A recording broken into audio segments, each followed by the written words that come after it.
Are they blocking people over there like crazy? Because I see a bunch of people like talking about negativity, but I don't see like any negative ones unless I am just kind of skimming through here. I see a couple. Candace was right. Chat filled with crybabies.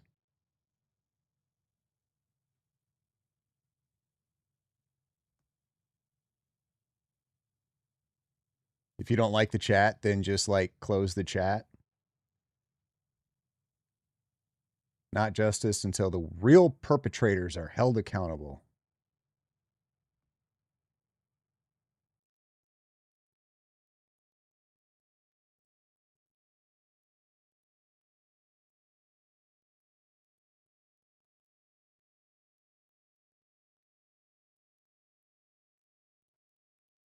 I mean, it's good for their channel algorithm, I suppose.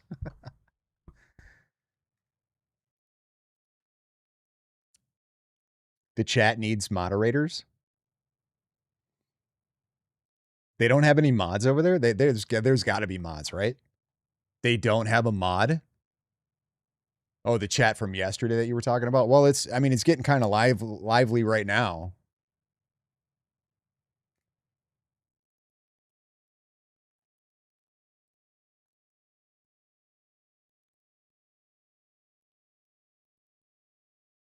That's crazy. They don't even have a mod or nothing.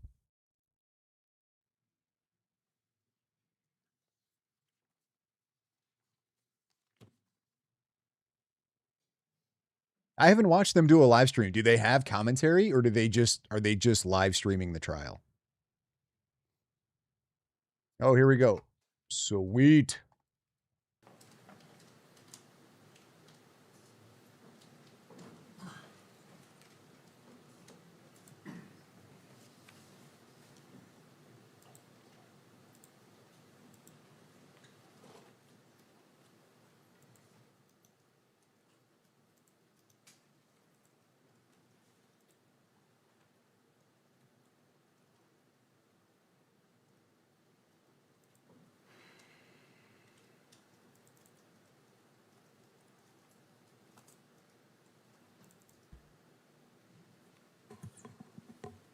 Good morning. Thank you for the party's patience. Court is now in session. Calling case number 251-403-576, State of Utah versus Tyler James Robinson. Counsel, please enter your appearances. Chad Grunander, Ryan McBride, Lauren Hunt, David Sturgill, Chris Ballard. For the state, County Attorney Jeff Gray also present. Good morning.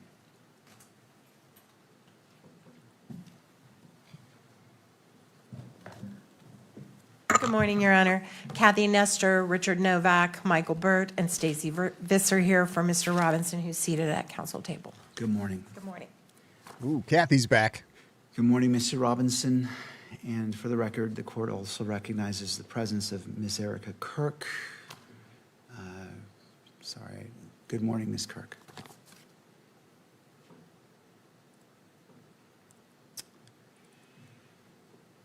All right, as you've probably come to expect, I do need to read the following as it relates to today's preliminary hearing. The court is mindful of the safety and well-being of all parties, counsel, witnesses, court staff, and members of the public who may be present. The court is also mindful of its duty to protect and uphold the constitutional rights of both Mr. Robinson and Ms. Kirk. To serve those important interests, the court reminds all persons who will be in attendance that portable electronic devices will not be permitted in the courtroom or on the fourth floor.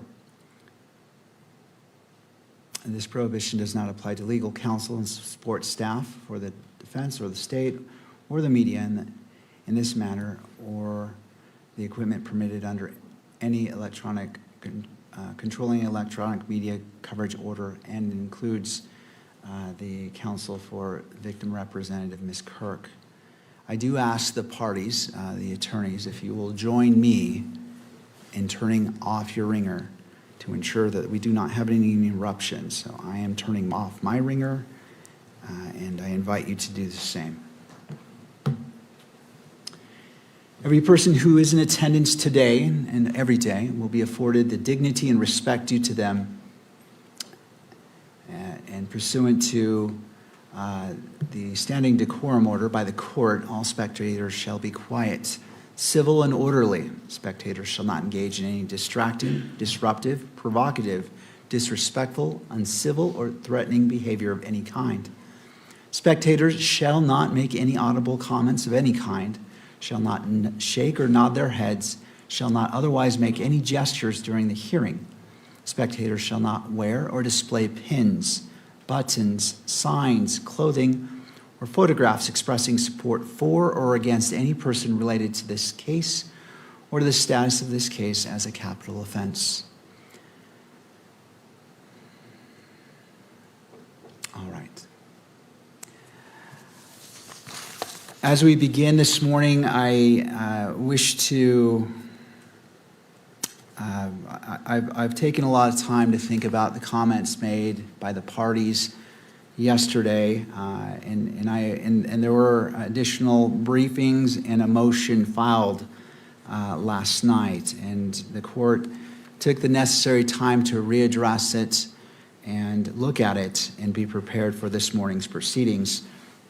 While I recognize especially how precious our time is, I also recognize that I need to be prepared for everything that's before me. And I took the time this morning to review what was filed since we adjourned yesterday until we've came back on record. One of the motions filed last night was filed by Ms. Erica Kirk's attorney, and I wish to address that. And I realize that the parties may not have had a chance for defense or prosecution had a chance to respond to that. And before I address that, I wish to turn the time to you if you need the benefit of the record as it relates to what was filed by the attorney for victim representative Erica Kirk to the state.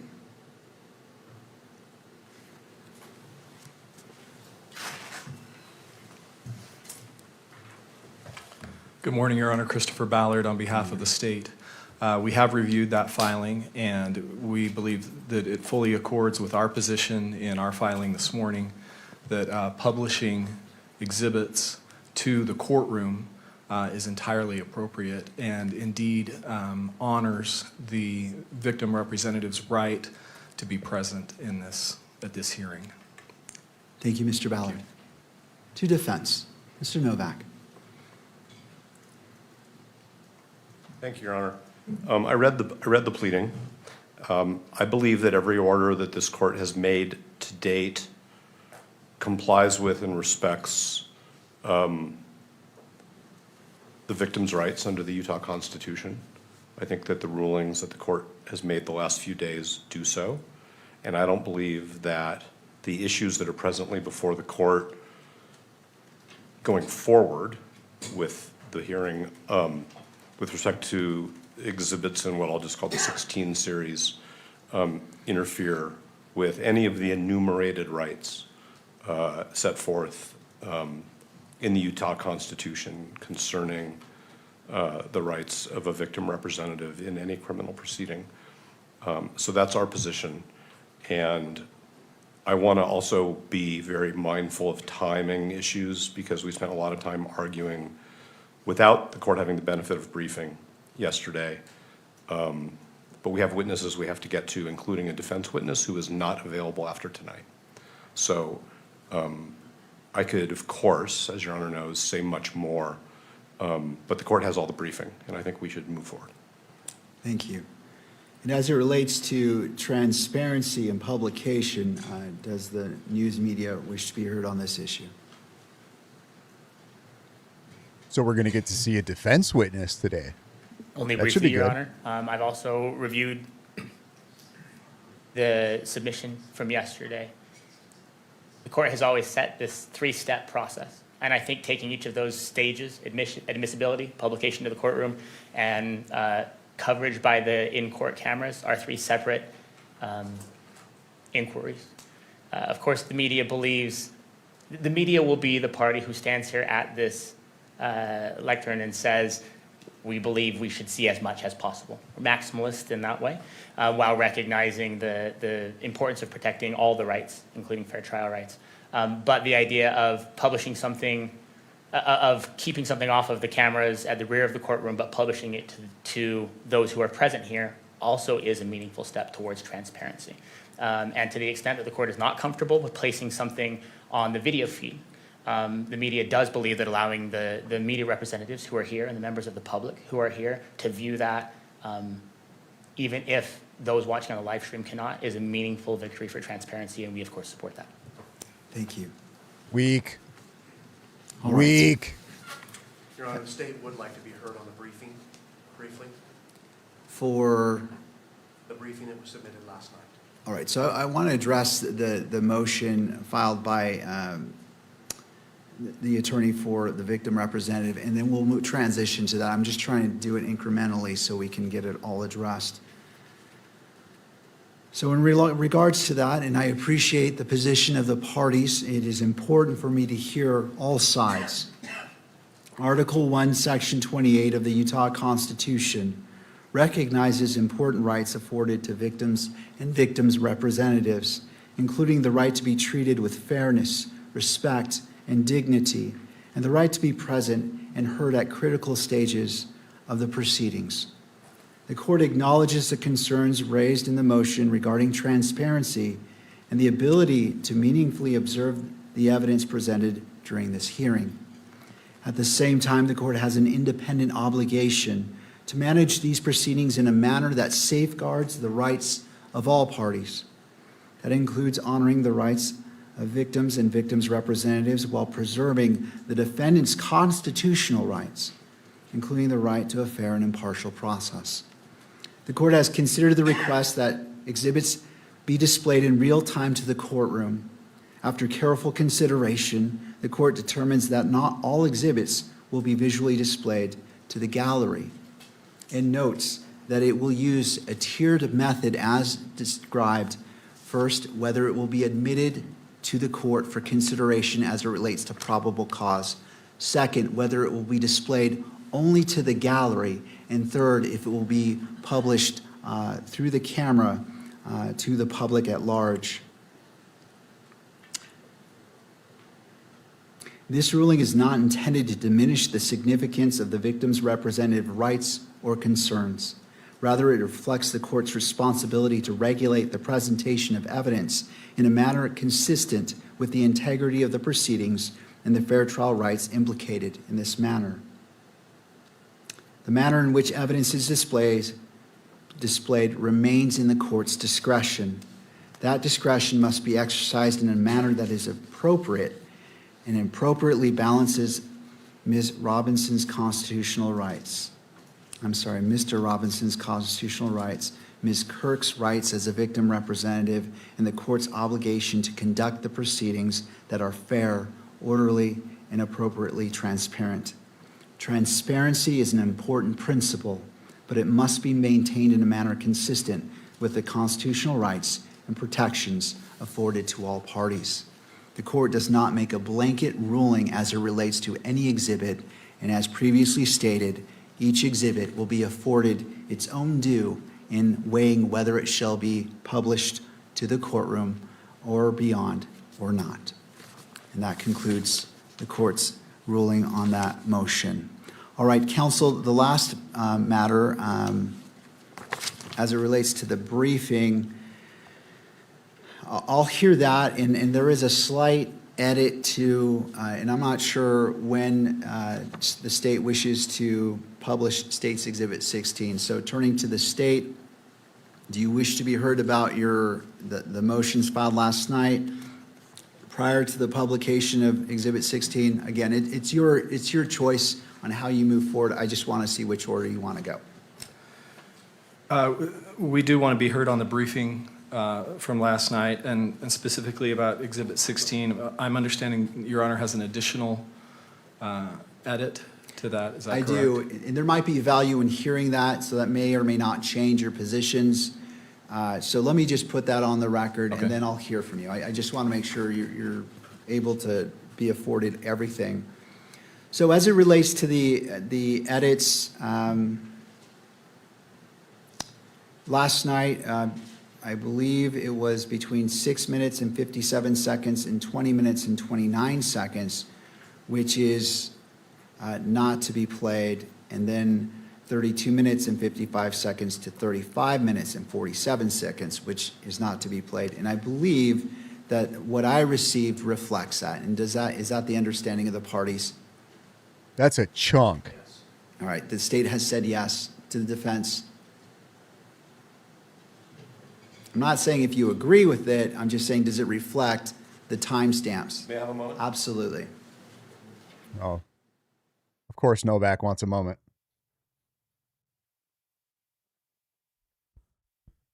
And by a moment, I'm sure he means like a half hour.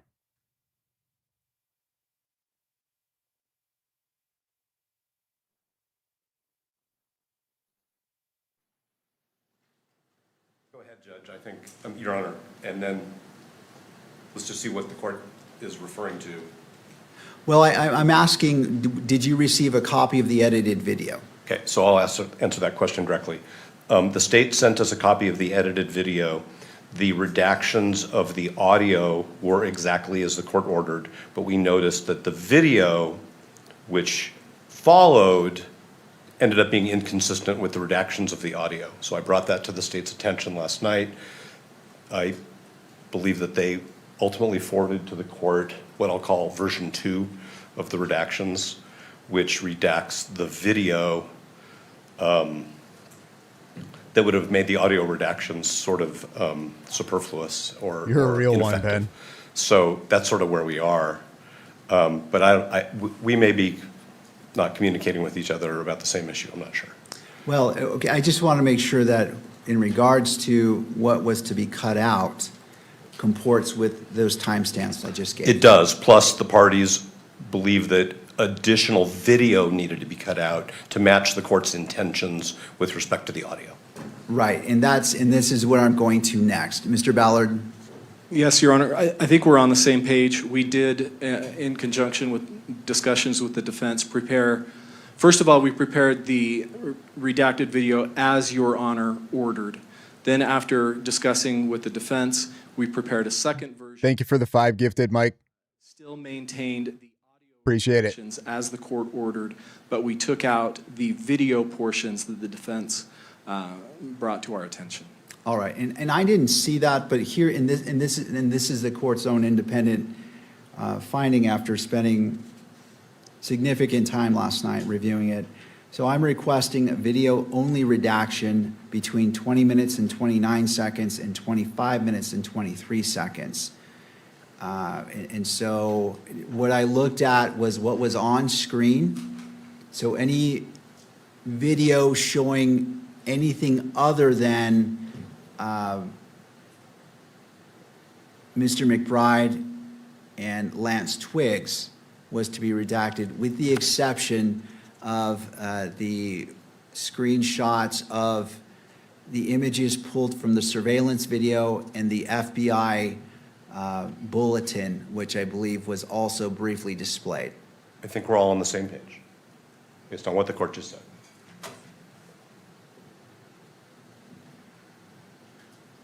No, I don't think it will. I think Lance Twiggs will be there for live.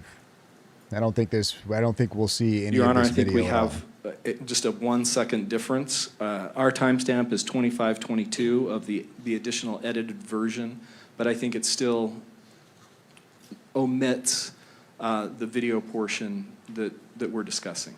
All right, well, it is a good day when we are literally on the same page. I'm glad that within 1 second, we are all in agreement about this. So that the court, and it sounds like you're one step ahead of the court. I was going to say that if you had it, you simply turn off the monitor for that section. But if you've already made that change, then all the better.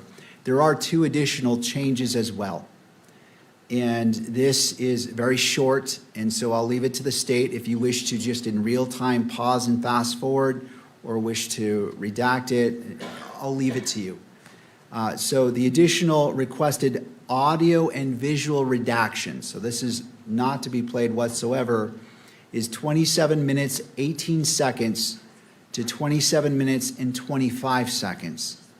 And the second is 28 minutes and 11 seconds to 28 minutes and 18 seconds.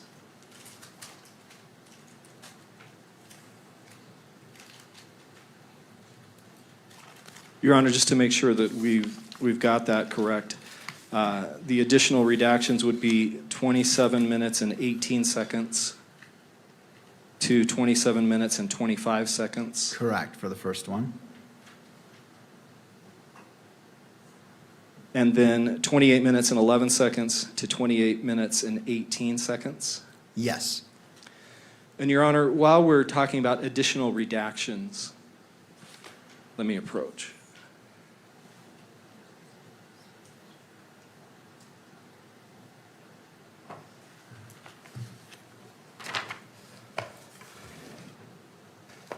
When Your Honor made his ruling yesterday afternoon, it wasn't entirely clear the basis for these redactions that the court proposed.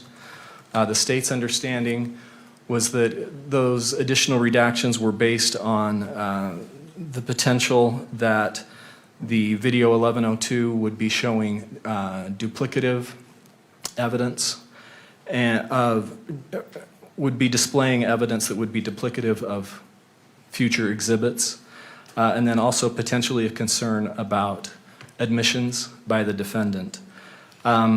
Portions that the court has ordered to be redacted do not have any of those concerns as far as the state's view of that evidence, and I would like to be able to point the court to those. We've got two brief portions that we believe don't implicate those concerns and should not be redacted. All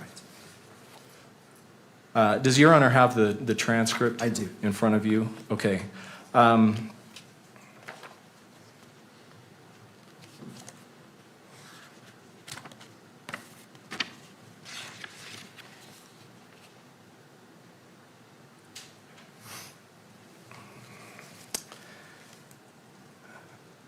First of all, at the very, very bottom of page 10, beginning with the words, "was he,"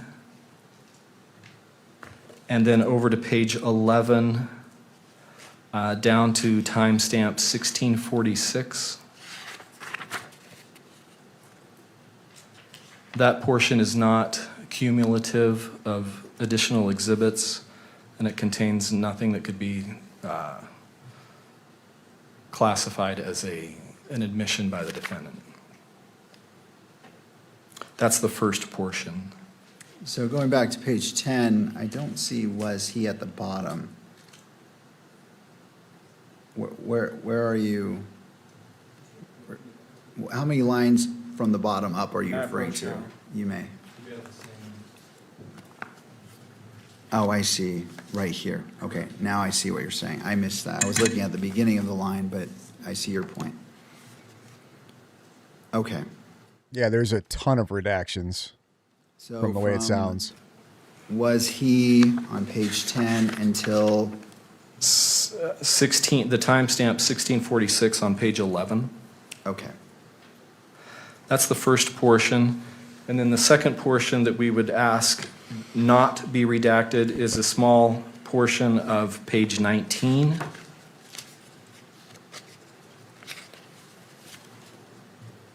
And it begins, let's see. It would be the fifth paragraph down, Mr. McBride stating, "okay," and then ending at timestamp 3340. Again, that's not cumulative of any anticipated exhibit, and nor does it refer to any admission by the defendant. Thank you.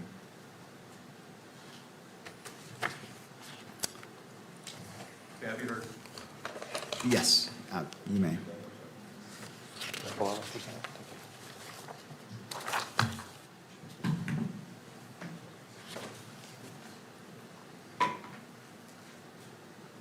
Thank you, Your Honor. With respect to the first of the two portions that Mr. Ballard referenced, I want to be totally transparent with the court, of course, that was not a section that we asked the government to agree to redact. That is a section that the court independently determined was appropriate for redaction under the various principles that the court has enunciated. So I just want to be transparent about that. Thank you. The second portion that Mr. Ballard addressed, which is on page 19, we did suggest, and it is in our highlighted redacted transcript, See that? and the court agreed with us. This is not relevant. This is I understand why people are crashing out, dude. They want to see this stuff. Not to mention dealing with all the psychos not on the internet, admissible under pushing conspiracies. 403. I get why people are upset.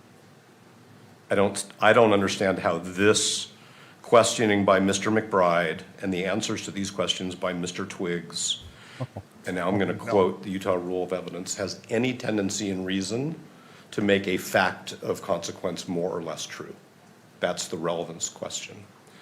So I understand that the court has said, I can make determinations of which portions of this transcript to rely upon. But from my perspective, what the state is asking the court to do is to broadcast a portion of the transcript, which we are saying is not relevant, and to the extent it has any relevance, is significantly outweighed by undue prejudice. All right. I am not Mr. Twiggs' Judge Graff representative. looks excited already. But I think as a witness who has counsel, there might be something that Mr. Twiggs' counsel would want to say about this as well. I don't know what it would be, but my firmly held belief is it would be consistent with what I'm saying, which is that it is neither relevant nor probative of anything of significance, especially in compared to the undue prejudice. Yeah, you said that like Thank three you. times already. Thank you, Mr. Novak. Mr. Ballard. Thank you, Your Honors. Mr. Novak recognized Mr. Twiggs was represented during this statement. His counsel knew that this was being prepared to be produced in court, and his counsel made no objections to this part of the interview. And this is critically relevant. It provides important foundational information about Mr. Twiggs and identifying information about him. And then also it's very relevant to the enhancement that we have charged. All right. Thank you. Anything further before the court rules on these two requests? All right. In reviewing the first section, again, citing to page 10, and I know it is, to anyone listening, this may not make sense when I'm saying page 10, but it's roughly just a few seconds after 1539 on the video, starting with was he, and ending at 1646 with the last word asking. After hearing and considering what has been argued, the court agrees that this, in applying a balancing test and as it relates to transparency, to ensure the court is taking a very narrow approach in what is or is not published to the public, that this is permissible. It doesn't run afoul of the issues that the court addressed previously, that the court is trying to avoid by publishing portions. And in addition to that, independently of the court's decision-making, it appears that the parties also agree as it relates to the first requested edit to unredact or to allow in. So I am ruling that that may be played and published through all mediums in the courtroom and via video. Turning to the second section, this is page 19. It is roughly right after 3327, going to just before 3340.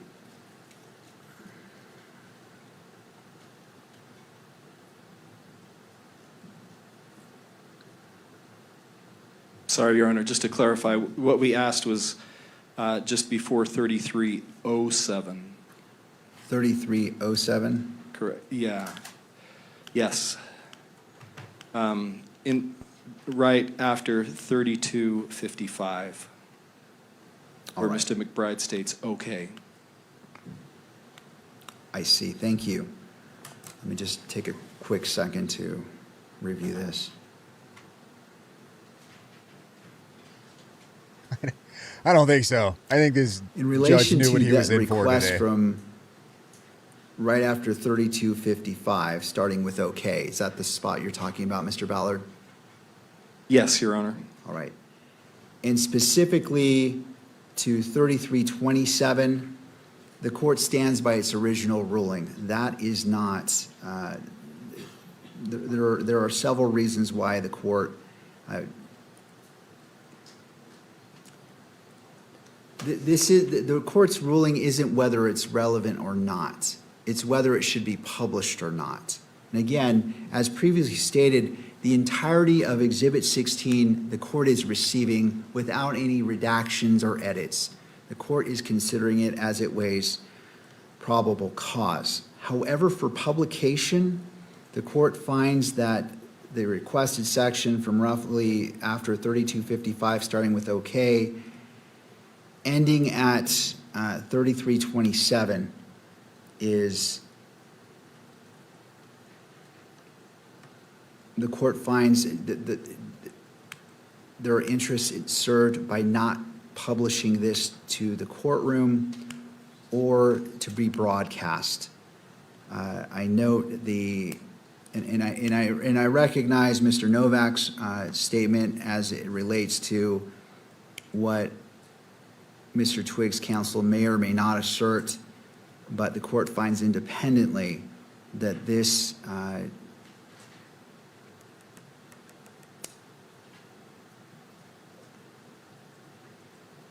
this portion shall not be transmitted into the courtroom because of certain statements made in there that do not serve the interests of justice for publication. However, the court finds from 3327, starting at okay, until just before 3340, I'm sorry, up to 3340 may be published. Did that notation make sense? Did to the state, Your Honor. All right, to defense. Understood. And so this is the appropriate balancing of being transparent while at the same time maintaining the constitutional rights or balancing the constitutional rights of all parties and what is appropriate for publication. And this may be published not only to the gallery, but to the media as well that goes beyond the gallery itself. All right. Anything further on State's Exhibit 16? Please no. Not from the state, Your Honor. Thank you. Please no. All right.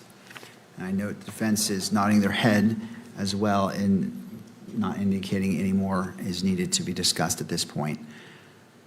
All right. I think we've put Sweet. State's Exhibit 16, we've addressed it. Turning to the state.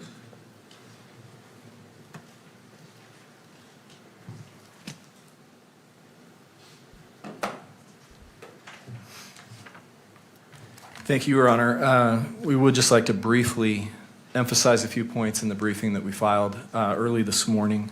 Morning, CJ. Last night, the state, or excuse me, the defense raised the issue of publicizing or publishing, publishing admissions by the defendant or confessions. They cited to one sentence from the United States Supreme Court opinion in Estes versus Texas that relies on the Rideau versus Louisiana case. And that one sentence in Estes has no precedential value on the issue that's before the court today. Estes cited to the dissenting opinion in Rideau, which is very curious because that dissenting opinion, Rideau was a change of venue case. And what the dissenting opinion held is that the court properly refused to change venue in that case, even though the defendant's confession had been televised multiple times. So it's puzzling that that's what the Estes court would rely on as supposedly constructing some kind of rule about publishing a defendant's admissions. In addition to that, Estes has no analysis of that point from Rideau. Again, it's just one sentence, and Estes itself was a case about televising a trial. It wasn't about pretrial publicity of a defendant's admission or confession. And as we noted in the brief, subsequently, the Supreme Court has limited, although it hasn't expressly overruled Estes, it's limited that case to its very narrow facts. So it's difficult to see what precedential value that one sentence from Rideau could have on this issue before the court. Even if it could have some applicability here, the circumstances in Rideau are starkly different from the circumstances here, the statements, the types of statements from defendant that we're talking about. In Rideau, what the police did was orchestrated a recording of an uncounseled, unmirandized police interrogation. The police recorded that interrogation. It was leading questions. They recorded the defendant answering those leading questions. And then they immediately, it was the police that immediately released that recording to the press, who then publicized and televised that. The defendant confessing to police, answering the police's questions. That's not the types of statements that we're dealing with in this case. What we're dealing with are statements that defendant voluntarily made to close friends and associates of him and his roommate.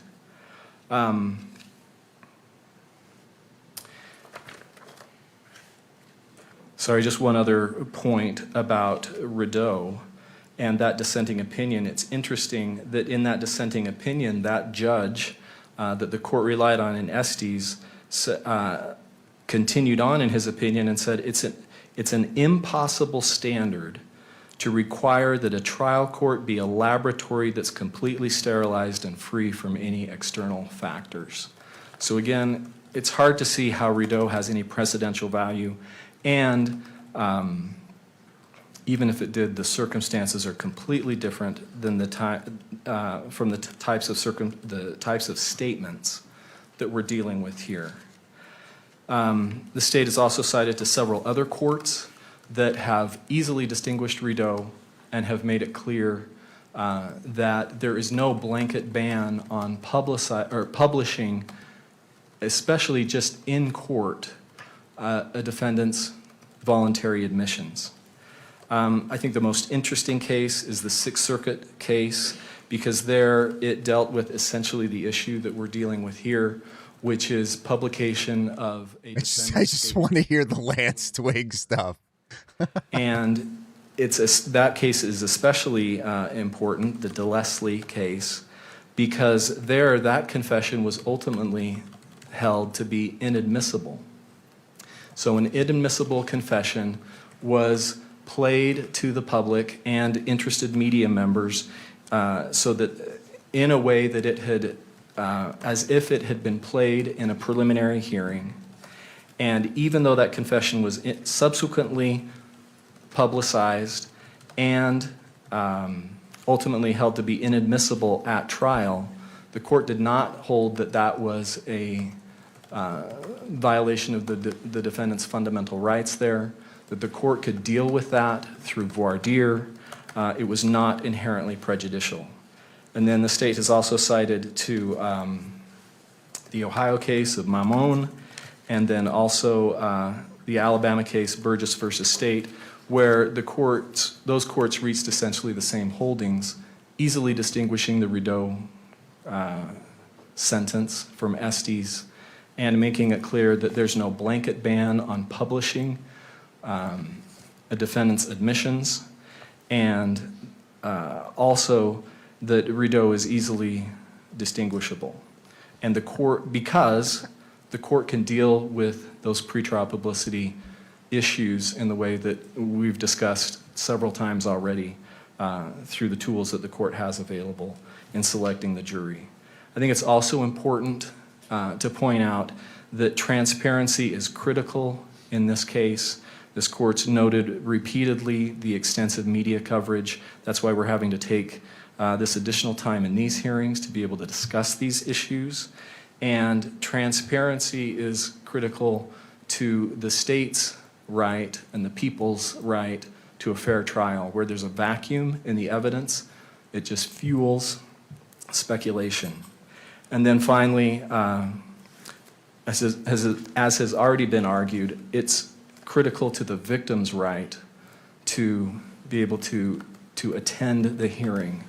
That's a hollow promise if the victim representative is only able to be here physically, but then is shielded from some of the evidence. Does the court have any questions? No, Thank you. not this time. No. I have no. Oh no. Oh no. Mr. Novak. Thank you, Your Honor. The parallel between Mr. Robinson's case and the Rideau case is this. Mr. Rideau's confession was televised by an act of the state. It wasn't a confession broadcast through a courtroom. It was a confession made to law enforcement and then broadcast by action of the state. And that's what gives rise to the constitutional problem, which is its state action, which violated Mr. Rideau's right to a fair trial. This court has granted the media's request to electronically publish this entire proceeding. That's state action. And the state has supported the media's request over Mr. Robinson's objection. So that is also state action. So that's the parallel. If there were no cameras in this courtroom, we would not have a problem. And in fact, Ms. Kirk's attorney's briefing seeks a remedy which has nothing to do with the cameras in the court. What Ms. Kirk's counsel seeks is the opportunity for people in the courtroom to see the evidence. So the state is going even further than Ms. Kirk's counsel. The state wants to publish what it calls confessions in the same way, essentially, that the state published Mr. Rideau's confession. Now, the only other thing I want to talk about is that Mr. Ballard's correct that the blanket rule that there is unrebuttable prejudice that's stated in Rideau. We could talk about why dissenting judges say, oh my God, the court has established a rule and I don't like it. That's what's going on there. But it was in the Skilling case, a Supreme Court decision in 2010, where the court said, yes, we really are going to let judges decide whether potential juror exposure to pretrial publicity makes them makes them unable to serve. But there is an extreme case. That's not my language. That's the Supreme Court's language in Skilling. There are extreme cases of pretrial publicity where prejudice is going to be presumed. And so that's obviously about what has to be proven in terms of the prejudice. But when it's an extreme case, what the Supreme Court is saying in Skilling is there's a presumption. And I believe that this court has already made findings over the last 9 months that this is an extreme case with respect to the quantum of pretrial publicity, the way in which it's being monitored by the public, the speed with which these proceedings, even this week, are being dissected and broadcast through all of the technology channels that we have. So it's our view that this is the extreme case that the Supreme Court talked about in Skilling. We wouldn't have any state action giving rise. So they know that if certain things in this video testimony, whatever you want to call it, of Lance Twiggs gets out, that the media is going to frame it as a confession, that people on social media are going to frame it as a confession, because it basically is a confession. Mr. Ballard. Thank you, Your Honor. Just briefly, Mr. Novak's misrepresented the state's position. We're not going beyond what the victim representative has asked for. As we made clear in our briefing this morning, that we filed this morning, we are asking that these exhibits, unredacted, be published in the courtroom. Not electronically, but they be published in the courtroom. It's not the camera in the courtroom that's the problem. The issue here is the public's right. This is a public hearing. The court's ruled that it's a public hearing. Kearns Tribune recognizes that preliminary hearings are public. And the public that is here in this courtroom should be able to see the exhibits that are admitted and that the court is going to rely on. And that is even more important to the victim representative's right to be able to be present and to observe these proceedings. Thank you. All right, counsel. Your Honor, if I may, I'll be brief. I want to begin by saying thank you to both the parties, to the state, to the defense, to the court. Today, the time that's being taken today and the nimbleness that's required to talk about things like a transcript in open court is a challenge. I recognize that it presents difficulties and that it takes time. And I want to begin by thanking both the parties and the court for taking the time to do that. It's important to the public, and I appreciate the court doing that. I know the public does as well. The only thing that I want to say with respect to this question about admissions or confessions is something that I hope will help the court. The court is looking at Rideau. It's looking at Estes. These cases from 50 or 60 years ago in a different media environment under the United States Supreme Court. I want to urge the court to do what the court has done before, and that's to look at Algier. This is a 2011 Utah Supreme Court case. It's obviously in the wake of Rideau. It's obviously in the wake of Estes. It's here in this state, unanimous Utah Supreme Court, upholding a decision made by Judge McCleve below in a case that has striking parallels to this one.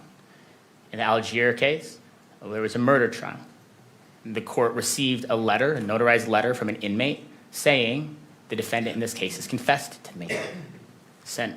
Told me that he was involved in the shooting, gave me details of it, threatened me and my family if I did that. I want the court to know that.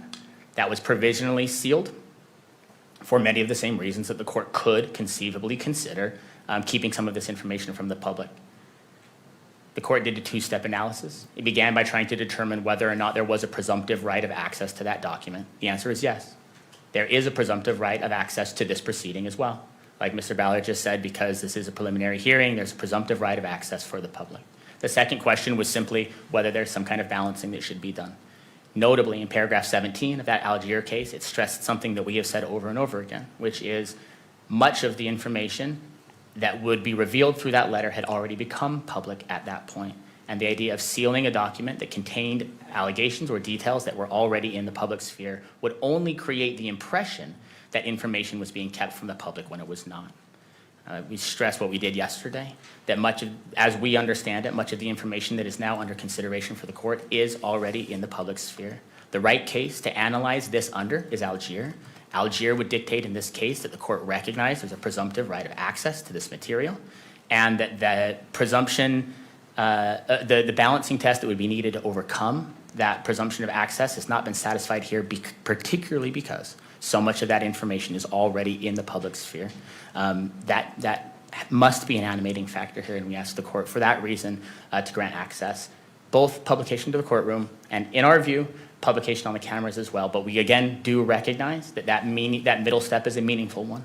And if the court were to decide that that information be shared in the courtroom but not on the general feed, we would recognize that as well as a meaningful step towards transparency in this case.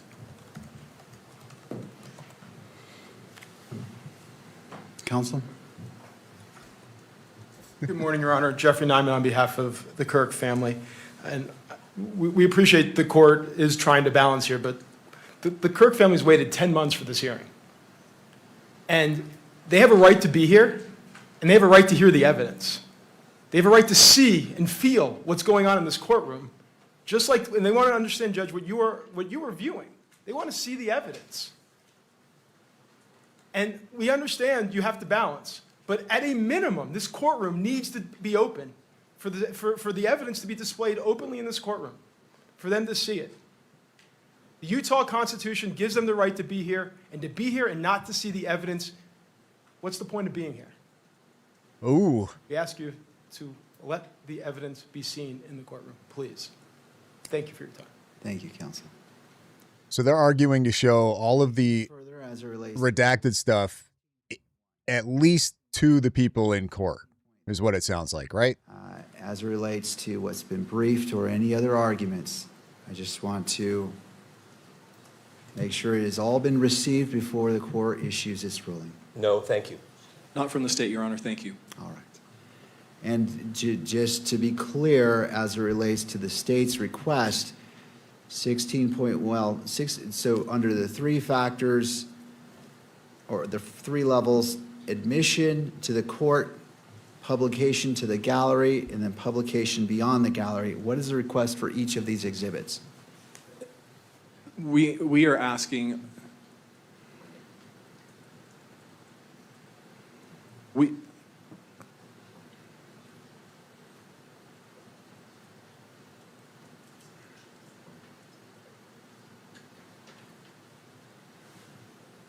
Your Honor, we are asking for admission. We are asking for publication within the courtroom, but not publication electronically on to the electronic coverage in the courtroom or of these proceedings. We do want to make clear that once the exhibit is admitted, that the witness will be reading from portions of the exhibit, but again, we're not asking that that be displayed in any way so that those outside the courtroom could capture that and reproduce it. Thank you. And just, the court just wants to.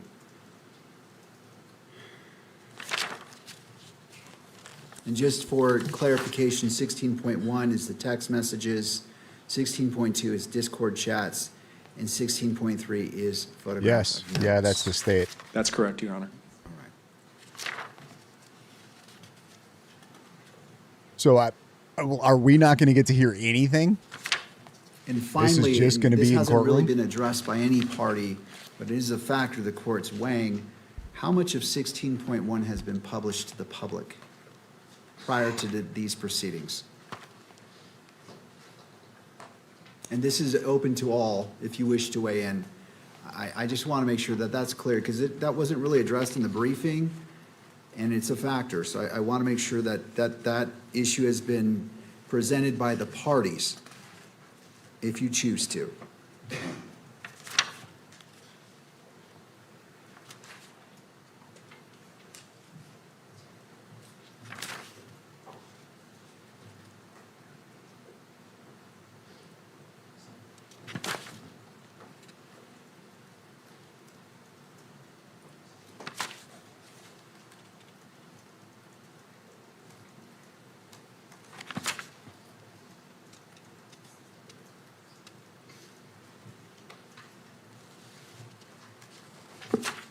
Your Honor, with respect to Exhibit 16.1, some of those text messages do appear on pages 8 and 9. Pages 8 and 9 of the information that is public. Could you give me a rough estimate or percentage of how much of the total amount of 16.1 appears not in the information? Again, I'm just trying to create a record of what is out there from your perspective, so the court can consider that in its analysis.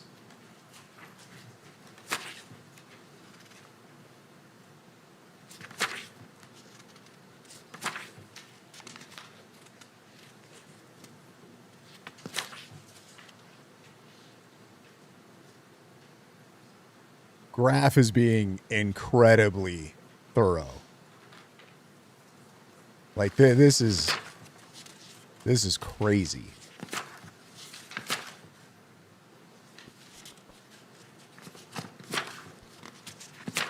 No, but there's a lot of people in the courtroom that obviously are going to go to social media and say exactly what it was that they heard and saw. So, whether we hear it now, I think kind of, I want to hear it, but if they play it in the courtroom and it's allowed for people in the courtroom to hear and view everything, I don't know what the difference is, because we're going to hear all about it. So just play it.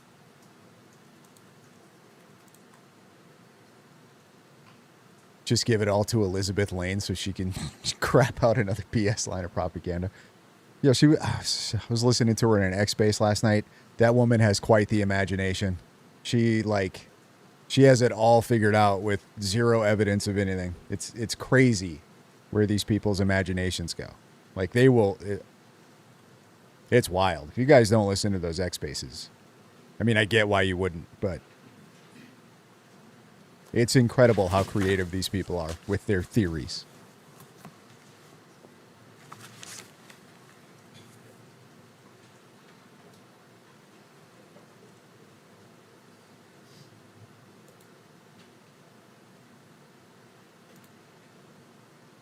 I agree. It would be nice. It would be nice to see, because we are a long ways away from a trial.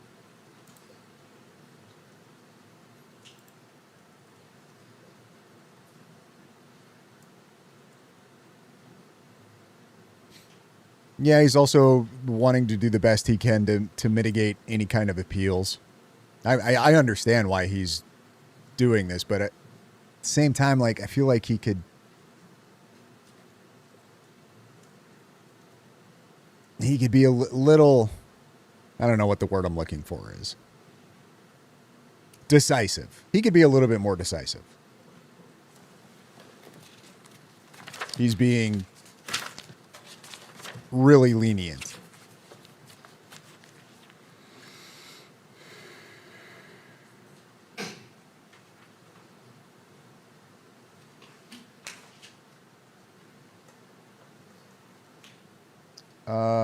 Hang on. I will let you know here in just a moment.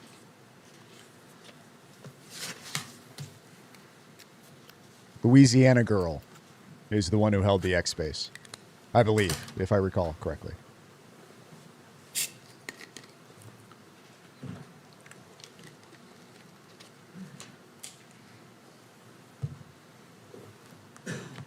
Your Honor, State's Exhibit 16.1 is 18 pages total of photographs of text messages. It's approximately 5.5 pages of those 18 pages that are reproduced in the information. Thank you for your patience. Thank you, Mr. Ballard. I appreciate you doing that on the fly. Anything further from any party?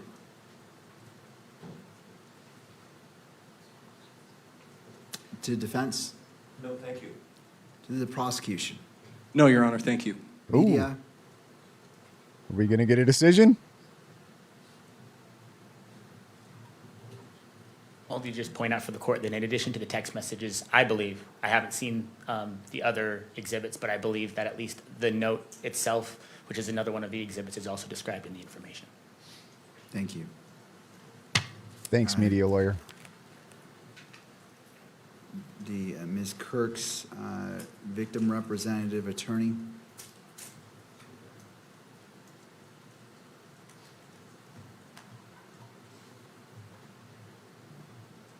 This has not been easy, as you can imagine.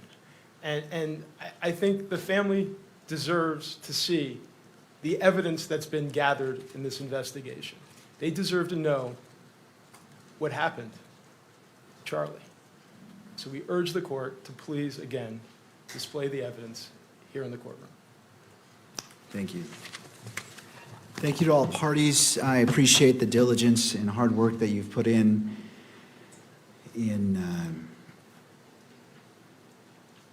briefing, argument. These are important exhibits as it relates to what should be considered for, again, to be clear, these exhibits are being admitted to the court in its entirety.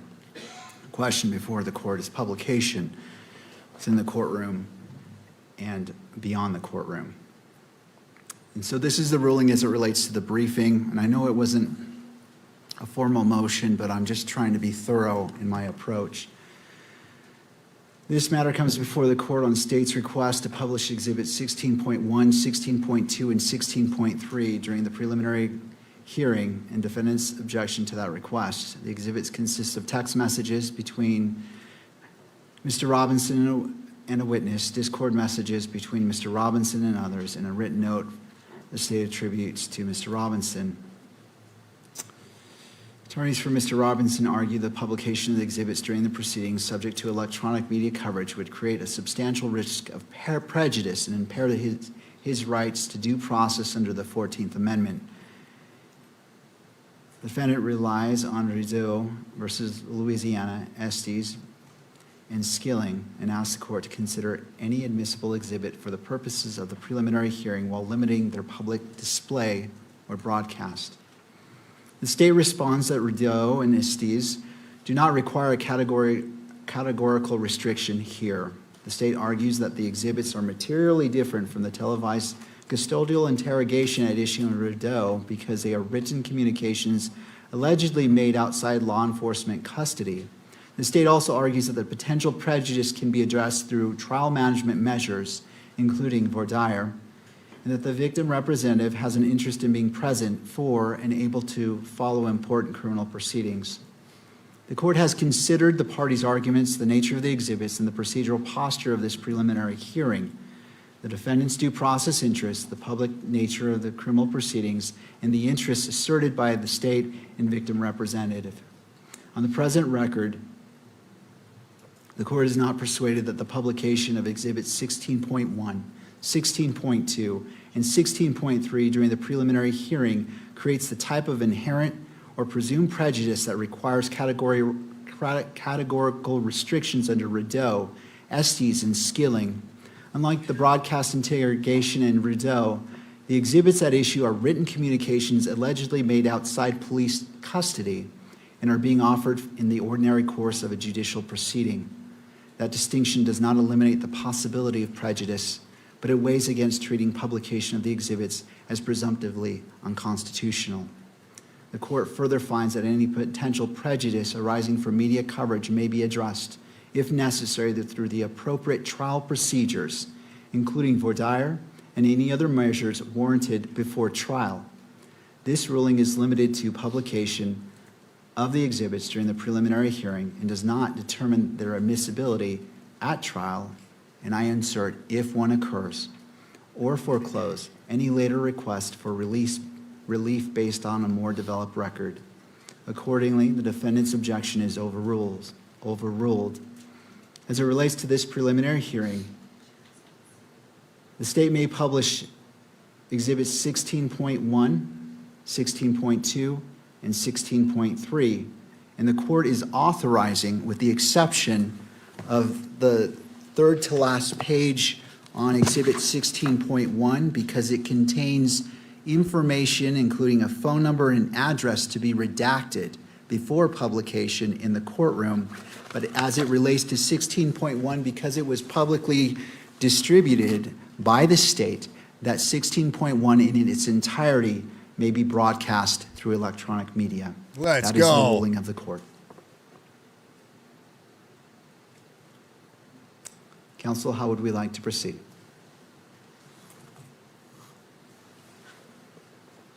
Your Honor, just to clarify the record, the state has redacted that portion. We anticipated that needed to be redacted in 16.1, so we have redacted that portion.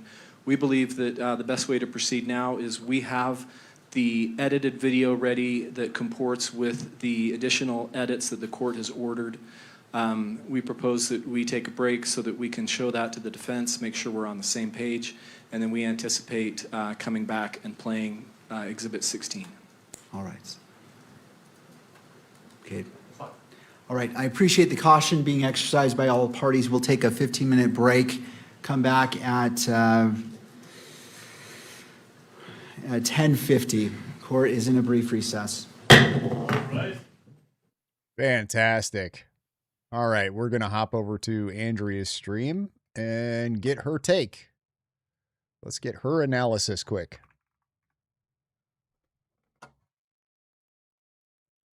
Trying to charge my mouse up here a little bit. So it sounds like we're going to get to see and hear everything minus I believe, the redactions that were discussed.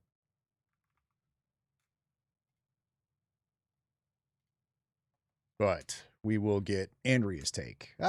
Andrea's talking. You can put them on camera.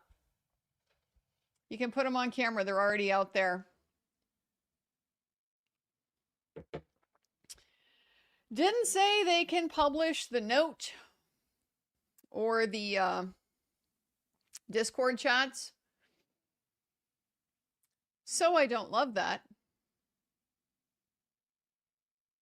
Again, it goes back to this question. If we're not going to be able to see them discuss it on the video because it's cumulative of what's being admitted, but we're not going to be able to see what's being admitted, then it's not a cumulative problem. A cumulative problem is you're getting to see it twice and that's unnecessary. Our problem here is we're not getting to see it at all. So the state has told us, even if they're not going to, publish these other exhibits, 16.2 and 16.3, the Discord chats and the notes, even if they're not going to publish those or have them televised, they're still going to have the witness read parts of them. I hope they're thorough with that. Hope they're thorough with what they allow to be brought into the public record. Again, it's like the justifications are so all over the place and shifting that hard to find the consistency, right? The concern has been, we can't put it on camera because I've already said you're not going to be allowed to copy them. Why not is not entirely clear, but no, media is not going to be allowed to copy the exhibits. And so putting them on TV would just enable the media to screenshot them and then have the copy that the court has said we can't have for reasons that are not entirely clear.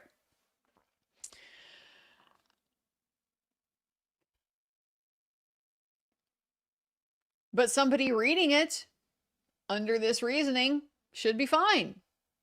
Should be fine. We can't screenshot that. Does there seem to be a little bit of a form over substance issue going on here with this morass that we're in?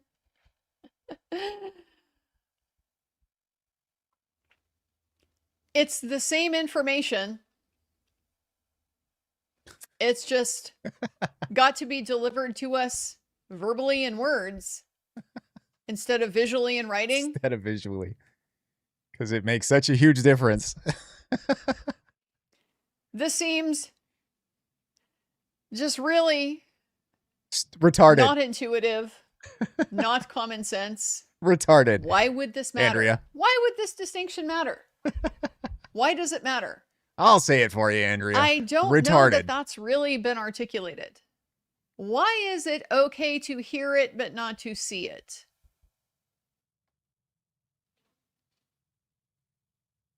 Okay, it can be copied and then published and proliferated. This hearing can be clipped and published and proliferated. It just boggles the mind a little bit. Does it?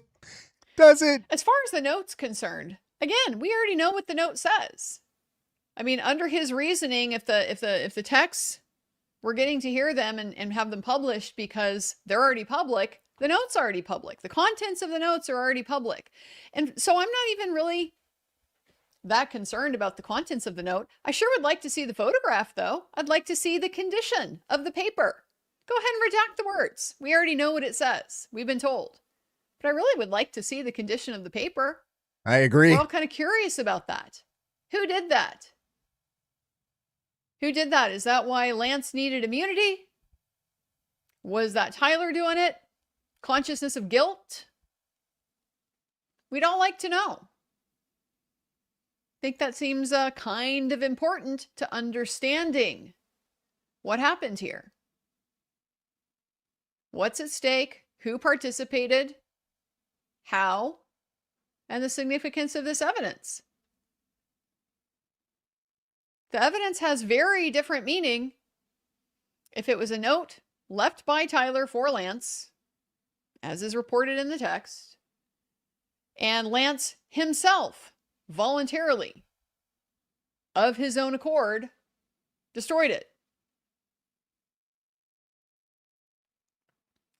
Then if it's a note from Tyler, and Tyler himself destroyed it so that it wouldn't be discovered. That one's consciousness of guilt. Lance acting independently is not. I believe so. This is kind Ben. of an important issue vis-a-vis guilt and the evidentiary value of this particular piece of evidence. That's what I thought too.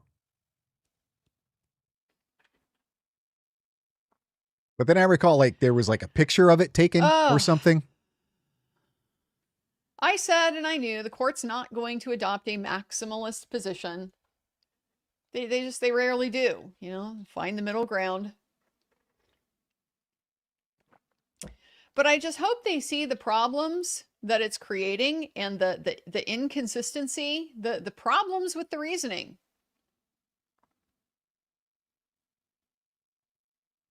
Because I certainly see it. You don't get to call it cumulative when you're not showing us anything.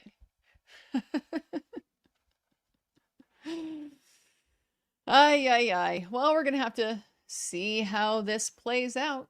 I'm going to take a bathroom break really quick. I will leave you with Andrea for the moment. I do appreciate the judge giving us more than anybody asked for. They were all ready to just cave it. Fuck those people at home. Just show it in the courtroom. And the judge is like, nah. I'm going to go ahead and let the cameras capture all of this. So we won't hear them reading it on the interview with Lance because it's cumulative. But we will get to see it published in court. So we've seen a third of it in the information. There's more of it that, came out in the search warrant affidavits. Can't really, say how much, how much more, what percentage more. I don't know because we don't have the whole thing. But seems like now we're going to get to know that. We'll get the whole thing. So, yeah, I still do have faith in Judge Graff, but I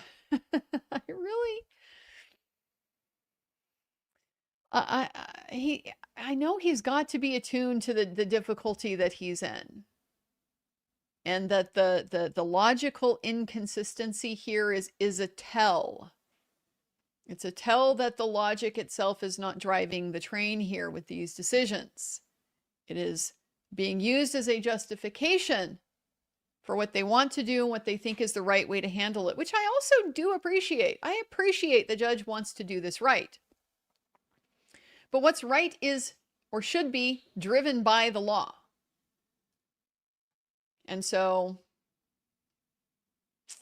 it's a tell that, we're being a little inconsistent with our reasoning here because it's not driving your decision. It's your justification for getting to where you want to be. But you're having a hard time finding legal support for it. That's why you're tripping over your own feet a little bit. Kyle Cowden, it hit me, finally, who the judge reminds me of. Michael Strong as Dr. Corbin in Star Trek's What Are Little Girls Made Of? I don't know who that is. Let me Google him real quick. Michael Strong as Dr. Corbin. Oh, yeah. I see it. You saw a picture of the note? I see it. Are you sure? It's Donna? vaguely there, but the same, you know, silver. I get it. Jeff would have known that reference, but not me. Not me. Yeah, I believe so. I believe that they said that there was a picture taken of the note. Lax So I don't know. Forge. Why did the judge suppress? The only thing that I can assume is that Lance took a picture of the note before he destroyed it, which I'm not sure. I'm not sure why anybody would do that. That's a little strange. But then again, these people are clearly strange. So I guess I'm not really surprised by much of anything. Things going on. Mitchell, the state simply didn't offer to publish it. And so the court didn't force them to. It was the state who decided we, the public, shouldn't see what Mr. Mitchell, who was the family friend who assisted with Tyler Robinson's surrender. We shouldn't see what he has to say at this point. The court should, but not us. What up, Tremy? A quick recap. Fuckery. Lots of strange fuckery. Mr. Englehart's statement. Let me go back to, he did find, I think that one again, it was similar. He found that it was going to be relevant for his purposes, for purposes of admission, because... Did Lance take a picture and Tyler destroyed it? I don't know. I don't think so. I think Lance took a picture and then Lance destroyed it. Go back and try to find in my notes where that was dealt with. Let's see. I don't know. I don't know if they have the rifle. I think the rifle might still be in possession of whoever was it, the ATF? I'm not sure if the prosecution or the defense even have access to the rifle yet.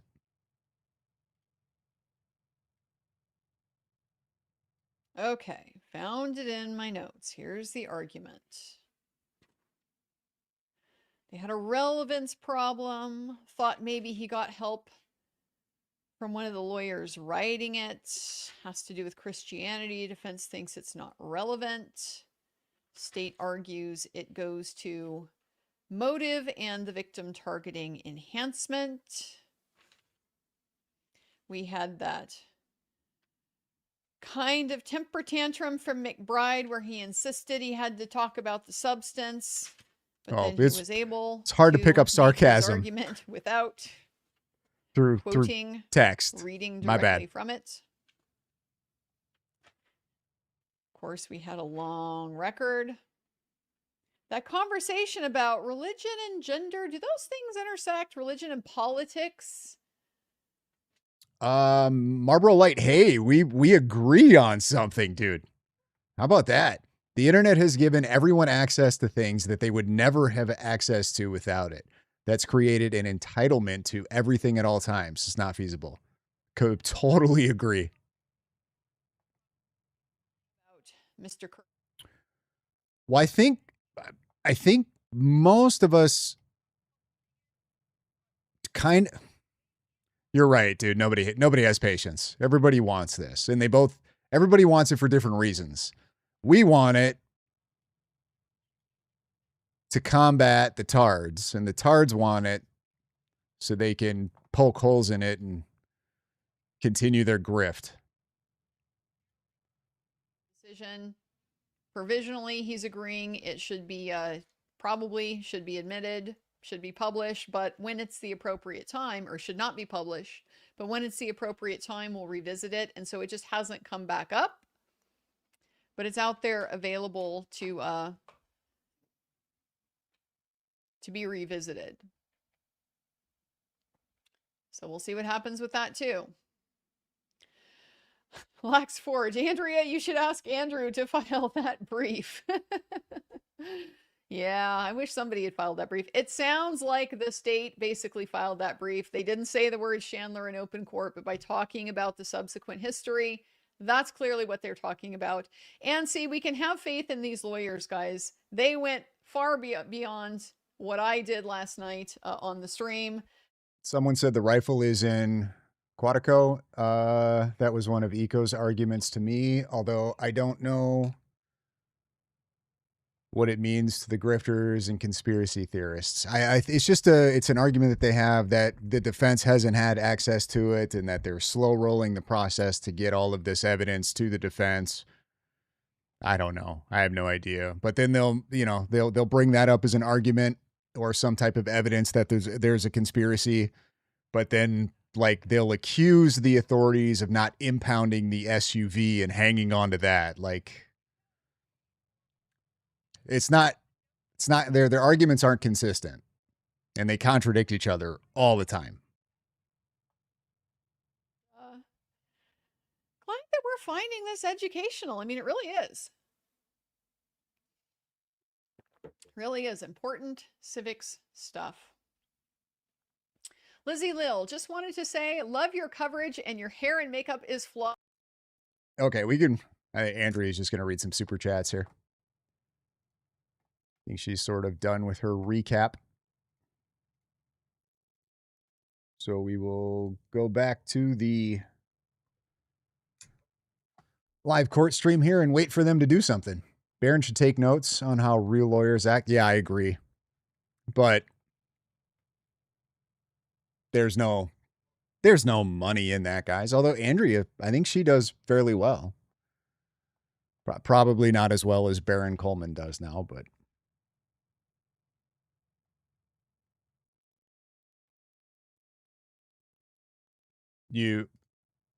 okay, Ben, I will check.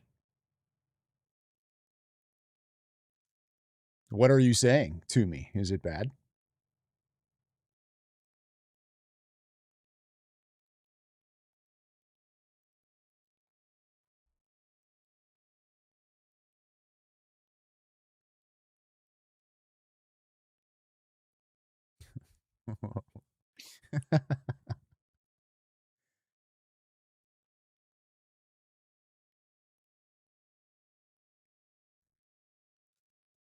No, I can't say it out loud. It's fine.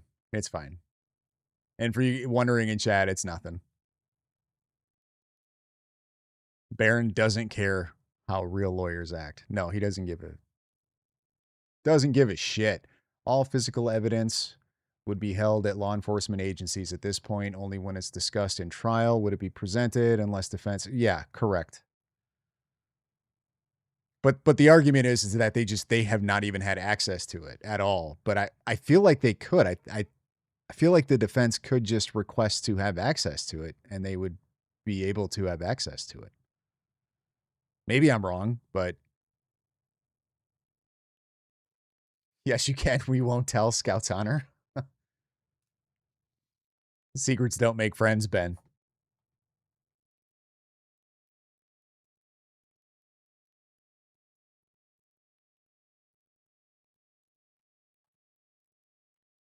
Ben was just sharing with me the awesome merch that Gary sent to him for his birthday.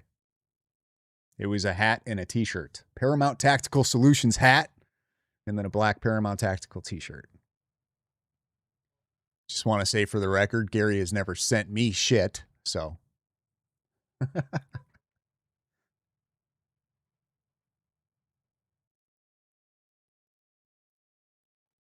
Never sent me a thing. But that's fine.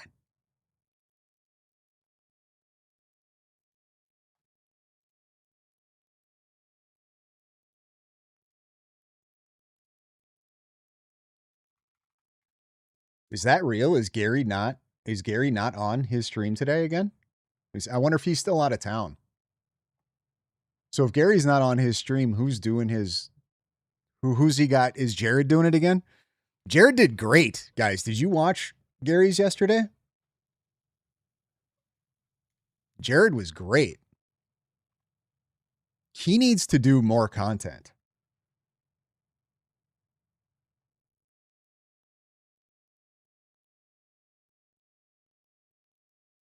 Like, seriously. Jared, what are you doing, dude? Do more content. Just sleep less. He's like, oh, I'm so busy with work. Just sleep less. You'll be fine. Gary is still out of town. SK, Jen, and Gil are doing it. Andrew has a stream going too. Does Andrew have that? I forget that lawyer's name. Was it Marty? I think I got that wrong. Does he have him on?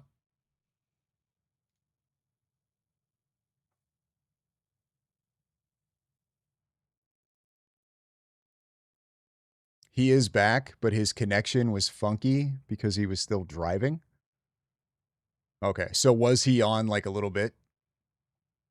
The conspiracy people have claimed Kirk was shot, electrocuted, or bombed. Yeah, I know, it's insane. They can't make up their minds. They just can't decide what it was that unalived Charlie. They're not sure. They seem to be incredibly sure on all kinds of other things like TPUSA's involvement or the Jews being involved. They seem really convinced of all that, but they just can't figure out how it was that Charlie was unalived. It's crazy. It's a mystery, guys, even though there's tons of video evidence showing exactly what happened. Ryan, is that maybe his name is Ryan, and for whatever reason I'm saying Marty.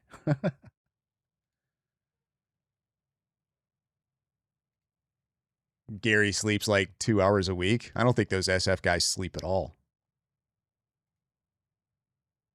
I think they're all MK Ultra zombies.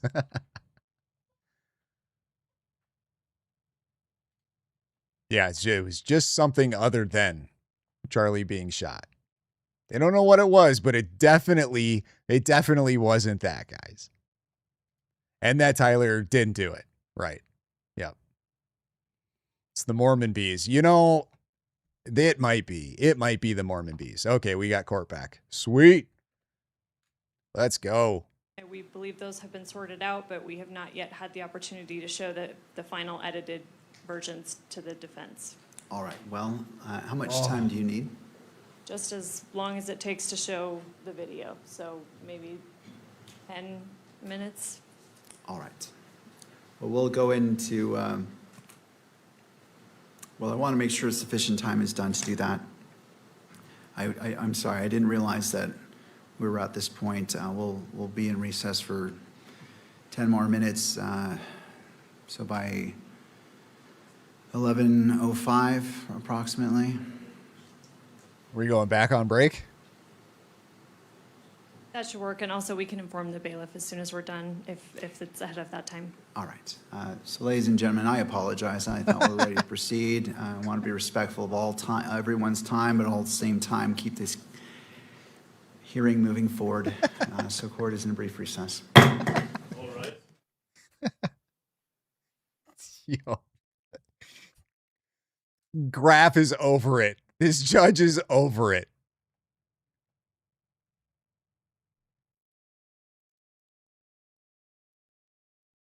There's a new mod that came out of nowhere. Ooh, do we have conspiracy drama going on over on the Paramount Tactical chat?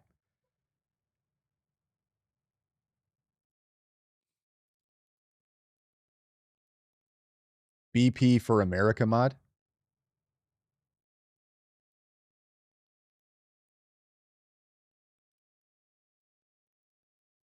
Judge is pissed. Yeah, he's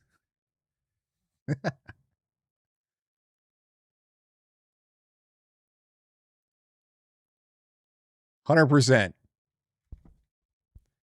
One is too many and 1,000 is never enough. Don't do it.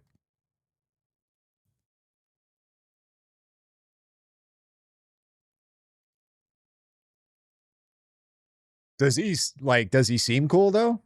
This BP for America? What does that even mean? What's BP for America mean? Any idea? You guys should ask. What's that stand for?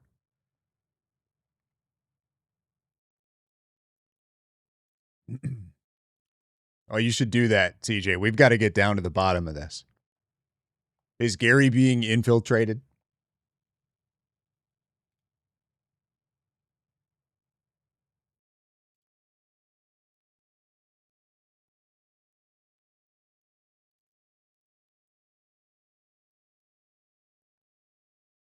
We're close. We're close to seeing whatever it is that the judge just okayed to be seen. I don't even know. I'm so confused at this point what exactly we're going to get to see and what we're not going to get to see. So I guess we're going to find out. British Petroleum. Wait, are you guys being serious right now? British Police for America? They can't be it.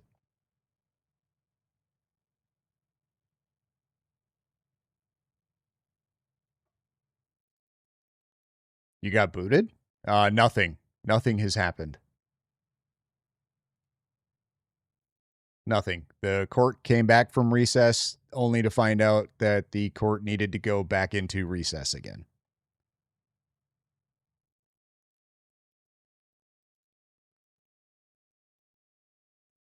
Was half expecting Judge to lose his mind right there.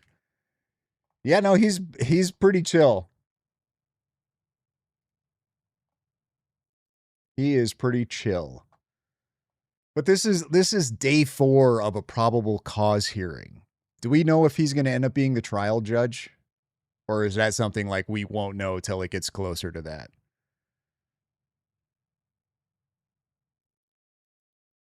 I don't know how these judges keep their composure like they do so well. I mean, I guess sometimes they don't. Sometimes they clearly get frustrated and vocalize their frustration. But like day 4, guys, we were in day 4, and one of those days was a half day. Like, could you imagine 4-6 weeks into a trial with this type of? We'll see if he's going to be the judge for the trial. It's going to be fun to watch because I guarantee you he's going to have some meltdowns.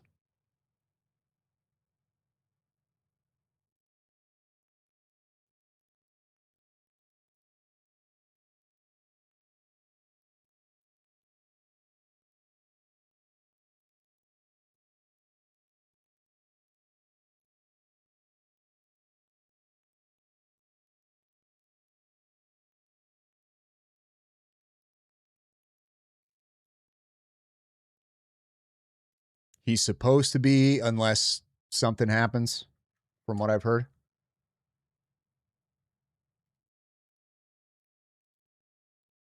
Okay. I'm just gonna take your guys' word for it. Just gonna take your guys' word for it. I have no idea. I don't know how any of that stuff works. They're gonna end up having a lot of evidentiary hearings between now and the trial. Yeah, for sure. There's gonna be tons of evidentiary hearings. I'm sure insane amounts of motions. Like, this is so far away from trial, it's not even funny. And then even once the trial actually starts, there are going to be so many motions to go. Like,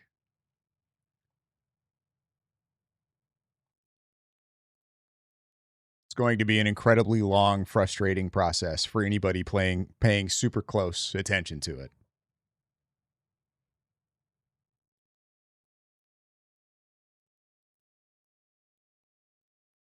And painful.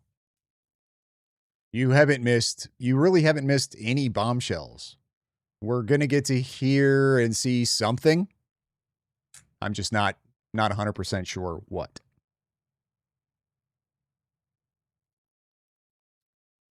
Most judges can't stand making a jury wait around, and this judge definitely seems like one of those. I hope so. Butt plugs for American. I got to start pre-reading your guys' stuff before I just read it out loud. Speaking of patience, how about perps self-representing?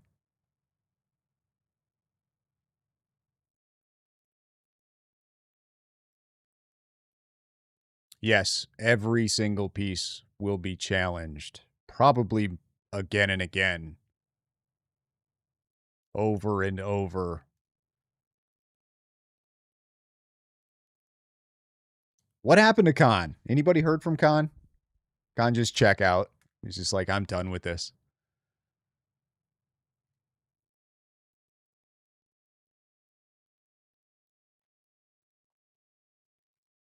I think we probably got about five more minutes until they're back. I think they said about 10 after.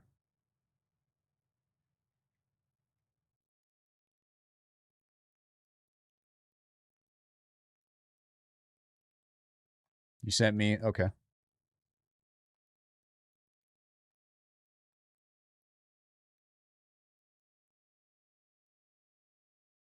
This was from yesterday. Why was the crime scene paved over, Blake?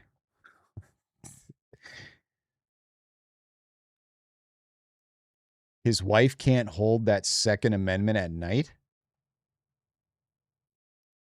He was arrested on September 12th. Coleman is trying to say he was arrested on the 11th. You're the fool regurgitating candy slop. Why was the crime scene paved over? Crime scene paved over. Yeah, that was a crazy. His wife can't hold that Second Amendment at night. You know, what's wrong with these people? We know there's a confession. That's why they're fighting so hard to keep it hidden. Well, I don't think it's like a direct confession, though, right? It's a secondhand confession.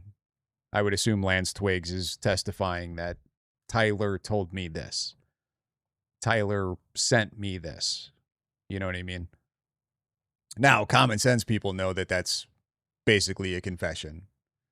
And their biggest concern is that the media and everybody is going to run with it as a confession when it's technically, in legalese terms, probably not a confession, right? Looks like she been a standard mod, but not really active for some time. Little info, to be honest. Crime scene was not paved over. No, it was no longer. The crime scene was released.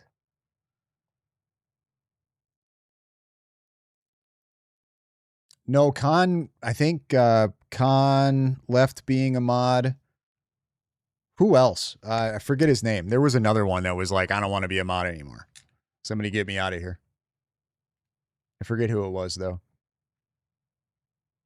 But I'm pretty sure Khan is still a mod for my channel, and I'm sure a few others.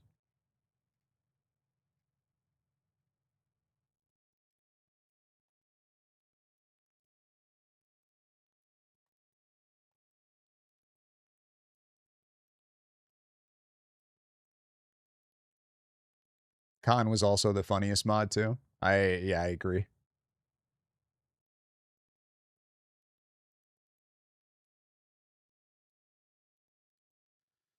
Defense wouldn't be fighting this hard if they weren't worried about the reaction. Well, it's their job, though. Like, it's their job. Regardless of how damning the evidence is, like, they're going to object and try to get the least amount shown to the public as possible. And also the least amount submitted into evidence. Like, it's just what their job is.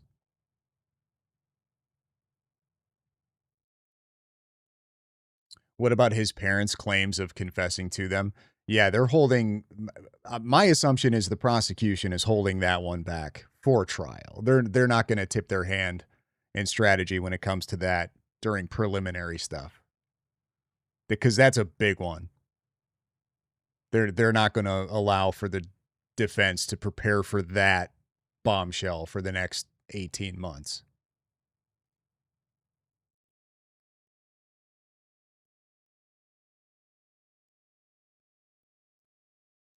And the chat was going so fast, it was insane. That doesn't surprise me. All those psychos.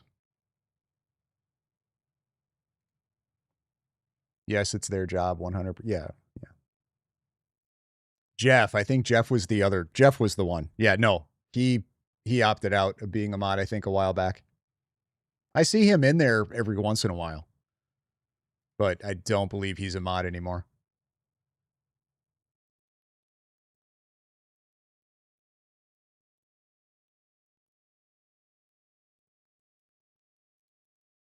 Oh, so SK is a mod now too?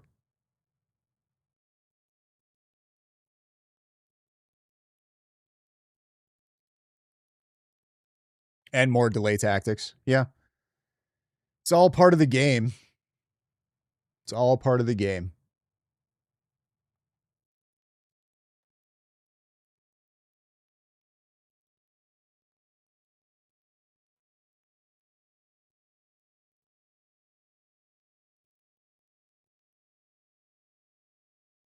It's I mean, these things are entertaining to watch because I mean, it isn't debate content, but it's very similar in that sense. Both sides are making arguments to try to, get their way or prove their point.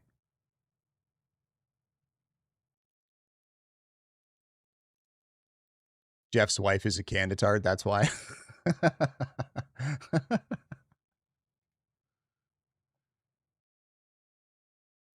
Air Jeff and Khan left at the same time. Well, I think Air Jeff mod for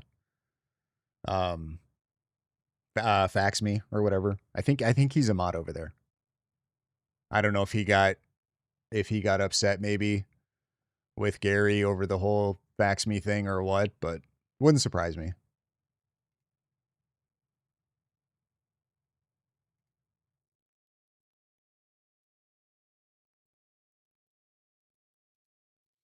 For sure, in my opinion, they're pushing for a plea deal that doesn't involve the unaliving penalty.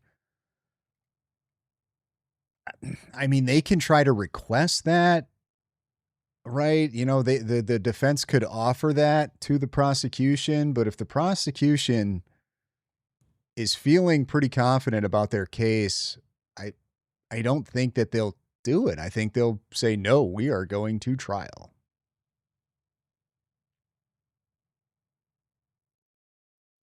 I'm being serious. That's why he stopped modding. It's what he said. No, I believe it. I wasn't laughing because I thought you were being kidding or anything. I believe it. In fact, I feel like I recall him mentioning that a few times in chat.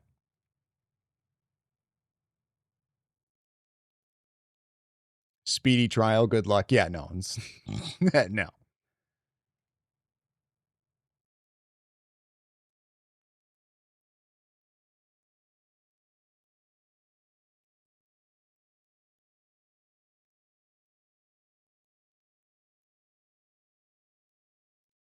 Coach OG coming in with the $5 super chat. I wonder what kind of furry Lance Twigs is. Strikes me as a llama. The cop that found the towel might know. Dude, what time is it?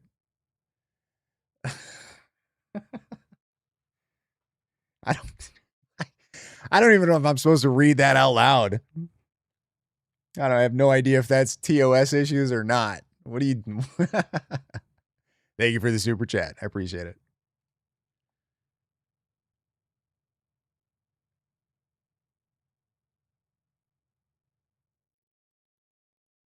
He stopped modding for Fax Me Too?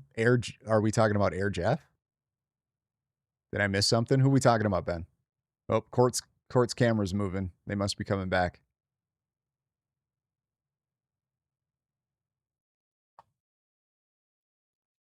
All being present. We're back.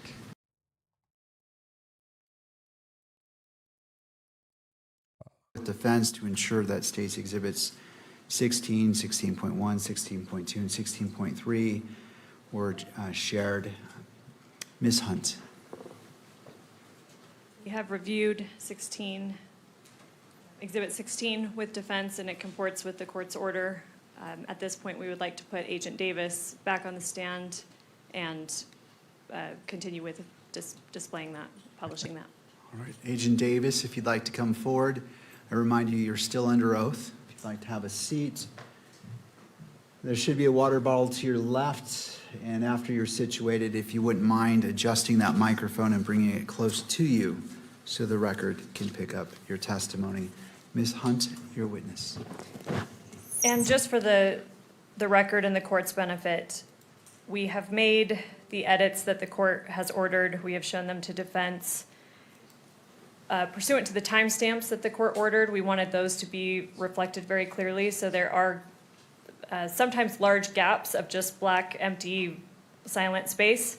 When there are large gaps, we will fast forward. Some of those are short enough that we'll just let it play, if the court is okay with that, with proceeding that way. Thank you. I appreciate giving a heads up so all parties know what's going on. Thank you, Ms. Hunt. So at this time, we would move to publish on the monitors State's Exhibit 16. All right, and to the media, there is a monitor for your benefit right there next to you. For the camera, there is one for that direction as well as for the gallery. Gross.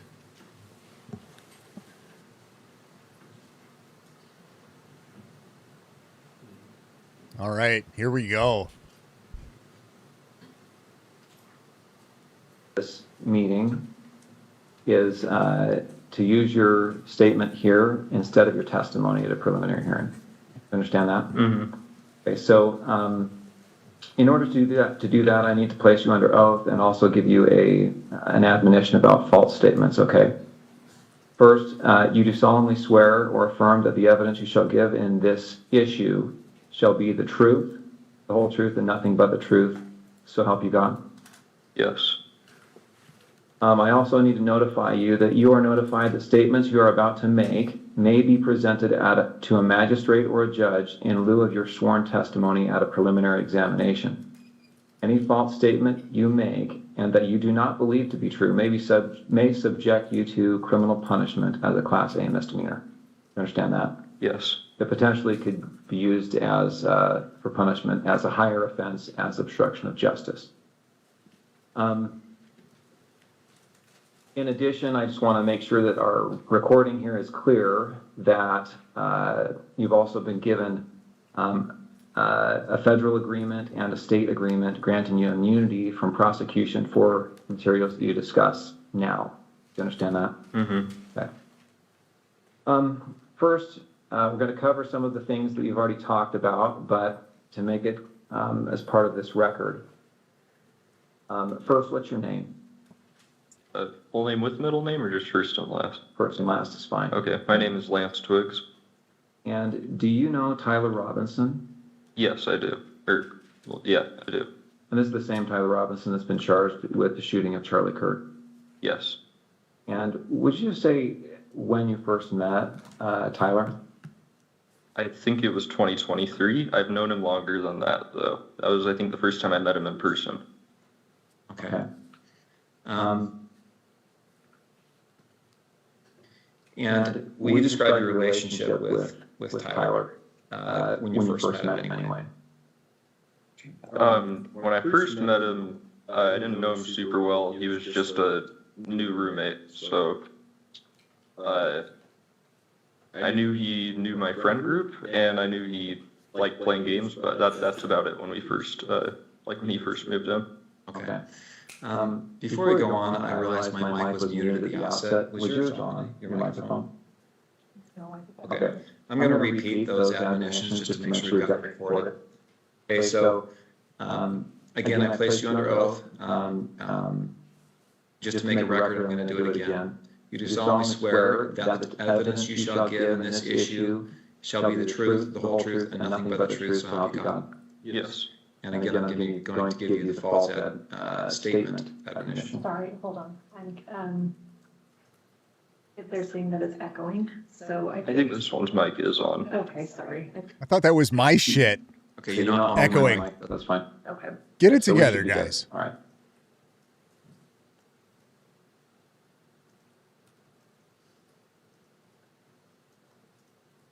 Is that mic on?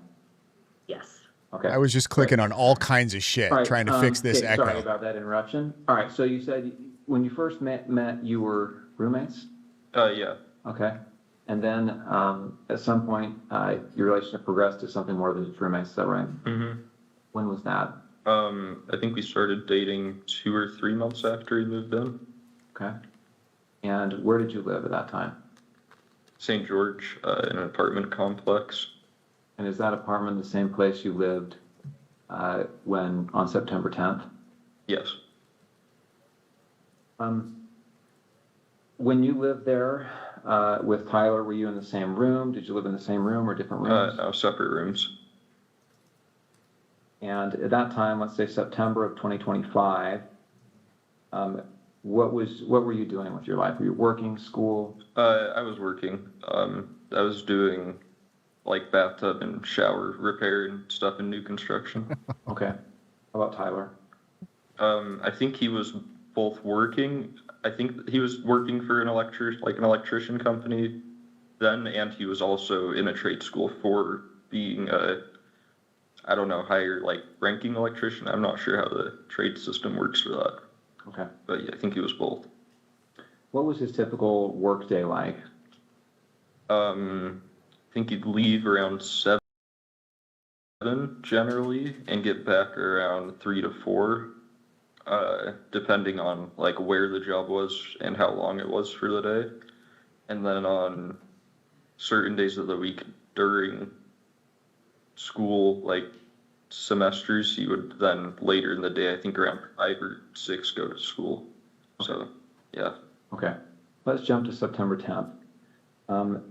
Did he spend the night in the apartment the night of September 9th into September 10th?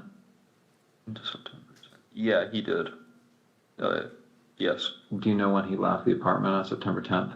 I don't know an exact time. I just know he left early. I heard him leaving, and he just said he had a long drive to work that day, so he was leaving early. Okay, so early. Any guess as to what when that was? I don't know. I would have thought it was 5 a.m. because that's when like an early work day was for him, but it was probably more like 4. Okay. I'm gonna have him spit out his gum just to make sure that. I can do that. Your tissue right in front of your laptop. Oh, here you go. Thank you.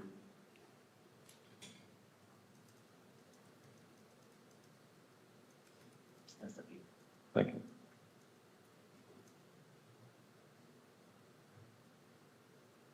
All right, so what time did you get up on September 10th? Probably like 12 to 1 p.m. You didn't have to work that day? No. And did you hear from Tyler? Did he call or text you before then? No, he sent that message in the group chat I mentioned, but he didn't message me directly at all that day. Okay. When did you first hear from him on September 10th?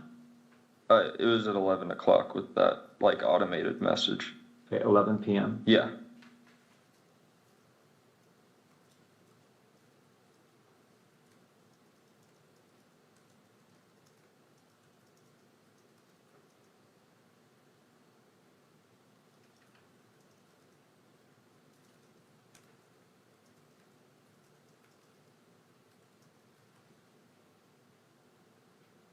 That's so much that they just skipped. What about, he asks you here, remember how I was engraving bullets? Was he engraving bullets before this? Yeah, I don't remember exactly when, but he had said he was planning to go hunting with his family. And he asked me if we had a Dremel because he said he wanted to engrave messages on bullets. And I just told him where our Dremel was and told him to make sure he doesn't set off a bullet on accident in the house. But I didn't really think about it until then. How long before September 10th was this that he asked about the Dremel? I don't remember because he'd been talking about the hunting/camping trip for a couple months, but I don't remember when he was specifically asking to engrave the bullets. So So are we talking like a year before? Oh, no, not that long. It would have been, I'd say at most a month before this was when he was asking. Okay.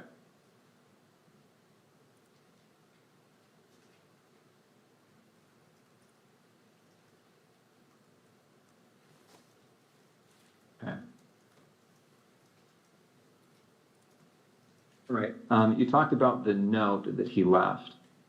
I want to bring this up, and I should say that these text messages that we've been looking at here are Bates number 54. Okay, the notes have been titled 16.3 with a note, and this is Bates number 58. Do you recognize that on the screen there? Yeah. What do you recognize it as? That was the note under his keyboard that he was referring to in the first text of that chain. Okay, so where did you find this? On his desk underneath his computer keyboard. And I assume you read it. Yeah. And then what did you do with it after you read it? I believe I just put it back down on the desk after I took a picture of it. Okay. And again, the time you read it was probably around 11 o'clock or so on the 10th. Yes. The night of September 10th. Mm-hmm. Right. And did you ever see that again after you placed it back on his desk? No, I don't think I did. And that was a desk in his bedroom? Yes. And that's a separate bedroom than your bedroom? Yeah. I now want to go to what's been titled 16.2. And do you recognize this series of messages here?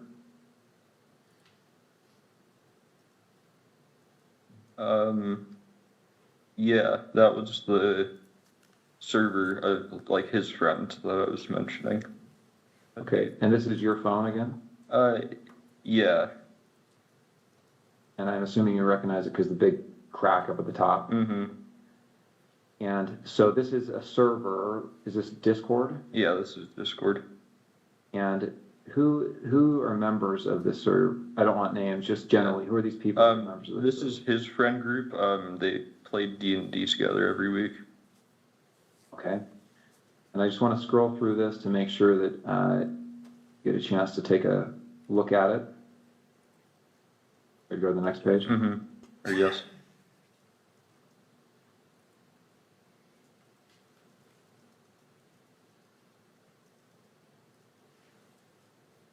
So Tyler Icom, who's that? That's Tyler Robinson. And these other people are just others that are members of the server. Yes. Jug, Barnaby, Marina, DM. Mm-hmm. Yes. Yeah, DM means Dungeon Master. So these are most of them are names they're using in the game they're playing currently. Got it.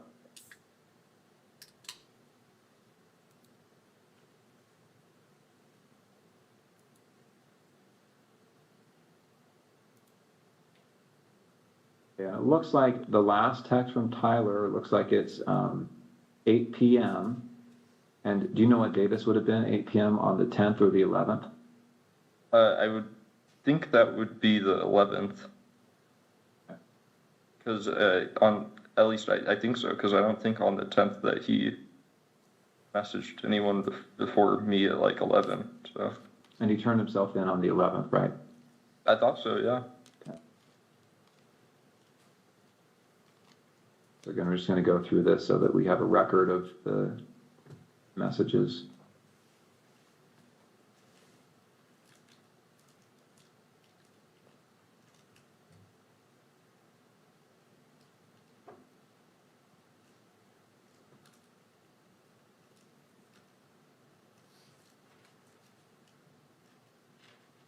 Is that an accurate recording of that thread? To my knowledge, yes. And that was sent, looks like between September 10th and September 12th. Looks like the last day on this is September 12th. Screen? Yes.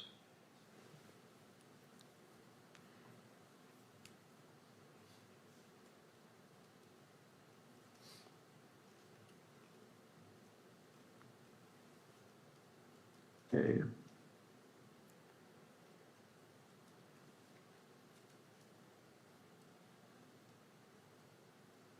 All right, so again, those messages covered from September 10th to the evening of September 11th. Now, September 11th, what time did you see Tyler on September 11th? Yes. When did you first see him on September 11th? So this is the day after the shooting? Yeah, I saw him when I woke up. Like I said, he was up and around doing a lot of stuff around the house. And then I think I saw him after that message where I said I'll come home and say I'm doing laundry, because I didn't want him going to my parents' house right then when he said there was probably cops outside. So I went back home, and it was just him there, and I said bye to him, and then he drove off. So I just went back to my parents' house.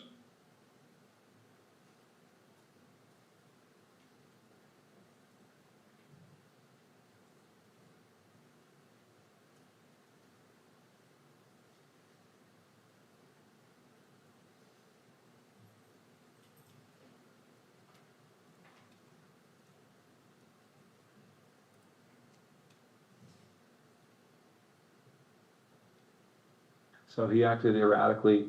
Was he pacing? Was he just sitting down, relaxing? No, he was walking around a lot. Right, and that's within the home? Mm-hmm. And did he talk about what he had done? Didn't go into detail. I just asked him in person if what he said was true the night before, and he said it was. I started crying a little bit and said he wishes he hadn't done it. And then kept going around and just doing stuff, I think, to keep himself busy or distracted or something. Okay. Did he talk about what he was going to do next? And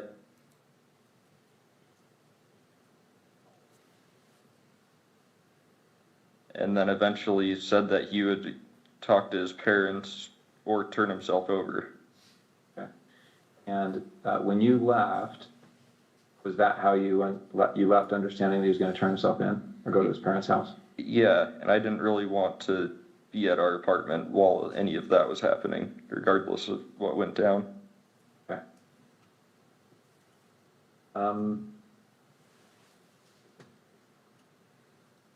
Okay, before he came home, had you seen the press releases, any of the media on this? I'd seen one Instagram link a friend of mine had sent in our group chat, Okay. but I hadn't really looked into it at all. And had you seen the images that were released of the suspect? I did the next day. I don't think I saw any on the 10th. I'm going to show you a couple of those images.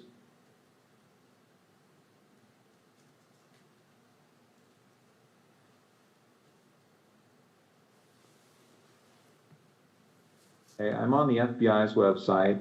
You can see the URL there at the top. This is some press release about this event. And here on the screen, you see these, looks like there's 2 rows of 3 images. Mm-hmm. Do you recognize the person in these images?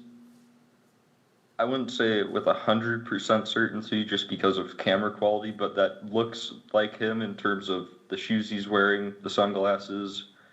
I don't think I'd specifically seen him wearing that hat, but he was usually wearing a hat, and then jeans. So it definitely, especially the bottom, the last 2, definitely do look like him. Oh, they do look like Tyler Robinson. And you talked about that with your friends, right? This looks like him. Yeah, his friends. Yeah, I don't know if I don't remember if I talked about it with any of my friends. And then since I didn't have my phone after that for a while, and I still am not using social media, I don't know on my friends' end. Okay. All right, I want to back up a little bit now. We've talked about September 10th, but let me get a little bit of context here.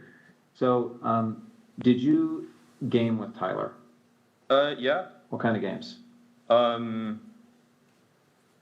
We played some just kind of party games together, like anything that would be multiplayer with a group of friends. There was one game he really liked called Sea of Thieves, where you play as like a pirate, and you can fight against people, but most of it's just like fishing, fighting sharks, skeletons kind of stuff. We played some co-op games where it's like you both have to work together to win in whatever way. Way back when I was just out of high school, when I first knew him online, we played some like shooting games together, but I didn't know him very well, so that was just when we had like a whole friend group on to play, and he was someone that my friends invited. Okay. Did you and he ever talk about politics? He did more than me.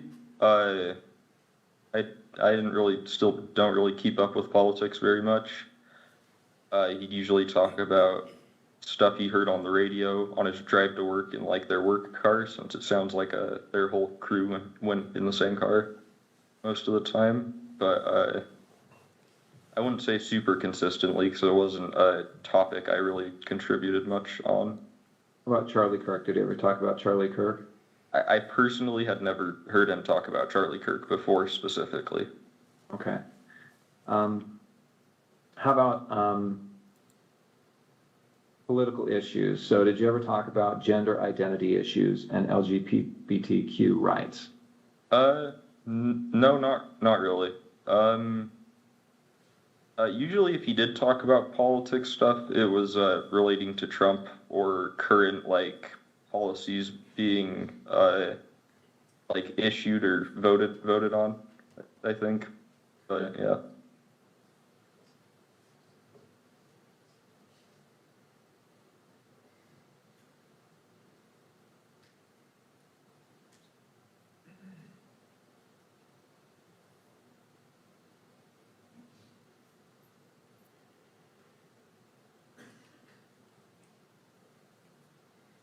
Okay, so before that you have been.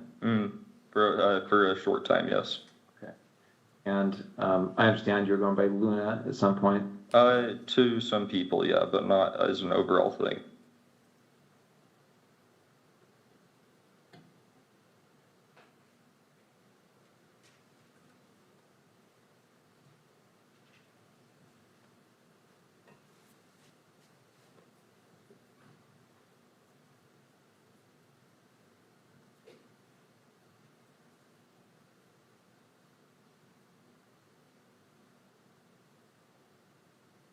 Sure. Okay.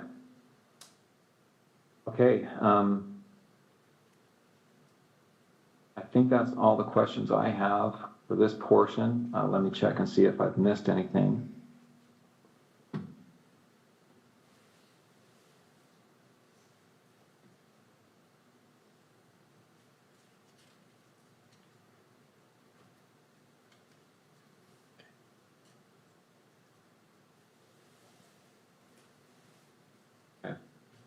The Dremel that you talked about, you said he had asked for that, is that right? Mm-hmm. And had he told you it was to inscribe bullets? Yeah. And so did you have a Dremel then? Yeah. Okay. It was in our our apartment, we had a section where we kept all our like random tools for household stuff in our like lower basement level pantry. So yeah. Okay. And did you give that to him or tell him where it was? I just told him where it was, yeah.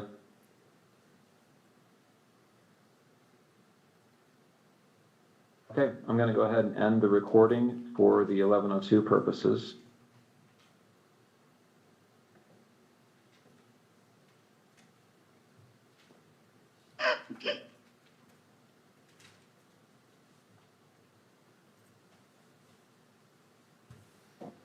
All right, that concludes State's Exhibit 16. Ms. Hunt. Thank you, Judge. Agent Davis, I asked you yesterday, but I want to remind the court and those present. Were you physically present at the interview we just watched in State's Exhibit 16? Yes, I was there. And aside from the court-ordered redactions, Did it appear to you to be fair and accurate about what you remember that interview that day? Yes, yes, I do.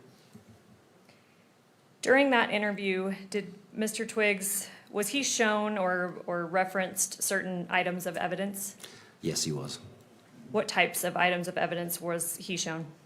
It was the text messages between himself and between himself and Tyler Robinson, a Discord chat messages, and a handwritten note. And then we also saw in the video, he was also shown the FBI press release photos of the potential suspect. That's correct, yes. Have you reviewed all of those items as part of the investigation? Yes, I have.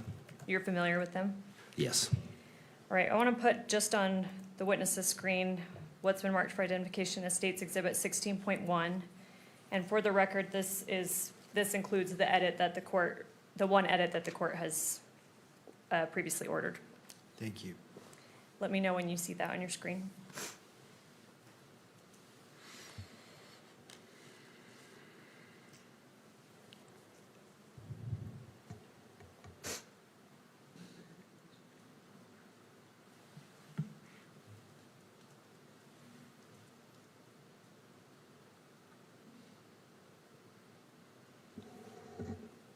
I see it. I see it now. Do you recognize this? Yes, I do. What is it? This is a photograph of screenshots of text messages between Tyler Robinson and Lance Twiggs. This is a photograph of Lance's phone. So sorry, you said photograph, you also said screenshot. Can you differentiate or clarify there?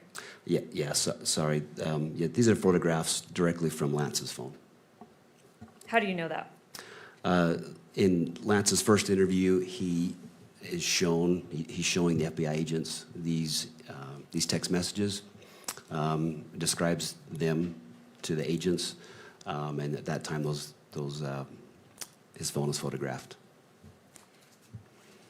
And you testified, I believe yesterday, that Mr. Twiggs' first interview was the morning of September 12th, 2025. Is that correct? That's correct, yes. Were you physically present at that interview? No, I was not there. Have you spoken with the officers or agents that were? Yes, I've spoken to one of those agents that was there. I'm guessing that big chunk that was completely redacted is Lance describing Tyler Robinson, describing everything that he did. Have you reviewed that recording? Yes, I have.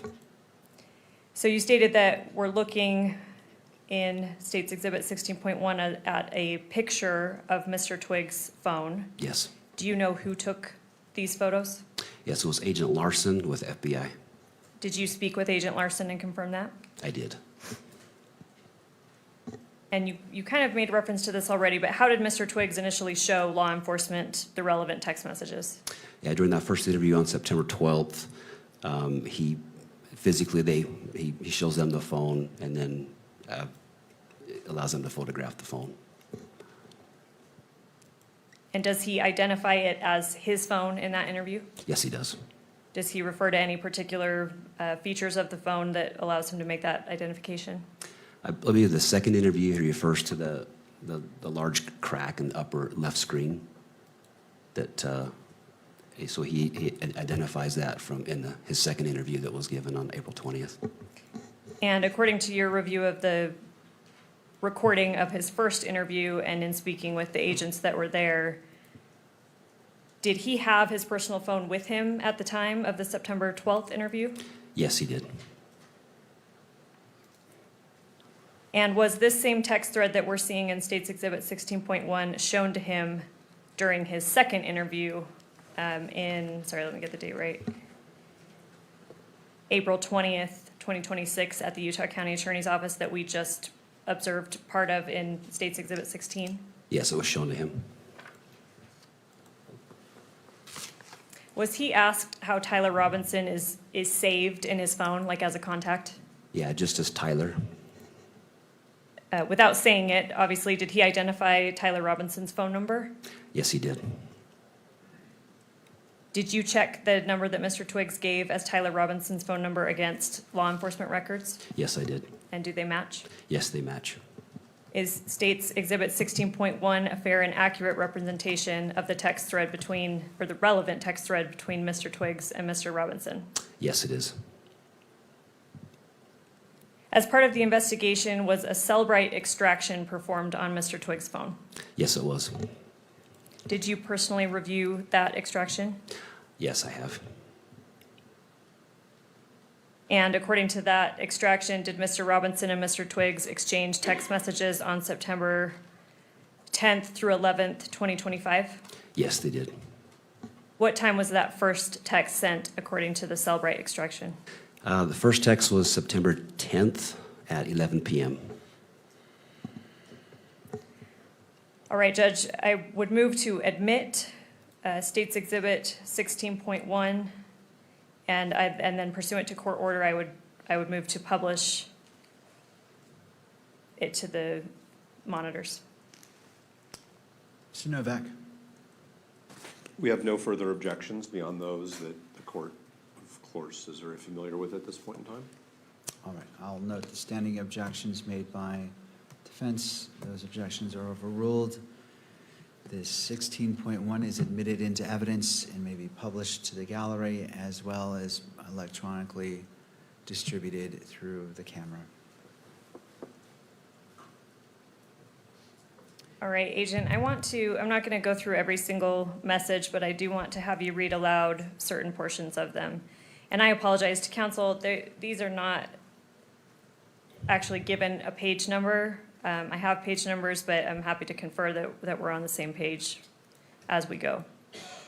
So here we're looking at page 1 of States. Oh, damn. He didn't send till 11 p.m. the text about drop what you're doing and look under my keyboard. A little more than halfway down. I thought it was earlier than that. Where it begins Wednesday, 11 p.m. Will you start reading underneath that?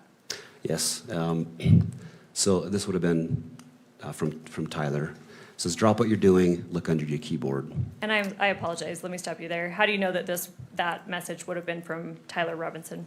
That's just, so any of the messages in gray would be from Tyler, and messages in blue would be from Lance. It's just the way the iPhone distinguishes the messages. And also Lance in his interview also acknowledges that, who was saying what. And up at the top, who do we see that this thread is between? Tyler. All right, sorry to interrupt you. So read that again, starting from look under the keyboard. So after that, then Lance responds, he says, what? And then he says, you're joking, right? And then Tyler says, fuck, I tried to delete that. If we could scroll down to page 2.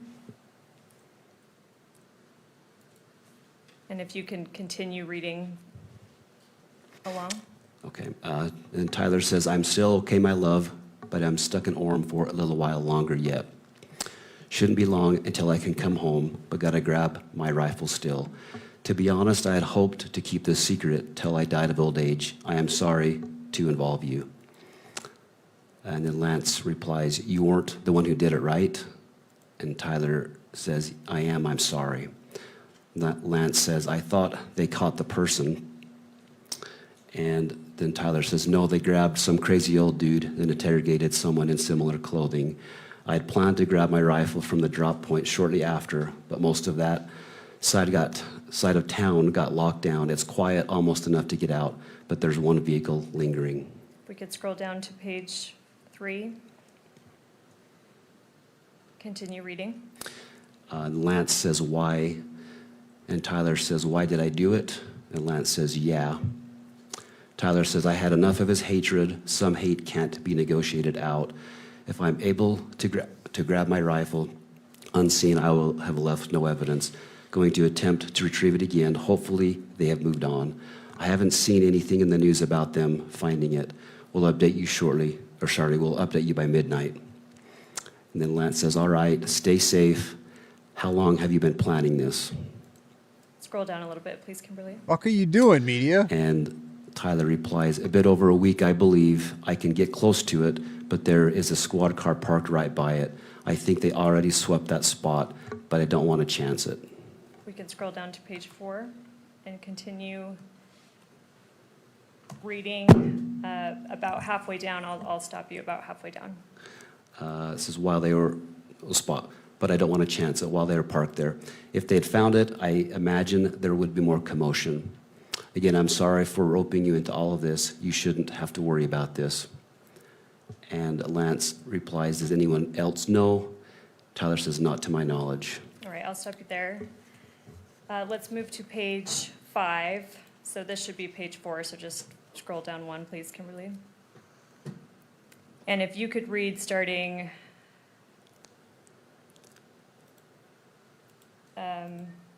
sorry, Kimberly, scroll a bit more down. If you could read, I don't know, about a 1/3 of the way up that starts with guess. Okay. Tyler says, guess I'm just sitting in my car watching reels for another hour, hoping this guy fucks off. And continue. And Lance says, are you okay still? And Tyler says, yes, check and spot again now. Will. Sorry, now we're on page 6. Continue reading. We'll update soon. He continues, the squad car was moved further away, enough that I should be able to move in. I backed off because I thought I heard footsteps, maybe a foot patrol, but the crickets here are so fucking loud. Gonna see if the road closer to campus is open so I can drive past and check shit out. Probably still closed off though. Getting worried, hard to know for sure, but I'm not finding my rifle. Could be in the wrong spot. Lance says, do you think they found it? And Tyler says, dunno, they haven't published anything if they have. And then Lance says, why did you leave it behind?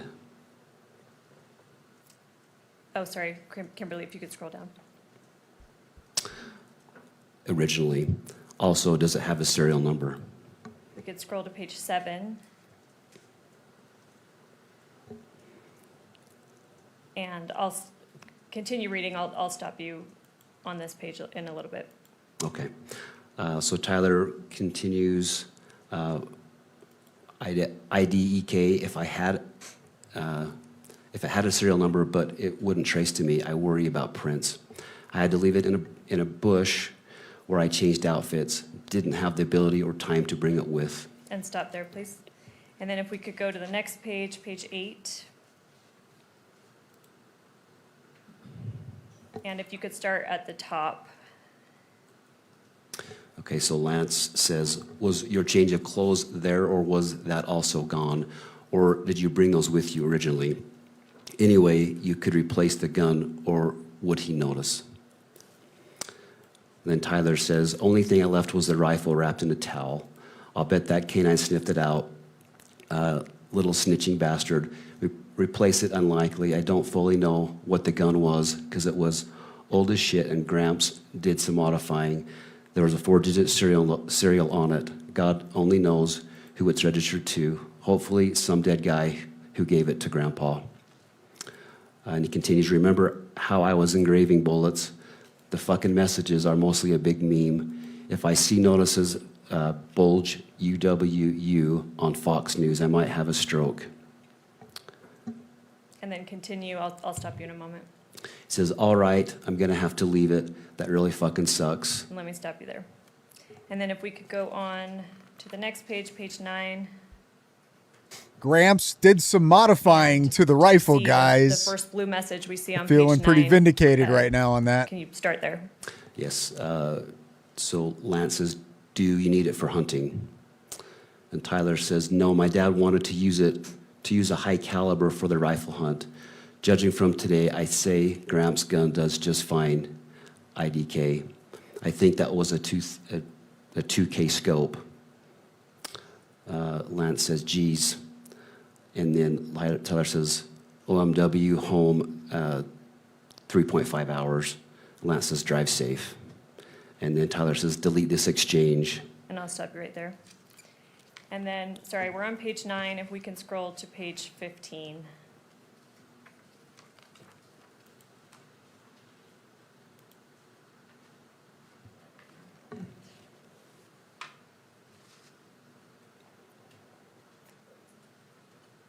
And then the second grade message on page 15, if you could start there. Okay. So this is Tyler. I'm going to turn myself in willingly. One of my neighbors here is a deputy for the sheriff. We hope to keep things sort of quiet here. And then I'll stop you there. Okay. And we can remove the exhibit from the screen. Thank you, Kimberly. We mentioned a Cellbrite extraction of Mr. Twiggs' phone. Do you know what time that last text was sent? Yeah, I recall it was just before 8 p.m. on September 11th. It was, I think, 7:42 p.m. is my recollection. I'm sorry, September 11th?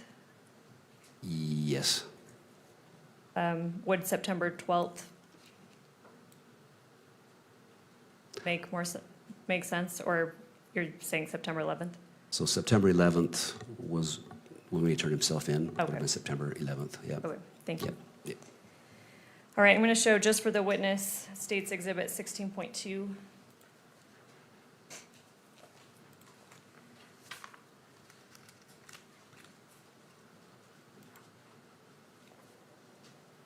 Let me know when you see that. Okay, I see it. Do you recognize this? I do, yep. What is it? This is just more photos of Lance's phone. And How these do you- are, these are sorry, how to bring, sorry, go with your question, please. I'm just asking what it is. So you said it's a photo of Lance's phone. Do you know if that's from the same time period as the exhibit we just looked at? Yes. And what is it of? These are the Discord messages that Lance had talked about. How do you know that?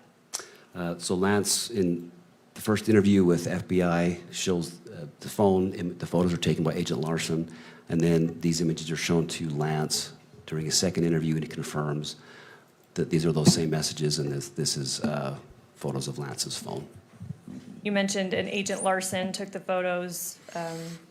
Do you know if he's the same agent that took the photos of this exhibit, 16.2? Yes, same agent. And you spoke with him to confirm that? Yes, I did. Are you aware if Mr. Twiggs is actually part of this Discord thread? Yes, he is a part. I'm just going to mute this quick. I think we have a pretty good idea of what Lance Twiggs received limited immunity for, and I'm guessing it's accessory after the fact, just giving those text messages. It's in as part of that thread. He does. And when did that happen? He identifies that in his first interview with the two FBI agents, and then he again confirms that in his second interview. Did Mr. Twiggs say what username on Discord Mr. Robinson used, at least with respect to this thread? Yes, it's the Tyler/Ikum, IKUM. And is Exhibit 16.2 a fair and accurate representation of that Discord thread? Yes, it is. Did law enforcement send, as part of your investigation, did law enforcement send a subpoena to Discord? Yes, they did. Were these messages recovered via that subpoena? They were. Did you review that? Yes, I did. And in State's Exhibit 16.2 that is before you, when is the first message from Tyler sent? 7:57 p.m. And it says yesterday. Do you have any knowledge of what day that would have been? Yes, this would have been September 11th.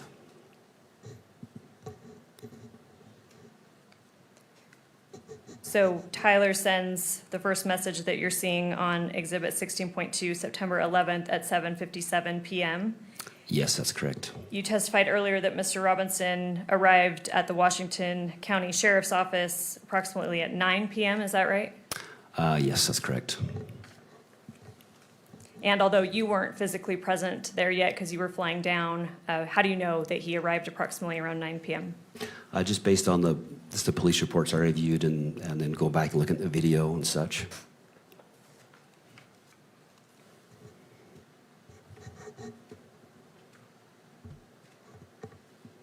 Judge, the state moves to admit State's Exhibit 16.2 and publish it pursuant to court order. Mr. Novak. Thank you, Your Honor. We've already lodged all of our objections on all three phases. All right. Noting the objections. Even if he didn't know about the engraved bullets, let's say he had no prior knowledge, right? He's still communicating with Robinson after knowing that he did it and effectively trying to help him cover it up. Electronic media.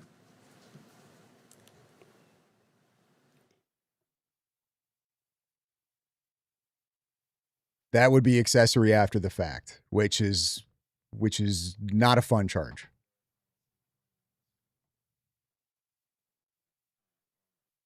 I'm pretty sure that would carry a pretty long prison sentence. And I don't know, I'm just speculating, but I'm assuming that's what he's offered limited immunity on, because I don't know if they're going to maybe end up charging him with something like obstruction of justice or something else along those lines. But yeah, if you're actively communicating with somebody who just committed a crime like that, you are accessory after the fact. I would think we're talking like decades, at the very least, decades of prison time. So, doesn't surprise me at all that Lance was like, yeah, I'll take that deal. I will sing like a canary. Here's my phone. Here's all of the information I have. What do you want? I got you.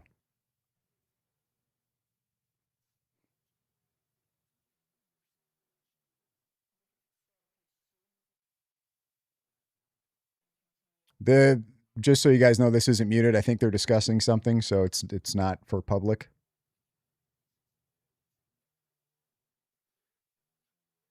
At the very least, aiding and abetting. Based off of those text messages, I would think they would be able to charge him with accessory after the fact.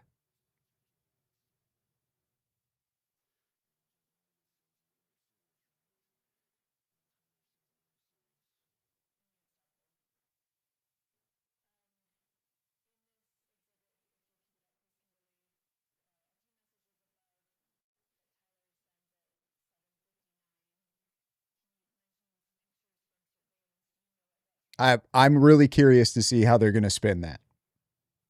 How are they going to spin? Oh, the text messages could be fake. We literally have photos of a phone. Lance Twiggs admits to it's his phone, and we can see it's the contact of Tyler, and you can see the previous text messages before 11 o'clock. That's crazy. I thought it was earlier in the day. I see it. But a bunch of I love you, Do you recognize wee this? back and forth. I do. What is this? This is a handwritten note or letter from Tyler to Lance. How do you know that? In Lance's first interview with FBI, he tells them about this letter note he found under Tyler's keyboard per a text message he received. He states from 11 p.m. on September 10th. And so at that point, Lance finds this. This is the letter he finds under that keyboard. Okay, so to clarify, Mr. Twiggs gets a text from Mr. Robinson around 11 p.m. on September 10th, telling him to look under his keyboard. Yes, correct. And this is what Mr. Twiggs represented was underneath. Is there a clarification for that? I don't know the future if it's a capital crime, if it holds a different Enforcement get this penalty. photograph. So following Lance's first interview at St. George PD, his phone is recovered at that point, taken into evidence. It is downloaded, I believe it was the following day or shortly after that. The FBI transported that phone to the RCFL, which is the Regional Computer Forensic Laboratory in Salt Lake City. The phone was downloaded through Celebrite, and after that, following that download was complete, SBI received a flash drive containing that download. From there, it went to a SIAC analyst to go through that data of his phone to look for any pertinent evidence or information that may be on there. And at that point, that this image of this letter was located. All right, I'm going to break down a few things. You mentioned, I just want to make sure the record's clear. You mentioned Celebrite a few times. What is Celebrite? It's a downloading software that's commonly used by law enforcement. I don't do that myself, but it's commonly used to recover data, to download electronic devices, particularly cell phones. And then you mentioned SIAC. What does that mean?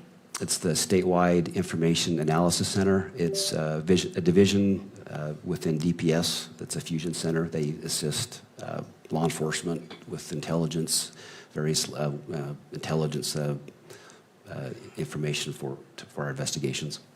You mentioned that you don't personally do Cellbrite phone extractions. Have you spoken to the law enforcement officers that performed the Cellbrite extraction on Mr. Twiggs' phone in this case? I don't believe I specifically talked to those individuals, the RCFL, that did that.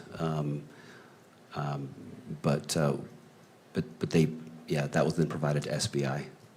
Did you speak with officers at SBI that have recovered this photo that we're seeing in State's Exhibit 16.3? Yes, I've spoken to, I have spoken with the SIAC analyst who in particular found this image. I've spoken to her personally as well. Was Mr. Twiggs shown what's been marked as State's Exhibit 16.3 during his second interview? Yes, he was. And again, you were present for that? Yes, I was there. Is Exhibit 16.3 a fair and accurate representation of the photo law enforcement obtained from Mr. Twiggs' phone and that he was subsequently shown in the second interview? Yes, it's fair and accurate. Your Honor, the state would move to admit Exhibit 16.3 and then also publish pursuant to court order. Mr. Novak. Just noting the objections that have previously been made, and I think that the court's order is that it may be published in the courtroom only. Thank you. Noting the standing objection by defense, 16.3, correct? Correct.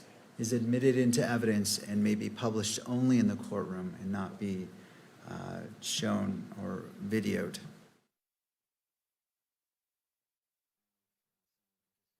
Lame.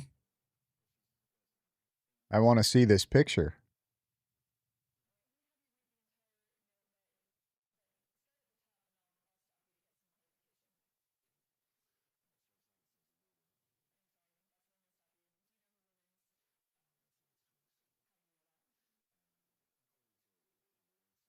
I think they kind of did, Coach. I feel like they said that he turned himself in around 9 o'clock.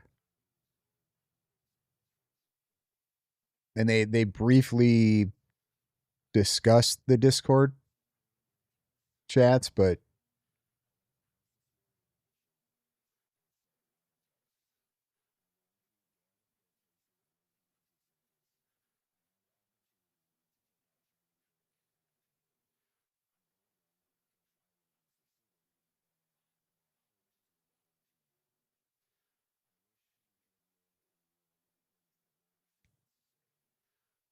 I can't wait. Can't wait to see what they say about these text messages.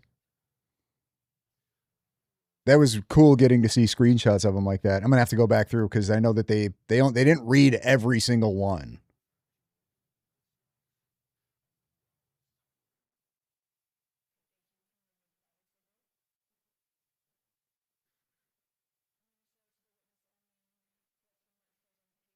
But those text messages are pretty damning. So pretty damning.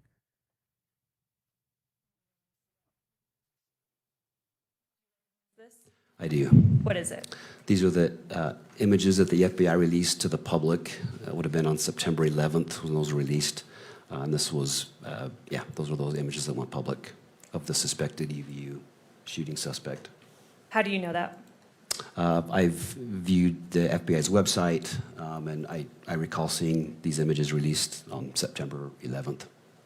Does State's Exhibit 16.4, is that a fair and accurate representation of what you reviewed from the FBI and that the FBI released? Yes, it is. The state moves to admit Exhibit 16.4 and publish according to court order. Mr. Novak. No further objections, thank you. All right. Noting the standing objection by defense, overruling that objection, State's Exhibit 16.4 is admitted into evidence and may be published in the courtroom. And again, in the Discord,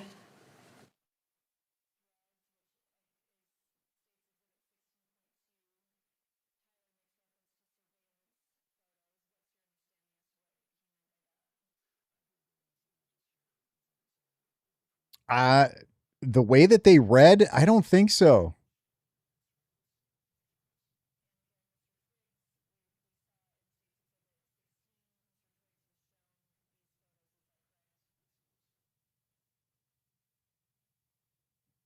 I'll have to go back and look at them again, but I don't think so. I think they were just actively trying to get away. I don't know. I mean, I guess it wouldn't have mattered even if Lance had deleted the text conversation because they still would have been able to grab that through subpoena.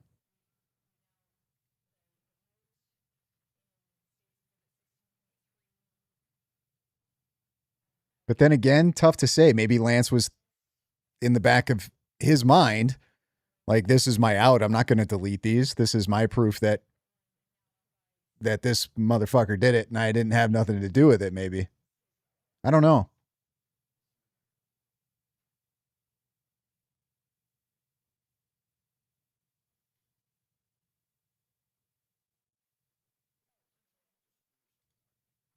You didn't like how Lance asked if anyone else knew? I would have. I would have immediately been like, yo, did you tell anybody else? Anybody else know this stuff?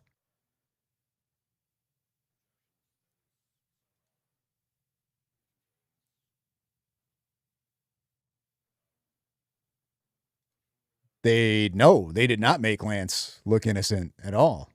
They made him look like a conspiring little shit. Which is, I mean, it's trying to help out his lover. Makes sense.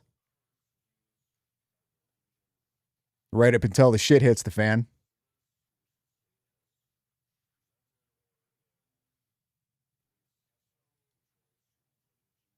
That makes zero sense now.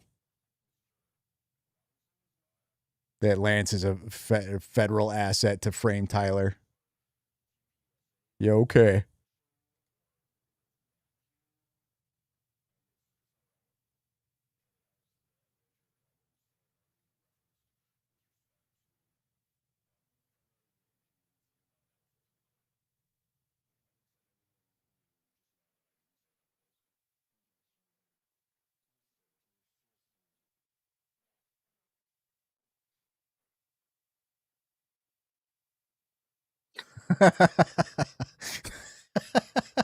Yeah.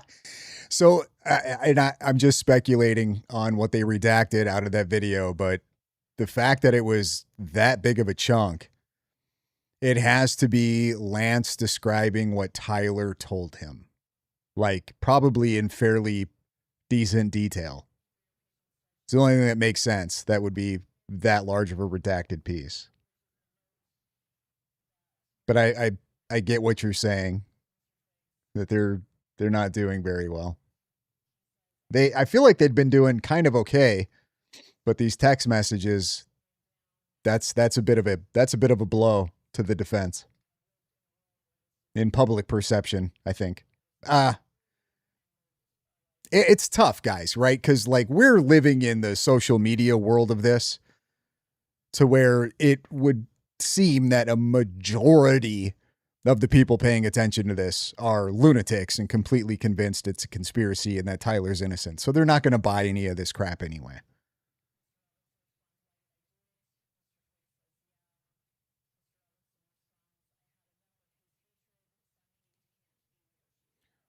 No, I don't. So I feel like Lance kind of clarified this by Tyler telling him early in the morning that he's going out of town for work and it's a long drive. So Lance was probably just going. I mean, it looked like, I don't know if it was the same day, but it looked like they were just sending like "I love you" texts back and forth. And then all of a sudden there's a gap, and then 11 o'clock at night, Tyler's telling him to check under the. It's interesting that Tyler sends that text, and then Lance reads it and obviously finds the letter, reads the letter, and then responds to him with what? And then his immediate response to that was fuck, I tried to delete that message. So he was trying to not, like, he sent it and then thought about it and was like, shit, maybe I should wait, and tried to delete that to prevent Lance from finding the letter. That's interesting.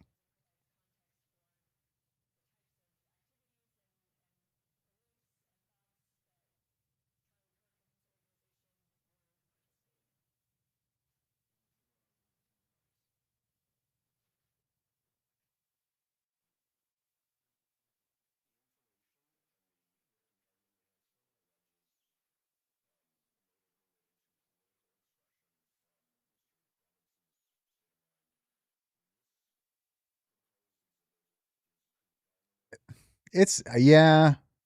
I don't know. It's tough to say. I don't know how. Couldn't really get a read on how like plugged into politics Lance was. It sure seemed like Lance kind of had a lot going on upstairs. So who knows? I have no idea. I mean, it was pretty obvious that Tyler at least had talked about Charlie before. Now, whether or not he talked to Lance about it,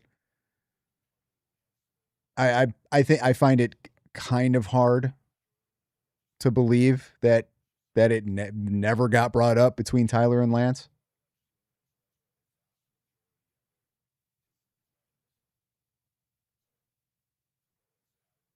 I ruled. Yeah, I'm definitely going back and listening to that and reading those texts again for sure. I'm sure they're already online, clipped, screenshotted.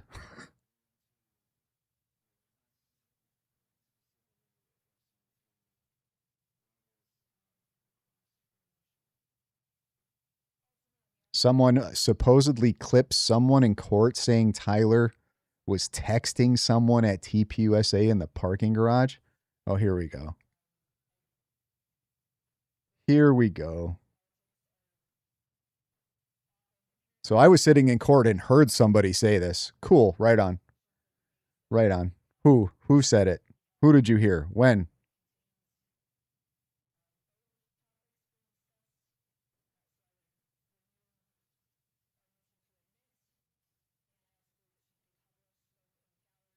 Yeah, I was more surprised that Tyler wouldn't have said anything.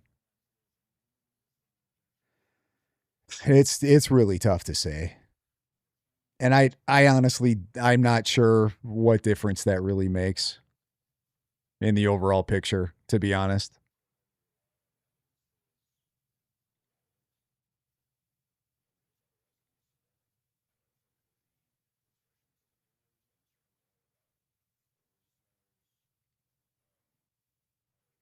Do you think it's odd that Tyler Robinson never spoke about LGBT issues with Twigs? I don't know. I just it's listen, these people are weirdos, guys. It like either way it wouldn't really surprise me. You know what I'm saying? Like dude's playing D&D on the regular.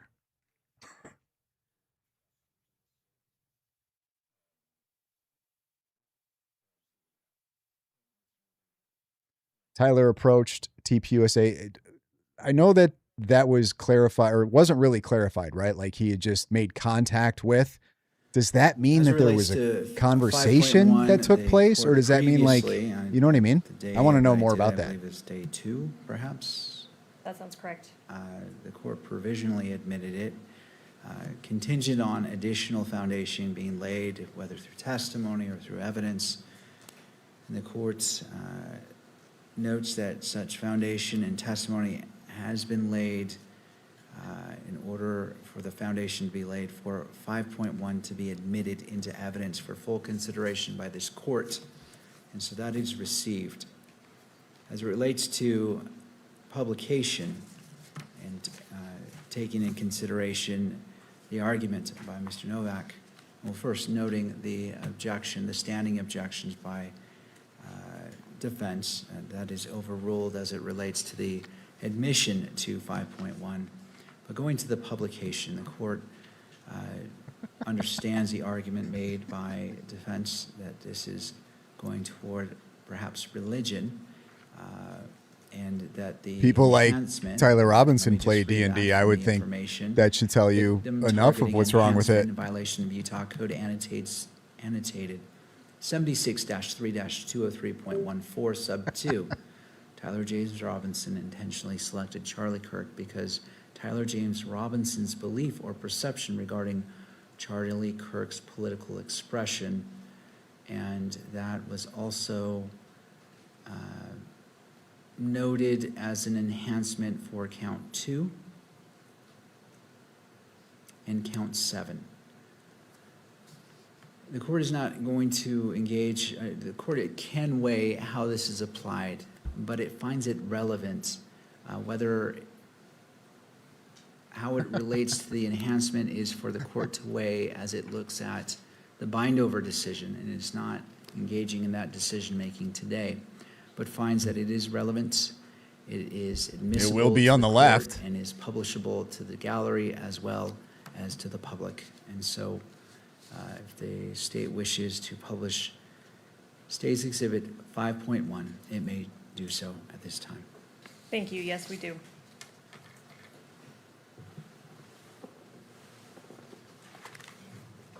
And Kimberly, I don't know if we want to use the same kind of slow scrolling.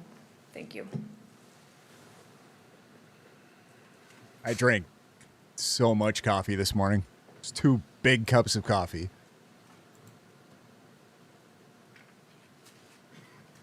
I can feel it.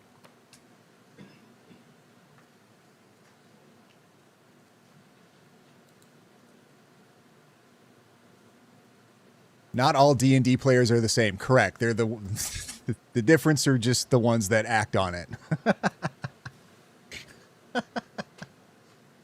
That's what separates D&D players. The ones that think and then the ones that do.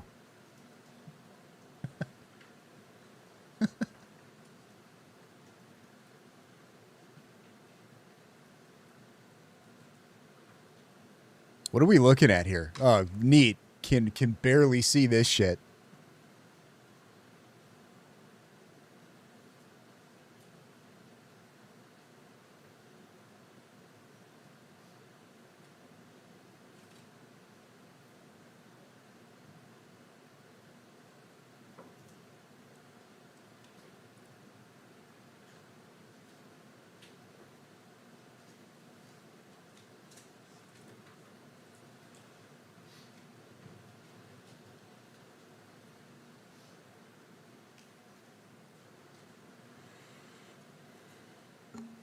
All right, I believe that should be sufficient.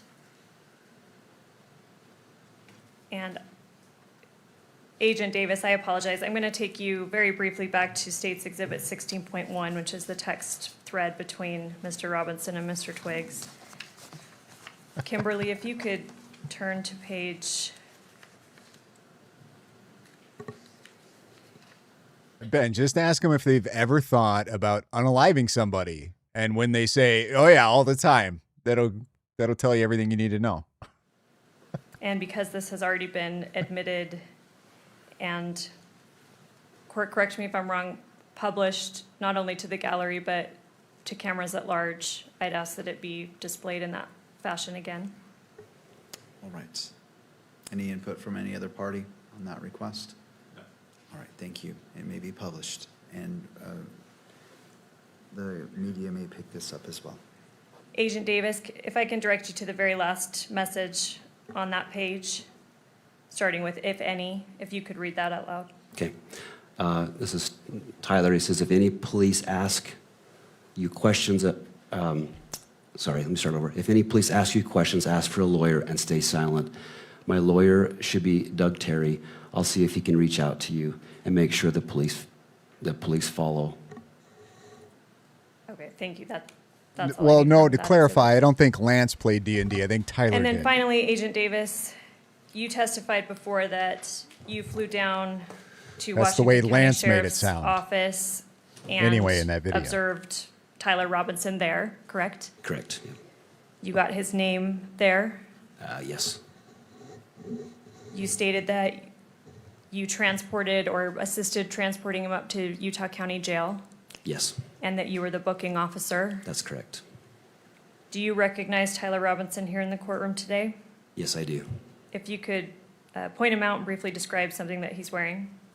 He's the individual seated at the defendant's table in the center chair with a gray suit coat and a green tie. Your Honor, if record could reflect identification of the defendant. Counsel? No objection. All right. I'll note for the purposes of this hearing only that Agent Davis has identified Mr. Robinson in court. Thank you. And Judge, if I can just have a moment. You may. They won't stay quiet. We're ready to pass the witness, thank you. And I don't know if now would be a good time for lunch. All right. We'll go ahead and break right now for lunch for 1 hour, 1 hour and 5 minutes. Let's come back at 1:30. We'll resume. We'll pick up with defense for cross-examination if they choose for Agent Davis. All right, we'll get Does either Andrea's party breakdown need to here. For the record, before we go on our lunch break. So I'm going to run to the bathroom, but I am going to wait until this is completely done with and they No go on break, and then I'll cross-examination pull for up Agent Andrea's Davis. stream. So I don't want him to wait here if he has. And maybe we'll other go, things to do. is Gary on Thank you, yet? Mr. Novak. Thank you. No On his own stream, or is it cross-examination. still May this just witness Jen, be SK, excused. and Gil?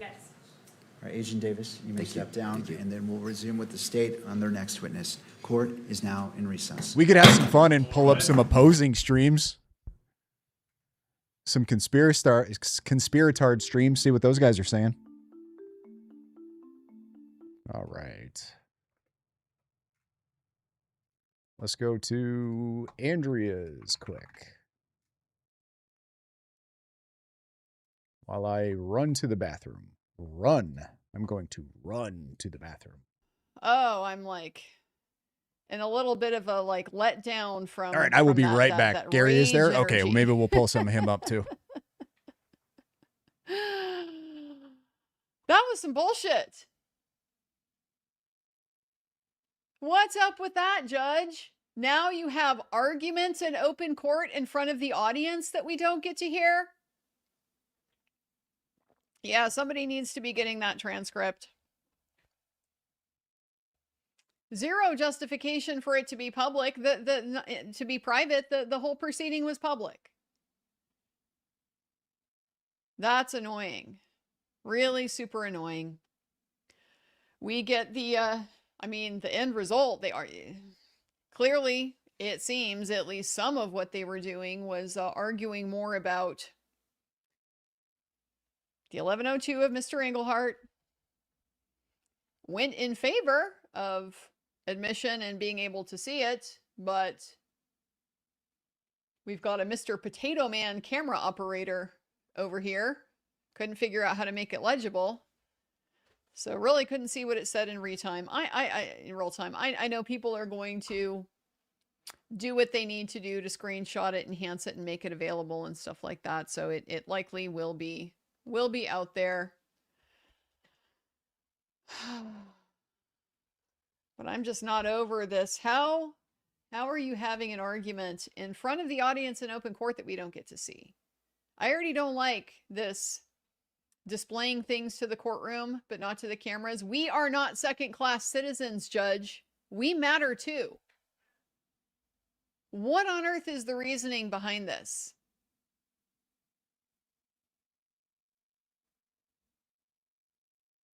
What's the reasoning behind this? If you want to create an absolute circus at your courthouse because people realize, oh, I need to be physically there if I'm going to get to see what's going on, this is a great way to achieve that. If we can't trust that we're going to get the information from the stream, we have to be physically present in the courthouse, then there's going to be one hell of a scrum out there. And I hope your small county is prepared for that.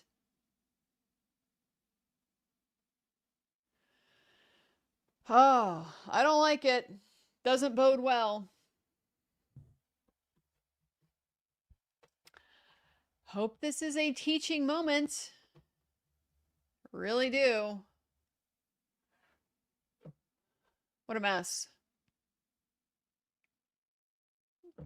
What a mess. Yeah, I'll order the transcript. Making a note right now.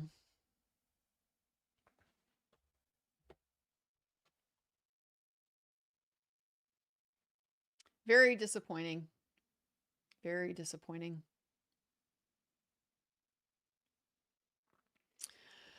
Oh, bass player, 2011 IFY. For those questioning the pre-written ruling, that's how this works. What we just watched was to get everything on the record. Yeah, how did you like that? The judge already had his decision made about what was going to happen with, the request to publish all the exhibits and view, all the exhibits and everything.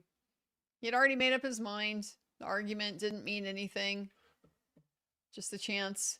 Now, in fairness, I wasn't like scrutinizing the judge to see if he was like making any revisions, but I don't think he was. I didn't see it.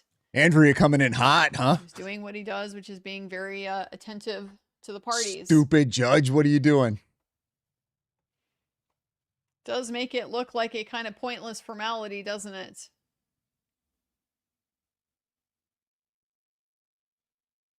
Gingerpuff 764. Andrea sent warrants I found, working on locating others when I can. Thank you for that. Very much appreciate it.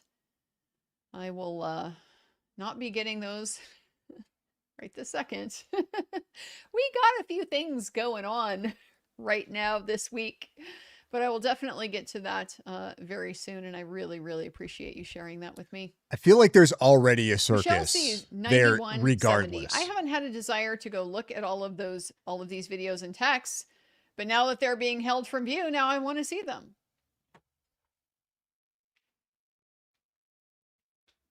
Right? Right? Streisand effect. It would have been just one more thing over the course of this hearing. Well, maybe I shouldn't. But you blew it up. Maybe I You made shouldn't pull such a that big up. deal out of it. I'll just read that it. You drew everybody's attention to it.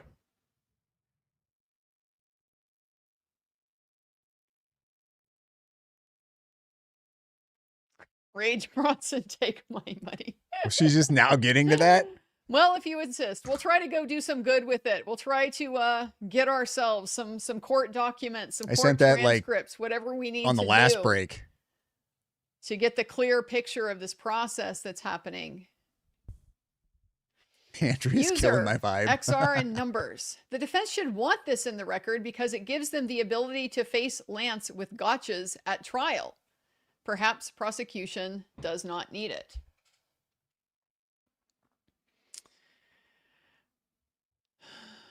I mean, okay, so we got a little bit more than we were expecting to get at the end of the day yesterday, right? Still big chunks taken out. But that's in part because we got to see the texts themselves. At least some of this was about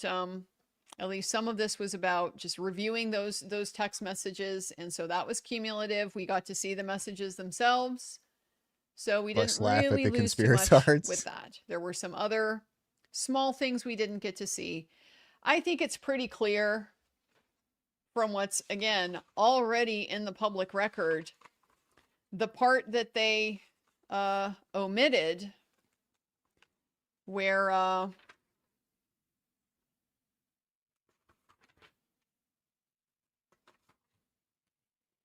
they were talking about. Should we so see? they Should we go see how these guys are twisting things up, and then or what their takeaways were with everything? All this stuff. I am curious. I am curious. If it's bad, we'll go back to Andrea. If it's bad, we will come back to Andrea. Question is who do I want to give my view to?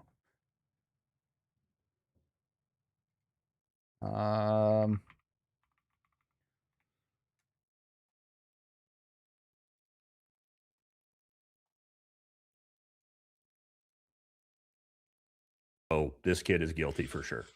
And to your point, Baze, like, you are so intellectually dishonest if you're trying to push that as the narrative. Like, yep, lock case, all the evidence in the world. It's like, and yeah, there's still a chance this will go to trial, and more will come out, and then we'll see something to make us think otherwise. But like, and again, like, we're 10 months in, and we've been hearing, just wait till we get there. Just wait till we get there. And like, this is it. This is the first week. All this rhetoric that we heard for 10 months. This isn't it, bro. They were building it up to this, like probable assuming cause. the sale.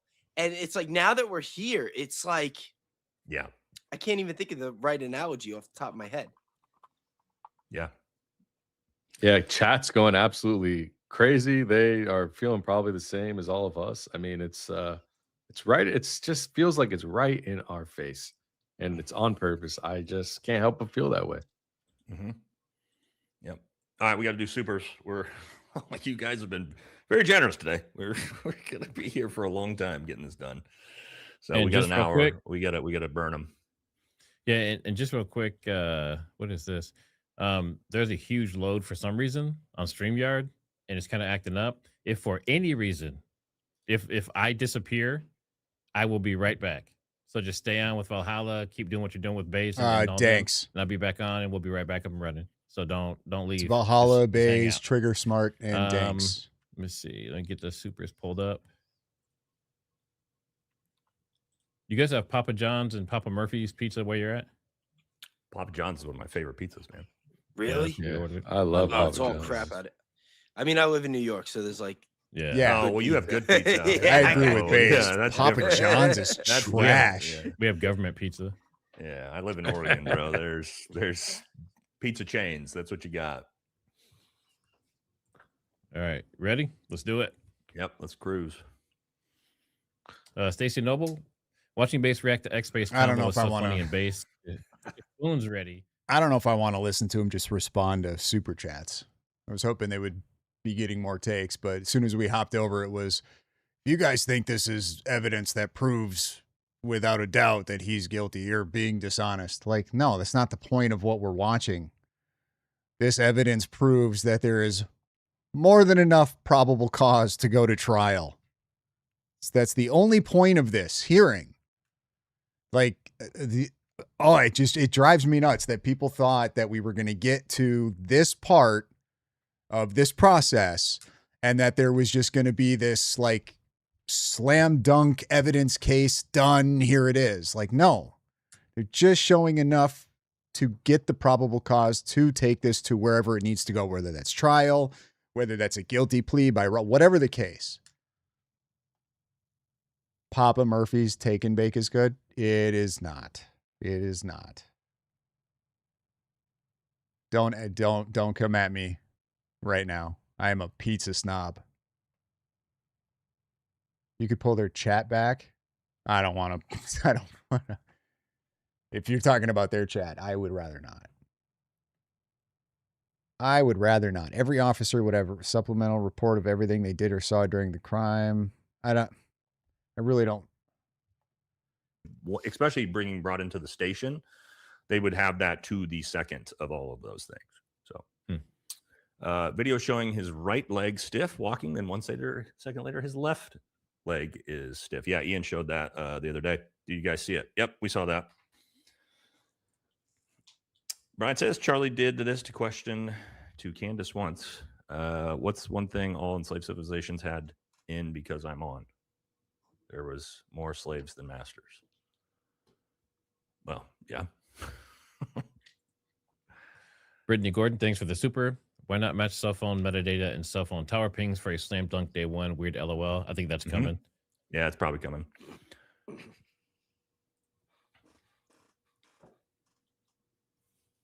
Not mine. Who's up? Are you guys tracking? I'm tracking. I was on mute. My bad. My bad.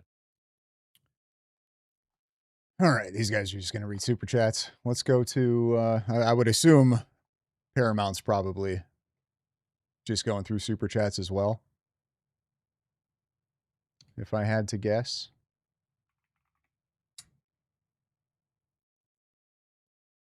If I had to guess.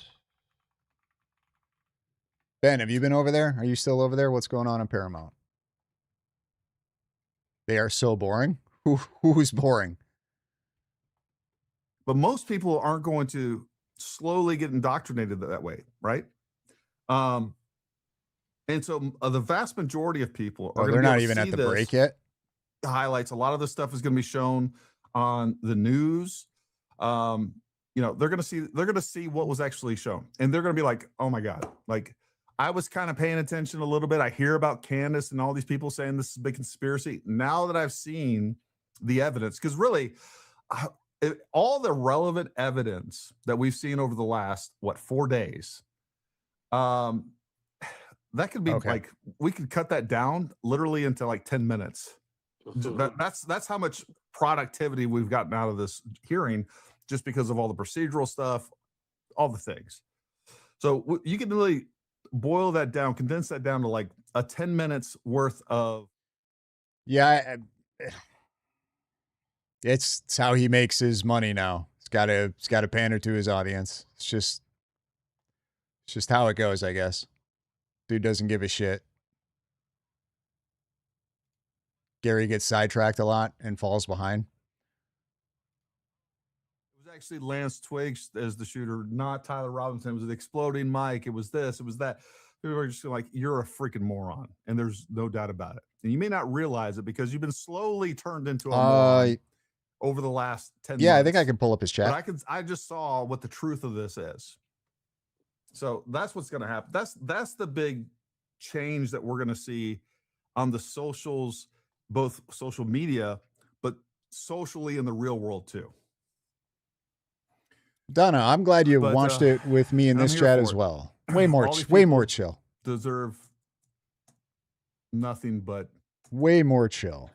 And Gary, let me just add, there are instances of crazy people surrendering themselves, for attention for crimes they haven't committed, but you do not see people so far behind close loved ones or whatever that they just committed a crime for no reason. Yeah, and you know what else you're not going to I think see? he's You're not gonna I think see he's somebody- worried about copyright, but I'm pretty sure like this stuff there is that I don't think that works with this kind of stuff.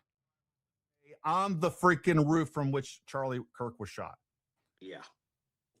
Their firearm 3.5 hours away, laid in the woods that they described in their text messages with their DNA on the trigger, on the expended round, on the unfired rounds, on the towel that the firearm is wrapped in. That's the problem. Right. That sounds correct. Who's Clipmaster Jake, Ben?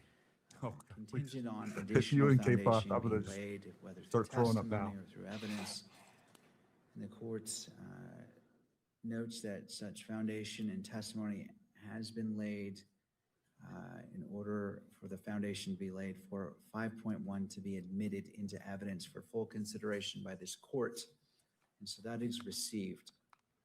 As it relates to publication and taking in consideration. Okay, the they're a arguments of little too far Novak. behind here. Well, first noting the objection, the standing objections by defense, that is overruled. He's as it from relates to Patriot. the Was he admission just to made mod? 5.1. But going Or to the has he been a mod publication, for a the little court, while?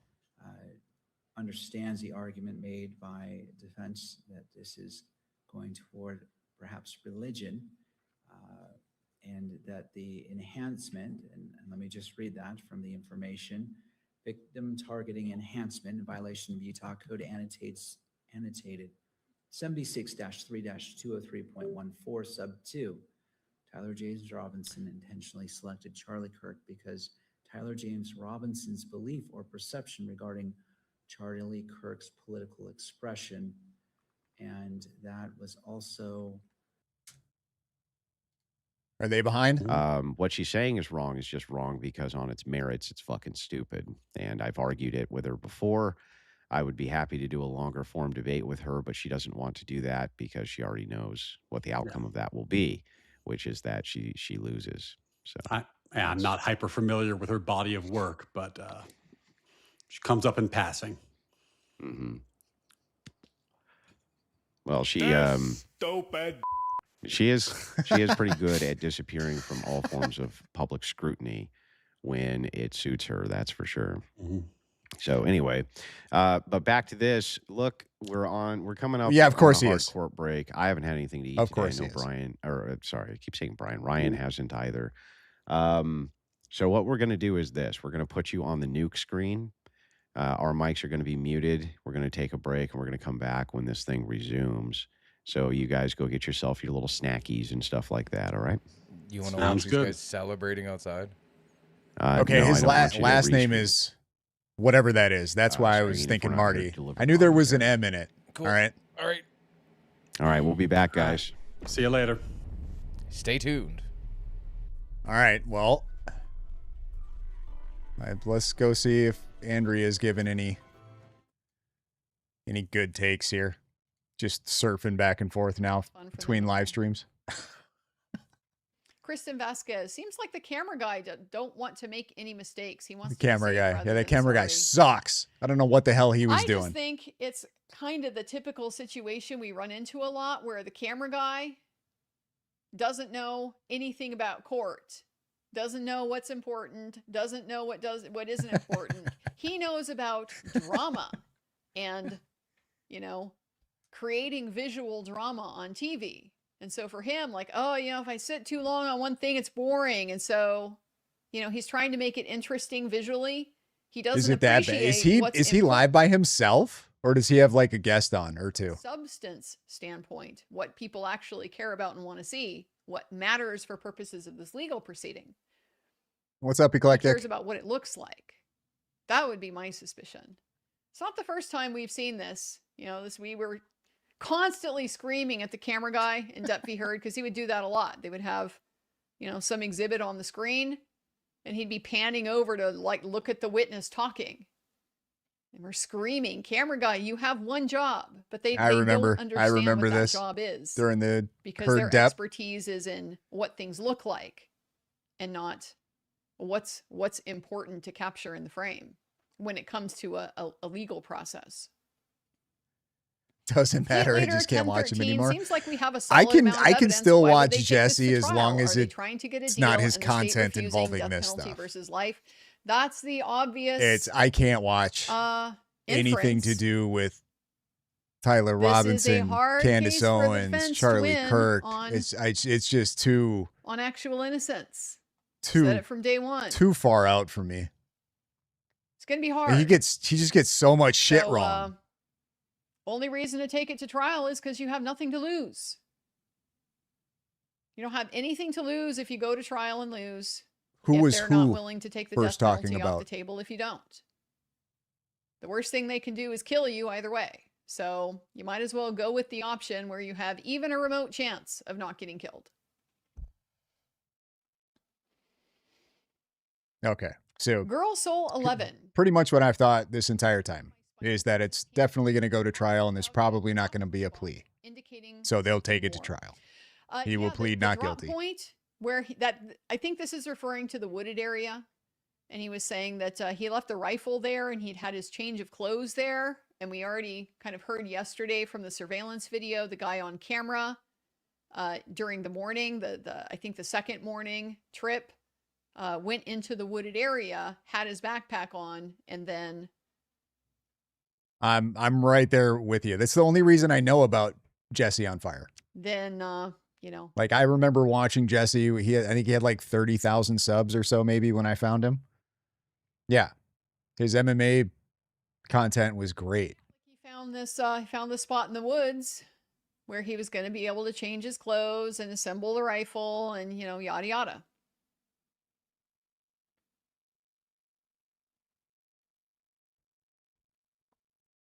Mary Ann Thorson. So good to see you, Mary Ann. Welcome to the channel. I know you've been around for a while, but thank you for joining as a member. I know you've been a member before. Good to see you. Love to have you here. Nope. Mopan. Sometime you don't have to super chat it, but if you would phonetically spell out your name for me, I'd love that. I'm not quite sure how to handle this one. Graphic content warning because it's just graph. Good pun. I didn't catch that one. Graphic content warning. That's pretty funny because all it was doing was just showing the judge.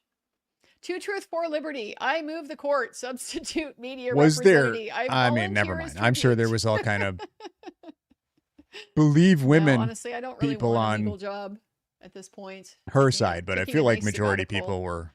I can certainly get We're work on as a lawyer Depp's as team. soon as I want that. But 20 years as a lawyer, the common theme, like just the characteristic of that experience is always being behind. You've always got this long ass to-do list. You got this stack of files you got to deal with. You got things that are piling up that need to be dealt with and all kinds of new things, emergencies, pulling your attention away.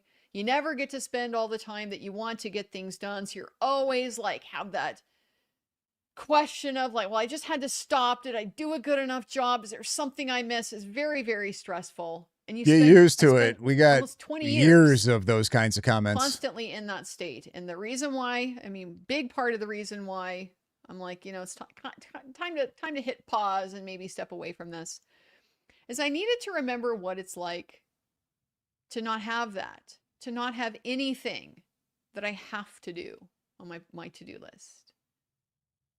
20 years with a to-do list, and now I'm free, and I'm still only just kind of like getting used to that. But that's also like, you know, why my YouTube approach is the way that it is. I'd be a much better grifter if I had, you know, like a list of things I needed to do and like kind of felt like it was a job, like it was an obligation, but that's the whole point. I don't want that. I don't want that. It's got to be fun. We're doing this because it's fun. I could make a lot more money off of this, you know, if that was the goal, and I wanted to bring in that kind of stress and that kind of mentality, but I just don't think it would be helpful. I don't think it would make this better. It's fun, it's meaningful, and that's why we're doing it. Really, I see you toward the transcript. Thank you so much. Thank you so much. We're going to do it. We're going to order this transcript and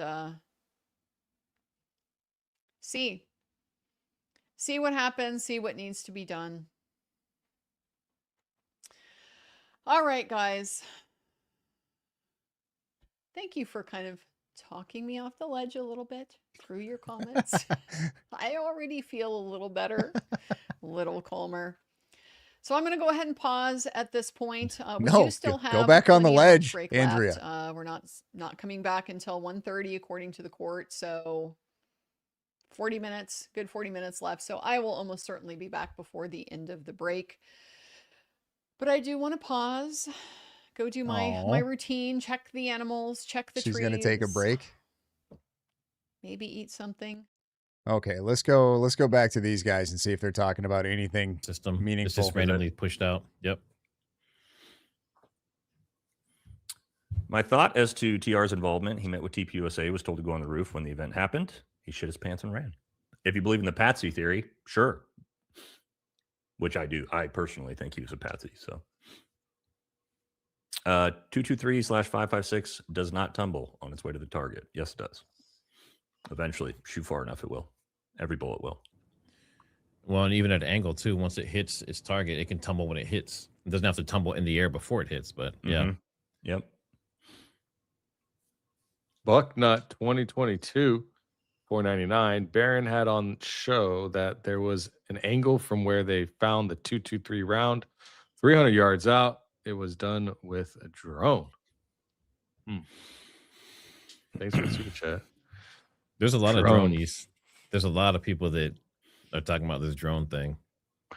Oh, I went down that rabbit hole for a while. I mean, Nate, great, but let's remember this is just something this liar said on a stand. Could be Fed slop adjustment. Upset the mic theory. Oh, I definitely think it's all Fed slop. The bells. I'm stuck on the screwdriver. I want to see. Holy they had fuck. DNA All of to see if it, matches really? the gun they All claim of was it. It's used. just all fake. That's a good question too. Does the DNA that they found that supposedly matches in each case, since they were all run separately, do each of those match each other to put all those together too? I mean, I don't know if they even do that, but it's interesting. Don't know. Thought. Cash took those engraved bullets and sent them to Valhalla, where he will see Charlie, apparently. Yeah. Why AR platform bolt action break open variants? Why? And I'm not sure. Sorry, Omi. I'm actually not sure what you're asking here. But I appreciate it. Thank you. Danny Freedom. Erica Kirk on stand. My dog stepped on a bee. Yeah, I know. It is an AR. Also does not explain the crazy shore reaction. Nice. Should give them a Not dono. sure what you mean here either. Sorry, Lisa, but thank you. Maybe like the seizing up and all that. I don't know. Maybe that's what they're talking about. Nah, that's. Diz Ginger does snap. Welcome. The judge got bubble guts. That's why he's late. You guys Bubble are killing guts. me. You guys That's are killing funny. me with your some of these comments. You're really talking cryptic, guys. Chocolate rain. Let's see. After the Briggs and minifigs Brahma, I don't trust Utah police or the courts or the Mormons. Yeah, and that's not even the only super sketchy thing that's happened. I don't trust the Mormons either. There's a lot of cases like that. We can agree on that. Did anyone else notice how it seemed like there was an intentional extra blur on who They was have, getting into yeah. the car in the name?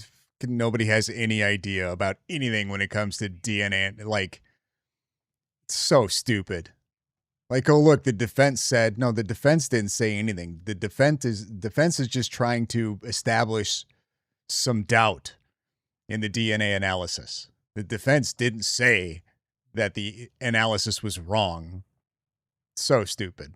You guys drastically overestimate how fast I can shit. And you also assume he's not sitting on a toilet right now. Built into the studio. No, they're skeptical. They're skeptical of everything except for their own opinions. Like, they don't have any skepticism on their own theories at all. Just everything else. Like, no. I was gonna say some nerdy shit, but And actually, fun fact, I'll probably for those say who it don't know, wrong since and we're just end here, up sounding stupid. So I will people just ask me avoid like that. like the eyebrows and all that stuff. Like, I have alopecia. I've had it since I was like No, they're 15 years old. live. This is So live. I've actually been bald since I was 15. Wow, that's wild. You know how much money? You know how much money I've saved on shampoo and all that stuff and haircuts? It's crazy. It's like over $1 million, I think, by this point. Scott Willard, $1.99. You see a guy in parking lot, backpack. I'm right there with you, Raw. It's never even crossed my mind to even write anything on a bullet, let alone grab a Dremel and engrave one. I'm not sure, to be honest with you, if Trigger Smart's a veteran or not. I have no idea. Anywhere from 139 yards to 300 yards, the wind's not going to have that big of an effect on the round. Little bit of an effect up to 300 yards, especially with something like an AR-15. So it'd have a little bit of effect, but you'd need to know that as a shooter. But let's say if the shot came from the location they're claiming, it's going to have, this much effect on the round from 130 Now, yards. yeah. Now with Nate's theory, I actually looked it up. So say we're at like 300-ish yards, 223 or 556. That day, during that time period, they had between 7 and 14 mile per hour wind. That is high. So if you look at a 55 grain, which is most likely, that can be up to 14 to 18 inches of movement. That's what I was going to say. Probably one. I don't understand what this has to do with anything. But I mean, but here's the thing: if you're a professional shooter, that's no problem. 7 mile an hour winds at 300 yards. I mean, you just aim probably half a body length off center mass, and you're going to be just fine. You get out to 700, 800, 900 yards, right? In 7 to 10 mile an hour winds. Now you're looking at, full on long guns, like full body frame offsets to the left or the right.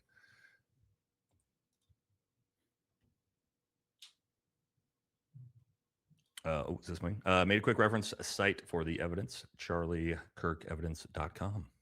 Okay. Coach OG, thank you for the super chat. Not saying Steelman, their case. This, but you want me to? Isn't there a possibility that a bullet? I don't even know what their case is. Barrel if the grain weight of the bullet does not match. Are you talking about these guys? Twist of the rifle. It's Fed slop. Maybe, slop. You can't prove. Now you're talking about potentially. You can't prove that anything that we just saw is honest and truthful. Could all be lies. Could all be made up. Could all be fabricated. That's their case.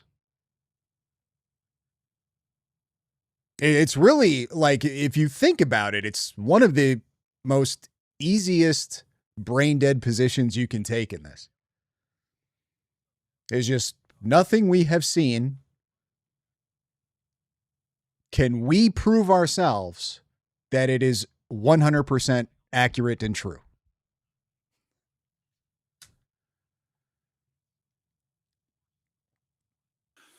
Yeah, here's the thing I don't like. If you're going to show it in the court to the public, because there's like people that we know in that courtroom. If I heard about someone engraving a bullet, I would call the FBI don't immediately. Show it in the courtroom either. You know what I mean?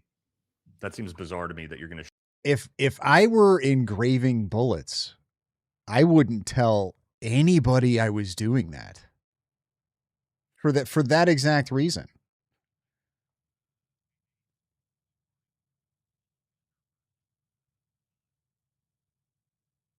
Do you think Tyler will get unalived in his positive enforcement area by our greatest ally? Wait, are you trolling that? I have to speak like this. You do have to speak like that. I don't know, man. At this point, he made it farther than I thought he was going to make it. I didn't think he was going to make it this far. So we'll see. And I think a lot of people think if that was going to happen, it would have happened already. I remember I was talking about this the other day in the stream about the Boston bombing and the conspiracies that were going on there. Ton of people didn't think Joe Hart was he was going to be unalived. He wasn't going to make it to any type of anything.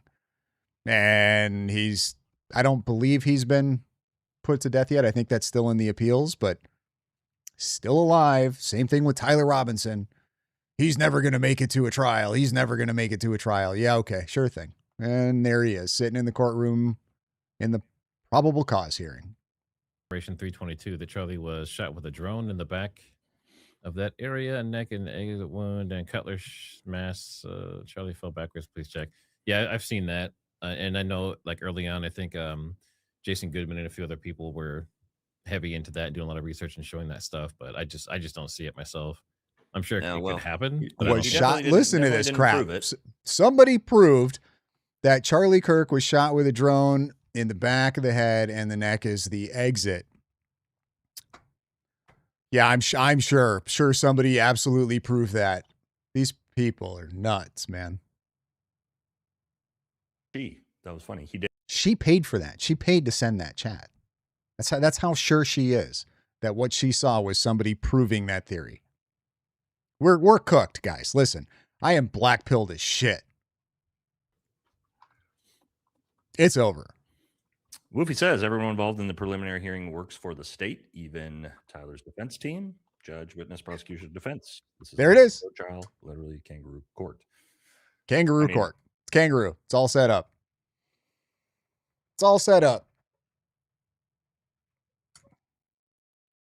Set up. Mm-hmm. Yeah. Which could be possible. I don't know. I mean, have you seen any of this stuff, Nate? There's been a huge amount of people on the left and liberals and stuff that have started doing that. There's like we have yeah, go ahead. In our competition shooting scene here in Oregon, where I shoot, there's always like a whole group of like 12 of exactly that show up as a group. It's actually really popular in that community in shooting. It is. It's so incredibly stupid. It's like, okay, so what's real then, guys? Is anything real? Is anything in the courts, law enforcement, anything? Don't get me wrong. Our justice system is not perfect in any way, shape, or form. Name me a better one. Name me a better one. Outburst theater is embarrassing. Actually, I agree. Same. Yeah, it's pretty wild. It's a little intense. You know, the judge, if you watch both times, didn't even respond to the guy. He just stared at him and let him walk off, and then went, "Okay, anyway," and went back. Well, he rolled what he was doing. He rolled his eye at him. So I mean, just yeah. Like this freaking guy again. That's on me. Okay, sorry. Actually, we didn't do that one. Oh, I'm not really sure what they were just talking. Were they complaining about the Erica Kirk family representative lawyer or whatever, the victim lawyer? Why would they talk shit about him? Do they not understand he's trying to get this evidence seen so that everybody can see this? Yeah, we're going to dog that guy because he's trying to get as much evidence shown as possible. Who cares if he's being dramatic? It's his job. I don't know. Like, so they don't want the evidence out either now? Is that? I don't understand the argument here. From Canada, right or the under complaint. Our nose, bald prosecution member and team. I see 4 of them. Did they go park in front of Mrs. N's ring camera? LOL. Not even going to mention Charlie's security team. They might get into something like that in the trial. I'm not sure. Joe says, not a lawyer or judge, but all these reactions is allowing them to shape the case any way they like. Yes, just saying. I mean, I think that's what the defense was trying to argue, but it got overruled. Danny says, or Denny here, he clarified it, has it been discussed whether or not TR even admitted to being guilty when turning himself in? Ain't that what they said in the beginning? They said he admitted it to his parents, who then turned him in. But as far as we understand it now, it sounds like that's not true. So I don't believe he's confessed, other than Lance's text messages. Have we seen anything beyond that? I don't think so. Yeah, they didn't believe a lot of things that have come out in this preliminary hearing. Every piece of evidence that they have claimed to have in the charging documents that they've presented, they have it. Crazy. It's wild, isn't it? So I would imagine that the rest of what they say they have, they probably have it. That's a good question. I haven't seen anything yet that said they were there at any point during this, but I'm sure. I mean, I would think they would be. Yeah, I'm going to assume they are. Kevin says, Tucker doesn't say unalive or our greatest ally. Well, none of us are Tucker Carlson with the biggest platform in the world. So fortunately, the rules we have to work around are a little bit different than Tucker, my friend. He is independent, so he can do that. Yep. This is court filibustering. What a joke. You should all wear maroon hats and black hats and glasses. That would be funny. I don't have a maroon shirt. I agree. They should do that. That would be hilarious. We can hold on to that screenshot forever. Shut in less than 60 minutes minus commercials. Yeah, it's a little bit different on TV, huh? Are they going to show Lance's testimony? Man, these are still from 9 in the morning. Woo! Yes. Well, they did, huh? What it calls confessions. Mitch Harper, this judge sucks. He's indecisive and trying to placate everyone. I think that's kind of his job, though. In this 100%, that's his job. He's trying to be as balanced as possible. I mean, for the most part, I've heard that people actually like him so far. I think he's done a pretty good job. They think he's fair. He's been fair. Yeah, I think he's been pretty fair to both sides. Yes. Maybe this isn't even the real Twigs, isn't it? Isn't it highly suspect that someone receives immunity and doesn't even have to testify in person or be cross-examined? They're saying it's because of this pre-hearing trial. In the actual trial, he will be forced to in person. At least he's clarifying some truth to his retarded audience, so that's cool. I think your client didn't do it, but with you doing all this shucking and jiving, it makes the defense look bad. No, I disagree. Thank you. How do they think that the defense looks bad? The defense is doing everything they can to try to prevent any of this crap being seen by the public. The evidence makes their client look bad, not the defense. Situation. So stupid. And you are very close to all of it. Interesting. Was it you, Helga? I think it was. From your house? That's a long shot, maybe. Jen's peace pen. Is that me or you? I don't know. That's me. Yeah. Jen's peace pen from Australia. Did y'all see Ben on his show? He said his security is getting updates from CK. Yeah, we did see all that. And I just saw that. Yeah. Yeah. Which, I mean, doesn't make sense. I mean, so if something's happening to one podcaster or one personality or whatever, that's real, and there's something major happens, I could theoretically see communication to like alert the other ones, but they weren't on good terms. So they didn't. No, they hated each other. So that doesn't. It doesn't make sense. See, Paul Pearson. Let's spend 2 days arguing about taking testimony from a guy with DNA on evidence and threatened by misdemeanor to convict Patsy of capital murder. Yeah. Yeah, I don't know how they're going to get around his DNA being on everything. If it was on like the towel because they share the house, maybe. Yep. But not every single item that they're using as evidence again. I don't know. It's well, Holler is yeah. I agree. Punchbowl Puppy. Did any of our girls get into the courtroom? Yes. Brandy and Teresa definitely did. I think Billy and Lane might have also got in. He's cornered the market on, hey, he doesn't like Israel either. Therefore, I trust and believe every word he says. He confirms my bias. He's my favorite.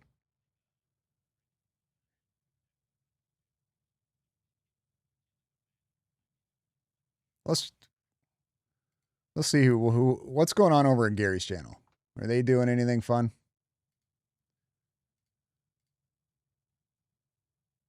Ooh, I must have closed out of Gary's. Paramount. What are they saying? Uh-oh.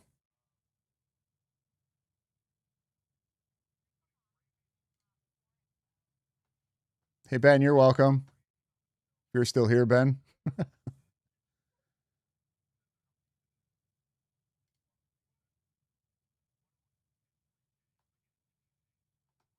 Internal ballistics, right? So over here, reloading or whatever else.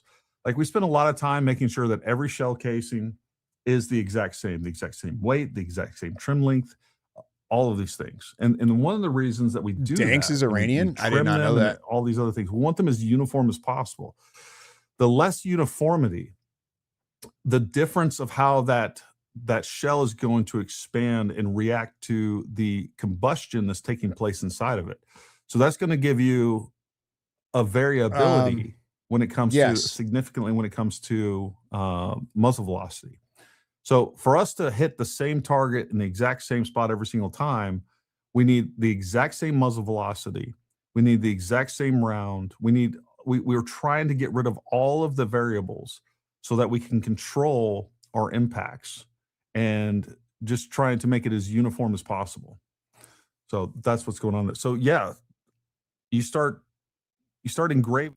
I got to tell you guys, like, just being real, hearing the same arguments over and over and over again it's getting incredibly old. And having to use the same arguments over and over and over again. Like, talk about the definition of beating a dead horse. But I don't know what else anybody can do, because they're going to keep pushing the same. Like, we still have people sharing fake eye images of the suspect with comparisons to like court pictures or whatever of Tyler Robinson. Like, we still have people sharing crap like that on a daily basis. Like, look, this isn't the same guy. It's not the same person. So I don't know what else we're supposed to do. You know what I mean? Like, I don't know how many times Gary is going to have to continuously go over, like, look, do you have any idea how incredibly impossible it would be to reenact exactly what we saw on 9/10 because of this, and this? And it's like, he's got to keep doing it. He has to keep doing it because it's like, it has to get beaten into people's heads. But from my point of view, I don't know. I'm assuming some of you guys feel the same way. It's getting incredibly old. So if anything, with this hearing, one thing I was looking forward to is maybe some new arguments from people. That way we can come up with our new arguments and make things feel a little bit more fresh, because it's been the same shit week after week after week. We still have people pushing the dumb narrative that it was a stock photo of the rifle. Like, if anything, can they just bring the rifle in? Just be like, hey guys, here's the rifle.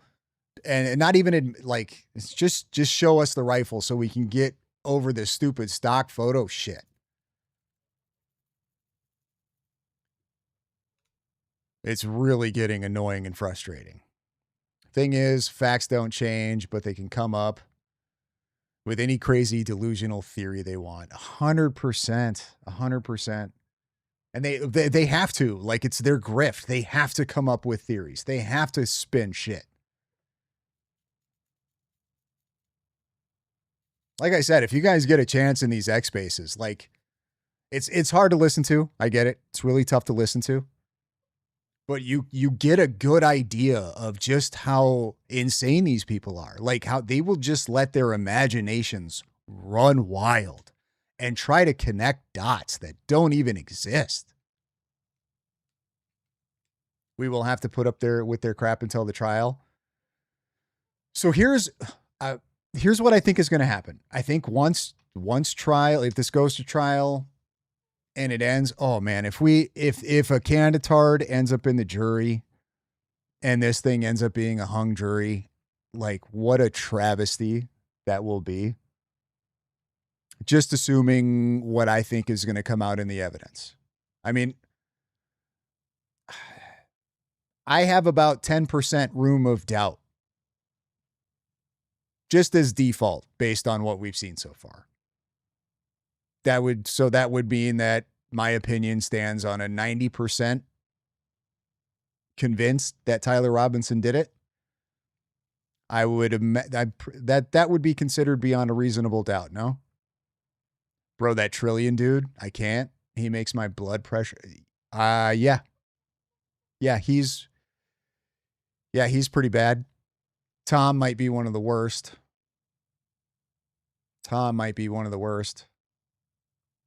They believe that's plausible, not the rabid left holding. Yeah. The arguments in the spaces that people were attacking Blake Neff with were all the same. Well, they were trying to catch Blake in a gotcha. And one of those gotchas is because it came out on the Ring camera that one of the witnesses thought that they saw 3 people in the car and there was a bald person driving the car or something along those lines. So they were trying to get Blake in a gotcha of admitting that he had stayed the night that night so that they could be like, holy crap, guys, I think Blake Neff was the one who was driving the car. And because it came out in court that Tyler Robinson had made contact with some TPUSA representatives, that somehow Blake is now involved in like setting this up and working with Tyler Robinson or whoever. Like it's getting crazy. It's getting aggressive.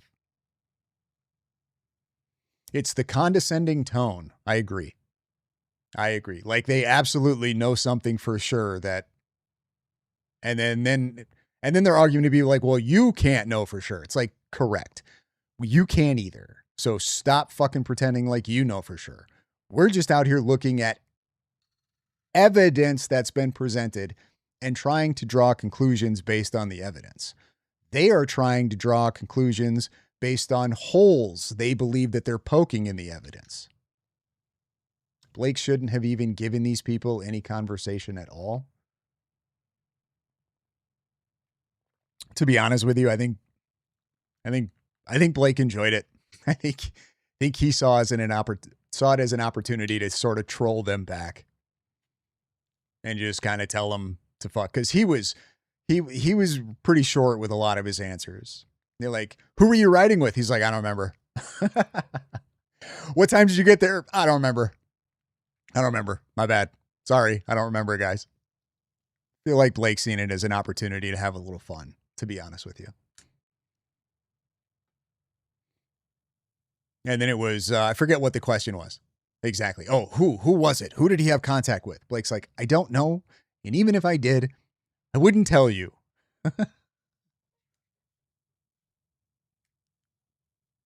So I don't blame him.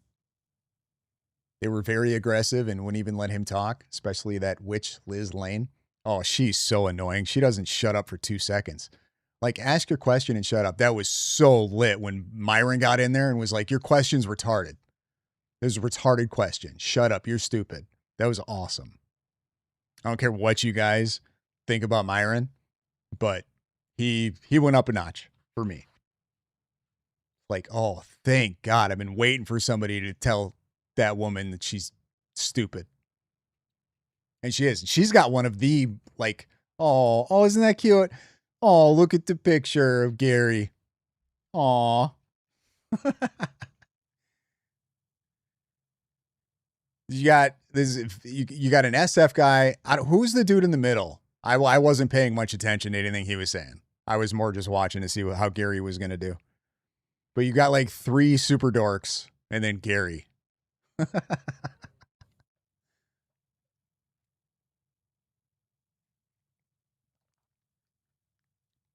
Wow, that recording was interesting. Said he never brought up Charlie to him. If that's true, it's weird. I don't eclectic. I don't know if it's weird or not. These are weird people. Super weird people. Yeah, I know, Ben. I know you. I know you hate Myron. Day before yesterday in Spaces, when Blake left, they about had a stroke. And then Myron attacked Elizabeth. I know, it was awesome. She's nowhere near as good as she thinks. I'm assuming you're talking about Elizabeth. No, she sucks. She's just like crazy speculation. Crazy speculation. Like she was giving her whole theory on the X Space last night about how it all went down and what Tyler did after he left UVU. And like, it was like, holy shit, you don't have a clue what you're talking about. And somehow you've completely fabricated this entire, like, what? Based on nothing, just feelings. Looks like an awkward family photo taken by someone's mom.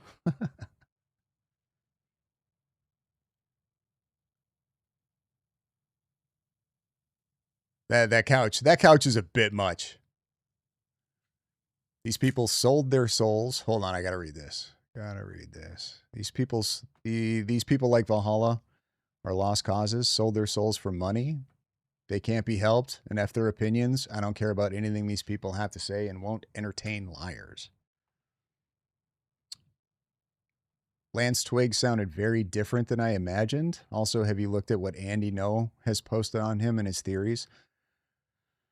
I've read a little bit of what Andy No has posted. It's all so there's so much speculation. I try to avoid it as much as possible. I don't even like speculating too much. But if I do like speculate, I try to keep it brief, or I try to at least elaborate on the fact that this is speculation. And this is what makes the most sense to me. But Lance is trying to deny he had any notion Tyler was going to shoot Charlie. I don't think it matters. Little Rebel. Accessory after the fact, I don't know how much more of a charge they would, you know what I mean?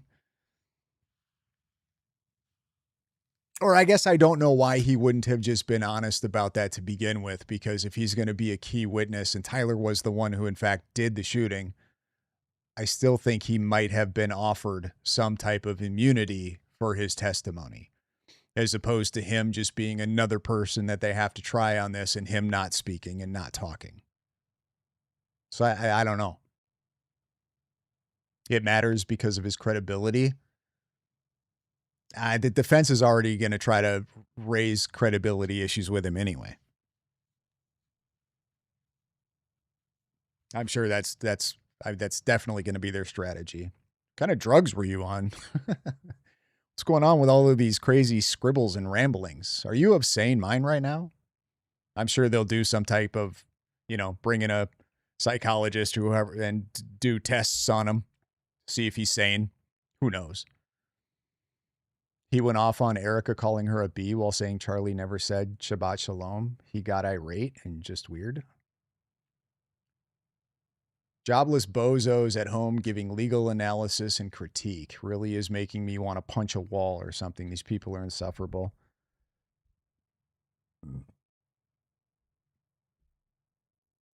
Yeah, I don't disagree. Oh, Bearded Lawyer's on. Let's see what Bearded Lawyer's saying here. Race, what's up, my man? How you doing? Dude, I feel like apologizing to you is becoming a regular thing now. You don't apologize for nothing. I don't care if you're like Gary. I had some things going on. I can only be on here for 10 seconds and I got to go. Hi, how you doing? And out. And I would appreciate what you got going on. Your time. I literally had to deal with Meta's counsel. I can't get into it, but it's a regular occurrence in my world of online defamation. So I'll say that. I don't doubt that at all. Well, man, I don't know how much you've had a chance to pay attention to everything that's going on with the trial. Well, let me ask you that before I start going down the questions with you. What have you had a chance to listen to? I haven't had the privilege of watching it live, but I have been able to sort of catch up on snippets. And, it's interesting. It's interesting. I saw there was just a ruling that Judge Graff said that text messages between Tyler Robinson and Lance Twiggs will be published during the preliminary hearing. So, breakthroughs like that are interesting. And look, I don't think anything. Oh, he's not been paying attention at all. You're a little behind there, bearded lawyer. Predictable. Oh shoot. As a practicing lawyer, the courtroom is unpredictable. Predictability is a lawyer's best friend, but that's why we don't give likelihoods and percentages of success to our clients, because we ethically we can't predict what a judge is going to think about certain evidence, or whether certain evidence even has a chance to get in. All of that matters. This is a case where it clearly matters. Nobody thought that these text messages would come in, or at least there was a significant chance that they would not be seen as evidence. So we're seeing, with Tyler Robinson, you're kind of seeing the sausage in the making, and it's a preliminary hearing. This is not a trial. This is sort of evidentiary considerations of whether, the burden has been met to proceed. And this is where what I like to call the sausage being made and having a chance to kind of live through that. So it's an exciting thing to watch for the legal nerds like myself. I wish I was watching it live. Now, I haven't been. I'm assuming you probably haven't had a chance to watch today's. So what you have watched over the last couple of days, what has been the most, the biggest revelation to you? I think the biggest revelation, let me speak in terms of, in general terms, I think the biggest revelation is that this is going to go a different direction than what most people thought. Meaning, and I'm being a little bit generic on purpose, because I try not to be a person who predicts outcomes in middle of, a hearing, because I want to be objective. I'll get to that in a second. But I think Zebra. the biggest takeaway so far, and today, what happens today may change my opinion on this. Is another reason why I'm being a little playing my cards tight to the chest. I think one of the biggest takeaways so far is underscoring unpredictability. Whether it's a text message that gets into evidence, whether that it's a video clip that gets into evidence, whether it's death certificates, whatever it is, the parents, their testimony, people don't know. You and I don't know what's on the list of evidence that is going to be purported or proposed to the court to get admitted. We don't know. We don't know until that roster of evidence is called and the judge weighs in and makes a decision on it. And that's the part to me that's most exciting about it, Christian? Is not knowing and watching in anticipation. And I think this judge is making all the right calls so far, by the way. I think that's, from a lawyer's perspective, it's hard for me to say when I watch a preliminary hearing, it's hard for me to always say the judges always get it right, but you also have to put yourself in the judge's shoes. Judges are neutral arbiters, and this is a very important case. You can imagine the pressure on this judge.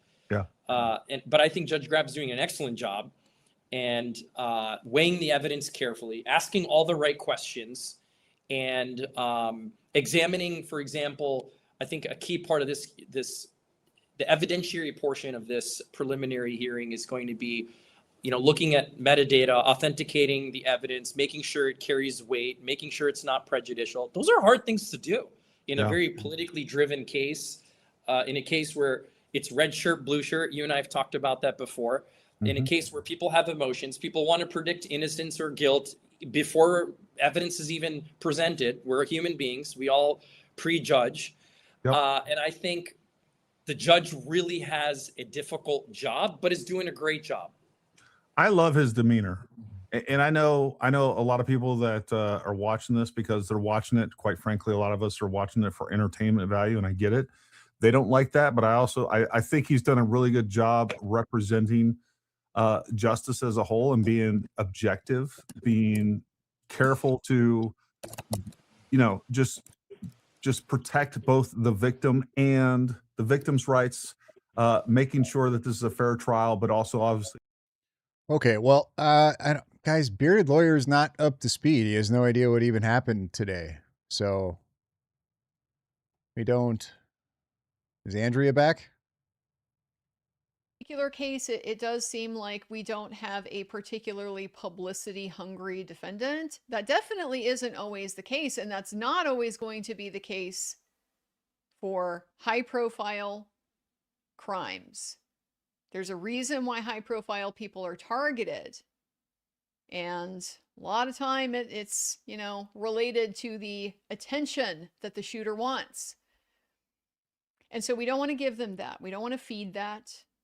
And so that might not be the case in this particular situation as far as we've seen, but just for general purposes, as a general matter, you know, I'd rather the rule be more in favor of let's not give the guy the podium, so to speak.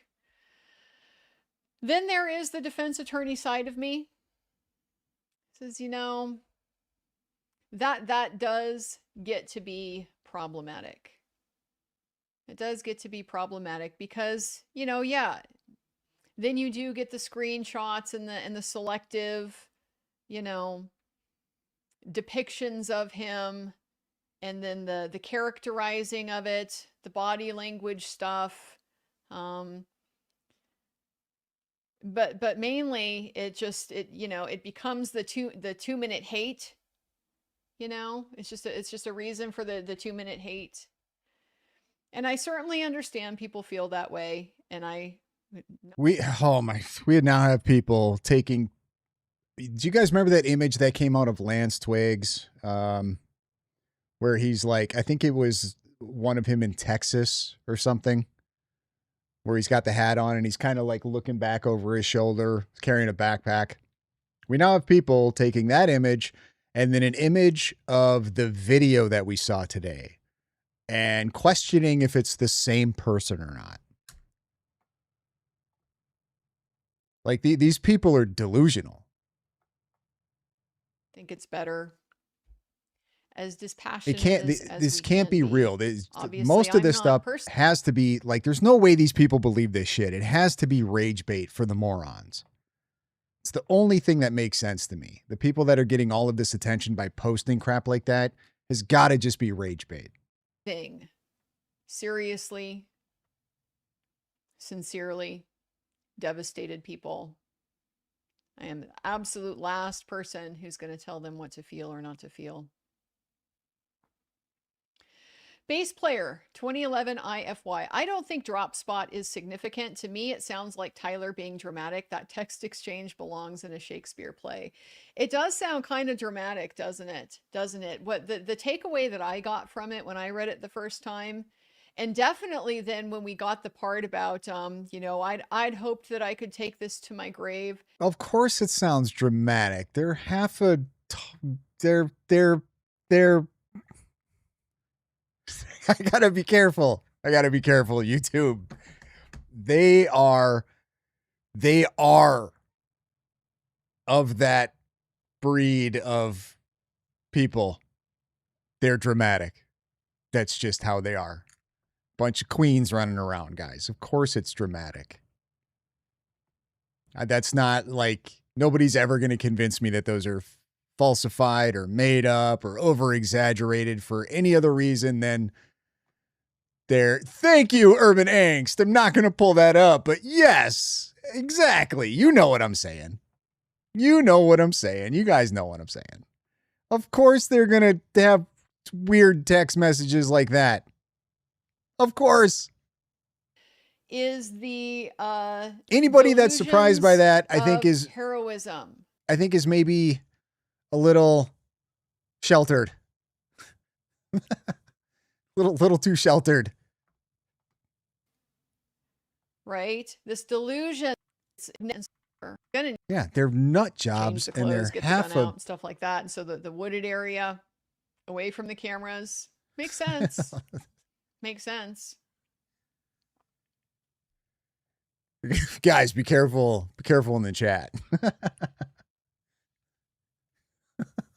Didn't want to like just take the gun, even wrapped in the towel, right back to the car in the parking garage. Strength and flexibility to redirect, If he suspects there's cameras in there. Have to think he's at least smart enough to suspect there's cameras in there. I don't know, though. It's kind of hard to say at this point. And if he thinks the rifle was the only evidence he left at the scene while he took his phone, he's not a sophisticated criminal planner. That's for No, sure. he's obviously not a sophisticated criminal planner. It's obvious, guys. Harbinger of imminent. Incredibly obvious that he was operating with half a brain. Like, he did some parts of this pretty well, and other parts, no, not at all. And considering it doesn't sound like he has much of a criminal history, it's expected that he was going to make a ton of mistakes. Not to mention, guys, there's so much going on. I'm sure he's going through a massive adrenaline dump leading up to, right? Getting up to that roof, actually taking the shot, realizing, it's probably tough to tell from his perspective what damage that shot even did. Because I'm sure as soon as he pulled that trigger, he was up and moving. He's going through so much emotions. Obviously, he was going to make mistakes. Not surprised that he made as many mistakes as he did. A furry not being in the correct mindset? You don't say. Right. Right. Either. So you have the furry, and then you have the one that's doing things to the furry. Obviously, you know. Hey, I was in the spaces when they were all ganging up in Blake. I just didn't know who Myron was. Oh, well, now you probably at least have some idea of who Myron is. I was on Aces Live. If these conspiracy weirdos actually believe in CIA hitmen and such, then they aren't. They're all over that whole Seth Rich guy and Mueller. CIA definitely have, there's definitely ops that happen all the time, for sure.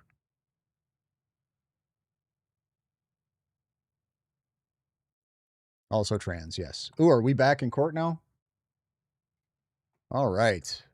Back in court.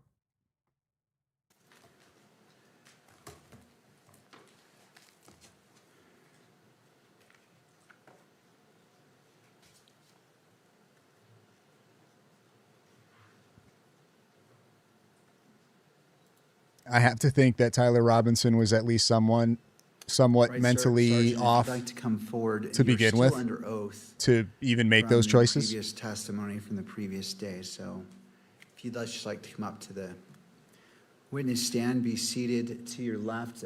Behind the monitor should be a bottle of water.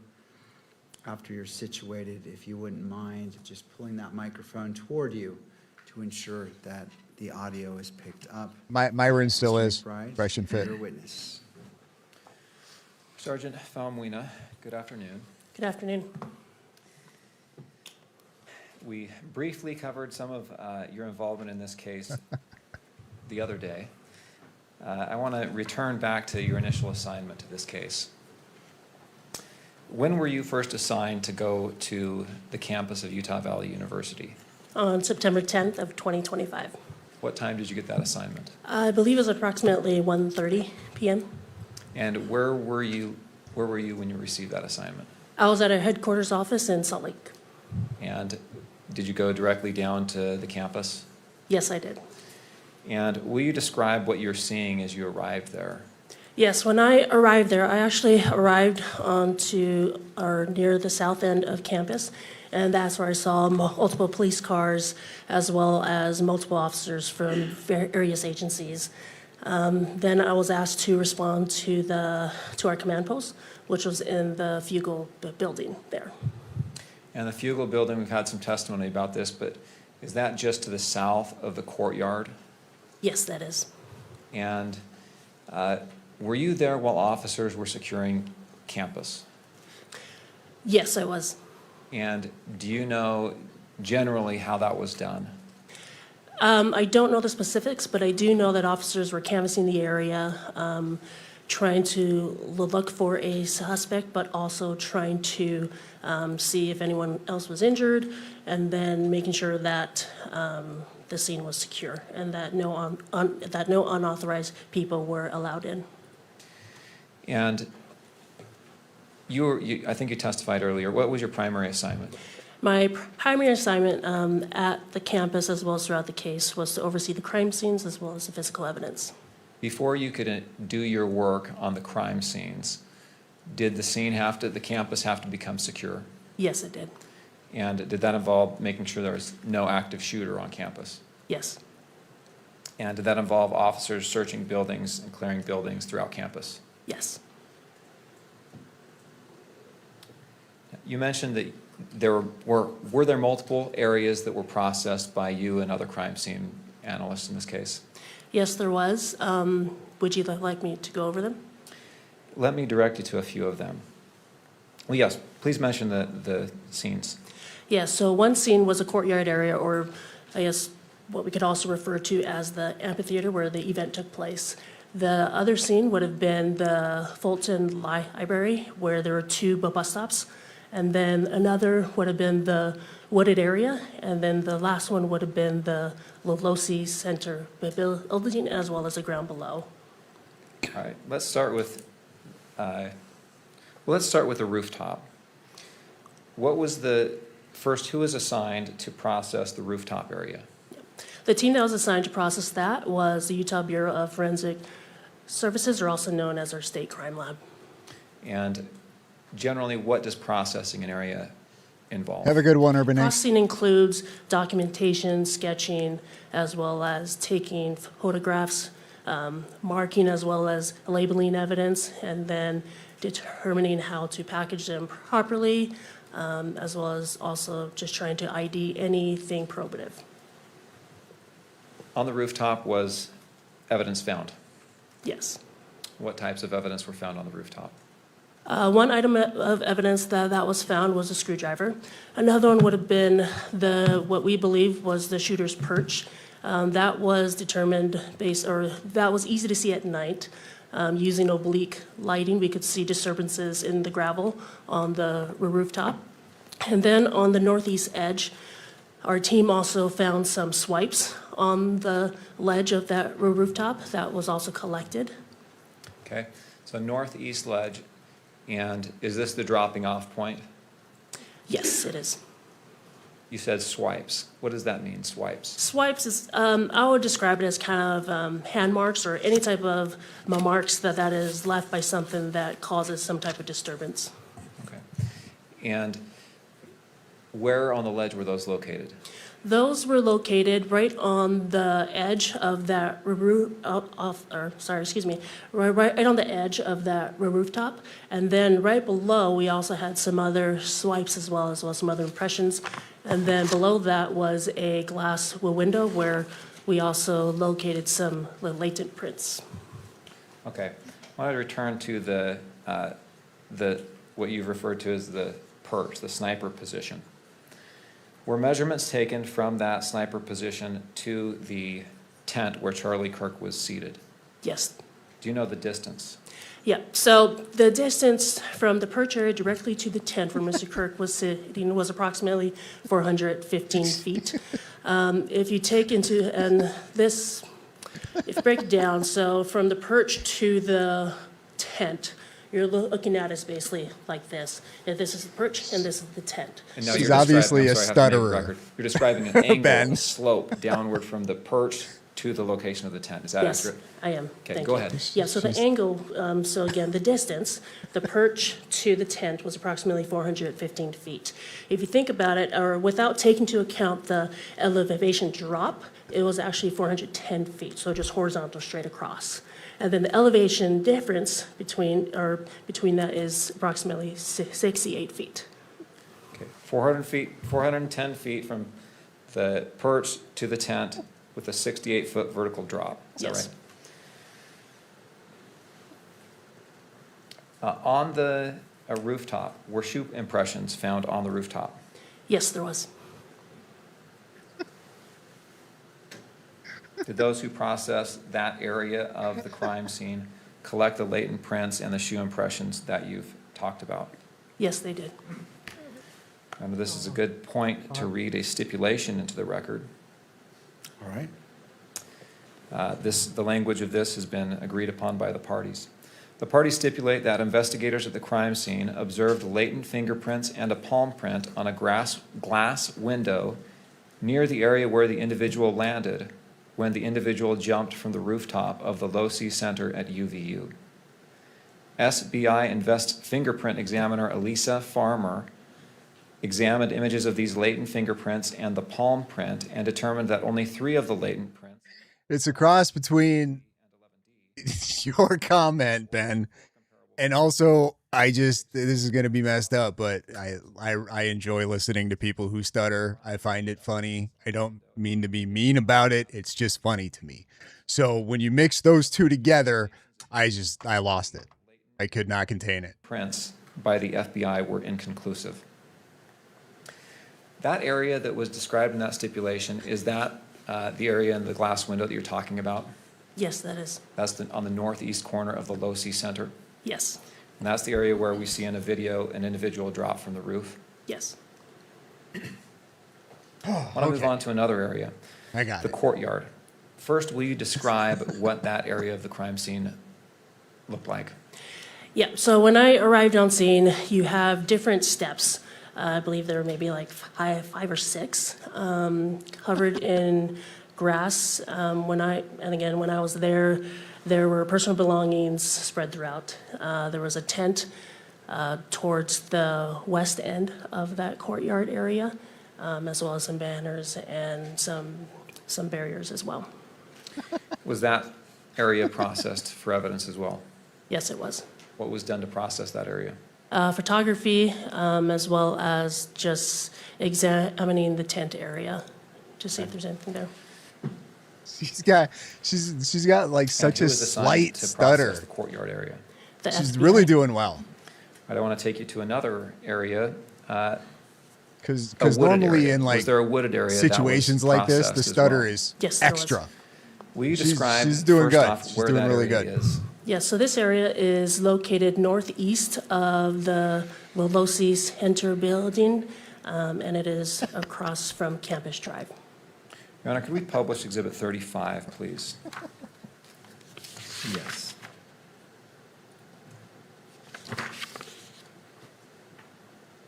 And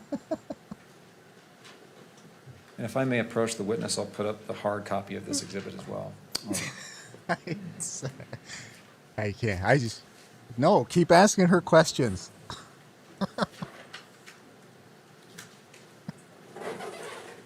She's killing it. She's got this.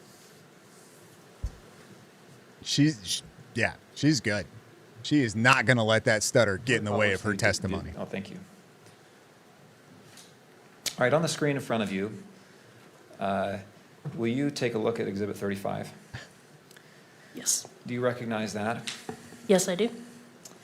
Will you take a moment to orient yourself on that map and tell me when you've found the relevant points that I like it when they like lock up on it, you know what I mean, and their eyes start doing funny things. On that map. Yes, I do. Kimberly, can you zoom in to the courtyard area, kind of the center of the... There's a pointer on the screen. Is that the courtyard? Yes, that is. All right, now, the Low-C Center, will you describe... You guys are going, well, you guys are going let's to jump hell. to the wooded area. Where is the wooded area that you're talking about, seeing that was processed? Yep, the wooded area, if you go from the courtyard and you go northeast, you're going to come across this big parking lot. And then if you just go directly north to that. Okay, at this point, it might be easiest for you to actually indicate on the physical map. If you don't mind just standing up, Oh no. I'll give you a handheld mic here. Yes, so the wooded area is approximately right here in this area. Okay, so just to make a record of the area, on the northern, I guess I'll say, and north is up on this map, is that right? Yes. Do you know where Campus Drive is? Yes, Campus Drive is this road that winds right along here. Okay, and so that's kind of the windy road that begins in the upper left-hand corner of the exhibit and winds down through the center of the map and kind of exits to the middle right side of the map, is that right? Yes. And the wooded area, where is it in relation to the campus drive? You guys are it not is north helping. of Campus Drive. Okay, kind of in that, probably the center right of the map, is that right? Yes, that's correct. Will you describe, first off, what is on the south side across the street from the wooded area? Yeah, so on the south side of the south side of the wooded area, we have the computer science building, which is to, I guess, east.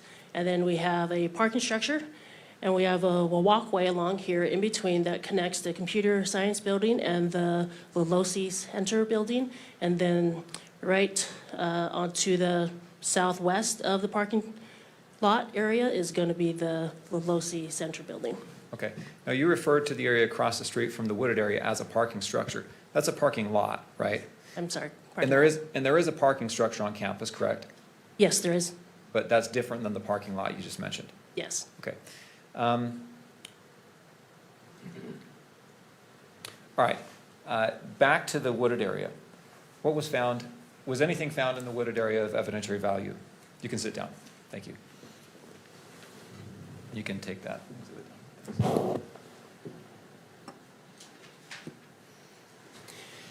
May you repeat your question? Was anything of evidentiary value found in the wooded area? Yes, in the wooded area, a rifle that was wrapped in a dark colored towel was found there. And how did you learn about that? I found that out because just a little bit before 6 p.m.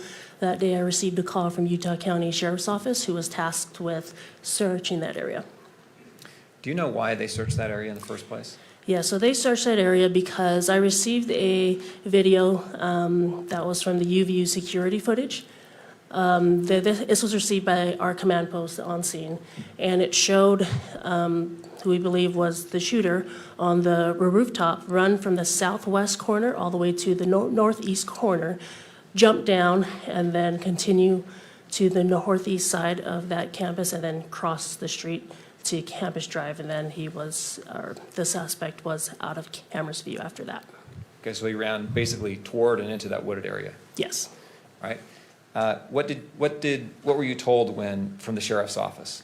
I was told that they found a gun, and from there I asked them to hold the scene, and that myself and FBI ERT team lead, Special Agent Kamak, would be en route. Okay. FBI ERT, FBI Evidence Response Team, right? Yes. All right. Did you go to that area? Yes, I did. Did you observe the weapon? Yes. Will you describe what you saw? Yep. What I saw was a rifle that was, or at the time before even having removed it, we found, or in the bushes, we found all you could really see was just a dark towel there. So pictures were taken of that, and then eventually the gun or the towel was removed, and then once we removed the towel from the bushes is when we uncovered that the towel was actually used to wrap the gun in. Have you reviewed State's Exhibits 10, 10.1, 10.2, and 10.3? Do you remember reviewing these? Yes. And are they accurate photographs of the weapon when it was recovered and shortly thereafter? Yes. I move the admission of State's Exhibits 10, 10.1, 10.2, and 10.3. Defense? I laugh at funerals too, guys. I'm a little broken. All right. Yes, I would ask that these be published at all three levels. All right, any input, Mr. Burt? Same objections. All right, I'll note the standing objections from defense. Those are overruled. And 10.10, 10.1, 10.2, 10.3 are admitted into evidence and may be published both in the courtroom and through the use of the camera. If we can please publish number 10, thank you. You have in front of you on the screen Plaintiff's Exhibit 10. Will you describe what we're looking at here? Yes, what we are looking at here is actually the bushes where the dark colored towel and the gun were found. You can kind of see the dark colored towel towards the right-hand side of the screen in the middle, right middle. Kimberly, can you zoom into that area, please? All right, is this a better view of the towel? Yes, it is. If we can go to Exhibit 10.1.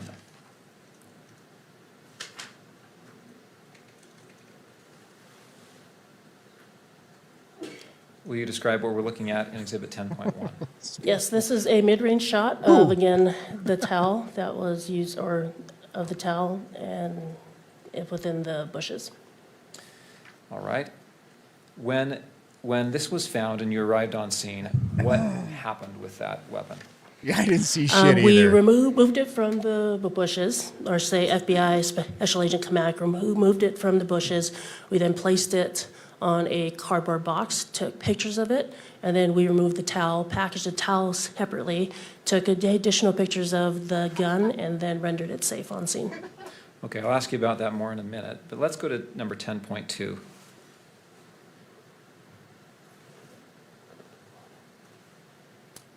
Will you describe what we see here? Yeah, so what you see here now is the dark colored towel and the rifle that is in the towel, and it is in a cardboard box. Why is the towel still around the gun? We wanted to document as to how it was found. All right, let's go to 10.3.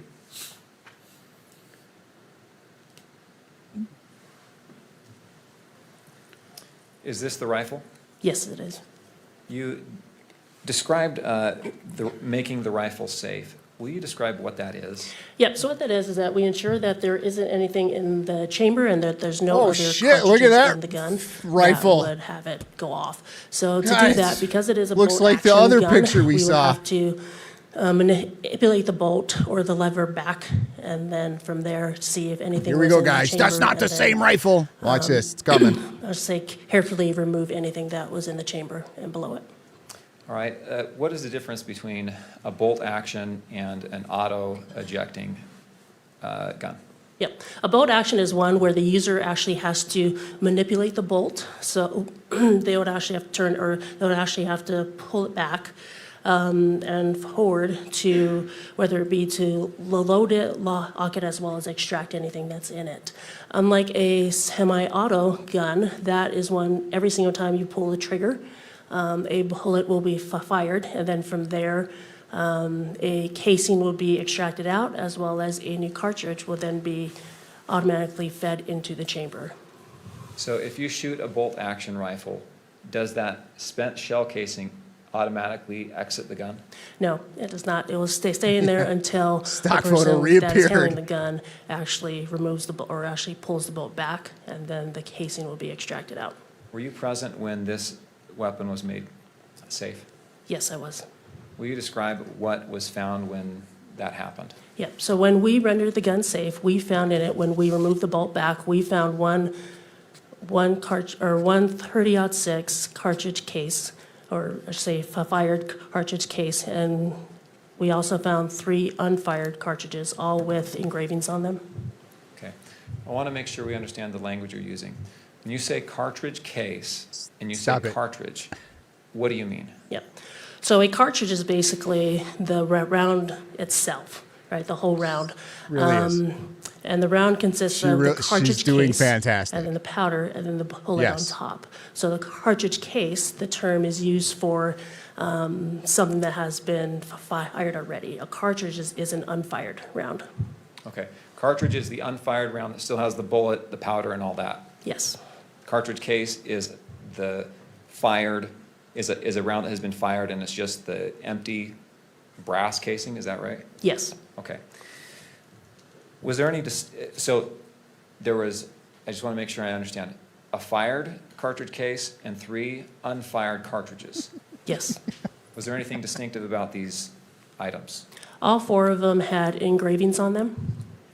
Did you observe those engravings? I'm having, Yes, I did. I'm having Did you observe flashbacks them here. right there All on right. scene? Yes, I did. And what was done with, let's talk about each of those things.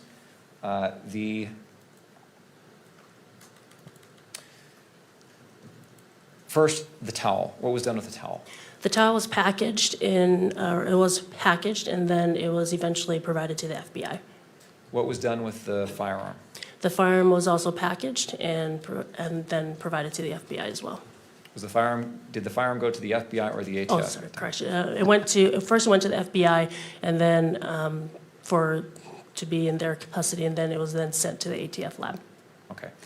And the rounds, the cartridge. Did you and say cartridge utes? cases, or cartridges. What's a cartridge ute? Case. Yes. All those were packaged, originally provided to the FBI, then was sent to the ATF lab. Right? And were each of those items tested? Yes, they were. And in the testing, were they photographed? Yes.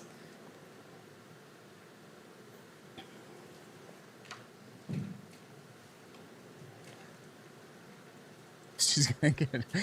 Wonder how she does on cross. Have you reviewed the photo, and were they photographed by the ATF when they were tested? Yes, they were. Have you reviewed their photographs? Yes. And were you previously shown States Exhibits 19, 20, 21, and 22? Yes.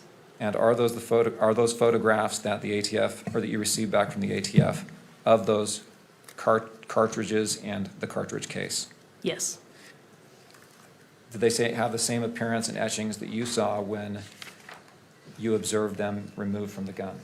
Yes. And did those photographs accurately capture those etchings? Yes. I move to admit States Exhibits 19 through 22. Mr. Byrd. All right, I'll note the standing objections. Those objections overruled, and 19, 20, 21, and 22 are admitted. And as to publication, Mr. McBride. I would move to publish these exhibits at all 3 levels. All right, any further objection from? No further objections. Thank you. Again, I note the standing objections as are overruled. They may be published both in the courtroom and captured by the media camera. Let us start with Exhibit 19, please. I don't know if it was yesterday or if it was day 1 or day 2. What are we looking at here in Exhibit 19? This is the cartridge case that was recovered from the gun. And what position shit. was this in the gun? This was this is what was in the chamber. Okay. And the chamber meaning that's where a Holy cartridge is. crap, the before it's- psycho or did when it use is a fired, Dremel. correct? Yes. Do you notice an inscription or an etching on this cartridge case? Yes, I do. Will you read what that says? Yes. Notices bulge. And if we can go down to page 2 of the exhibit, will you read what this says? OWO, what's And to page 3, this? and question mark, correct? Yes, question mark. All right, if we go to State's Exhibit 20, What a freak.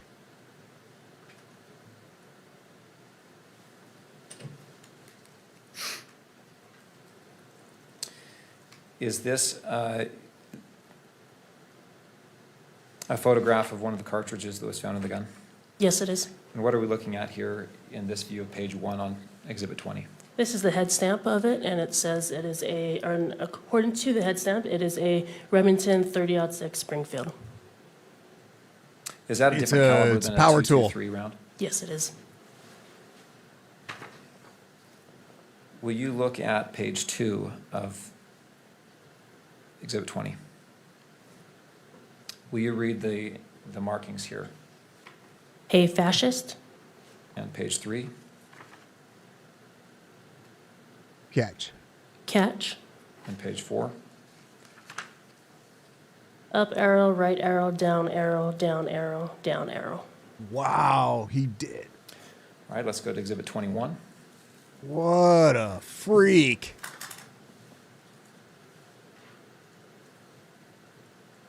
Yeah, you can do a lot with a Dremel. It's got a bunch of different attachments that you can put on it. It's a handheld power tool.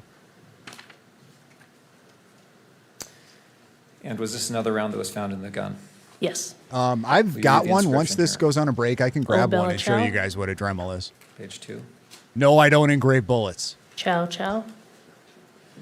All right, let's go to Exhibit 22.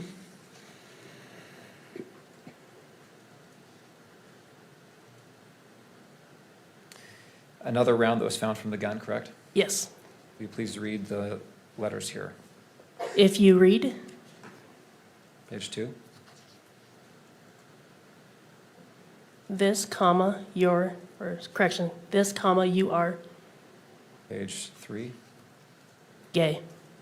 And page 4. LMAO.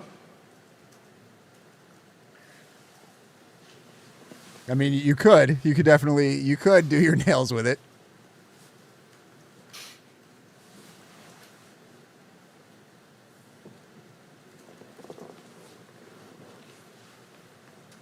Oh, that's how the grass. I mean, it was sitting in a bush for a All right, little after bit. processing the scenes there at Utah Valley University in Orem, did you go to St. George? Yeah, Yes, I did. it's really good for stippling And firearms what was too. your role in St. George? My role was overseeing the execution of the search warrants at both Mr. Robinson's residence as well as his parents' residence. And we've had testimony that Mr. Robinson was arrested there. Was he fingerprinted and his DNA taken? They were actually taken at the Utah County Sheriff's Office jail. After he was transported to Yes. Utah County? Okay, you said that there was, were items of evidence collected from him after he was arrested? Yes, there was. From his person? What were those things? No, we're They trying were not his to clothing think that he about what was they wearing did at with the time that of his towel. arrest, to include shirts, pants, underwear, as well as shoes and anything that were in his pockets. All of Do you them? remember what tops he had on? All the debunks? I believe it was a maroon top. And was there any other top layer that was collected that you recall? I don't recall. Okay. Let's The go texts to- are you fake, said there guys. was a couple of homes that were searched there, is that right? Tyler was never there. Was that? One of them was Engraved where bullets. Mr. Robinson Show and us. Mr. Twiggs resided, and the other was Robinson's It's a stock parents' photo. residence. I want to ask you about the defendant's home. What items will you describe some of the items that were collected from that home? Yep. Some items collected in that home were a Dremel tool and its bits container, as well as Oh, they might show a picture of the Dremel. two Remington boxes of 30-06 ammunition. Oh, are as we gonna well get to see the as boxes? Some 30-06 cartridge cases, and a handful of long guns or rifles, a revolver, as well as a burned paper. All right, I want to ask you about clothing as well. Was any clothing collected from the townhome? Yes, there was. How about shoes? Yes. What kind of shoes? Two shoes were collected from the home. One was a Converse shoes, gray in color with white laces, I believe a size 10 and a half. True. And then another Converse shoes that were also gray, but had gray laces instead, but were of a different size that I can't remember. I think you said that you collected boxes of ammunition. Do you remember what caliber that ammunition was? Yes, there are a handful, but the one that I recall was 30-06. And you also said you found some cartridge cases. Do you remember what caliber those cartridge cases were? Yes, those were also 30-06. If we can display just to the witness Exhibit 23.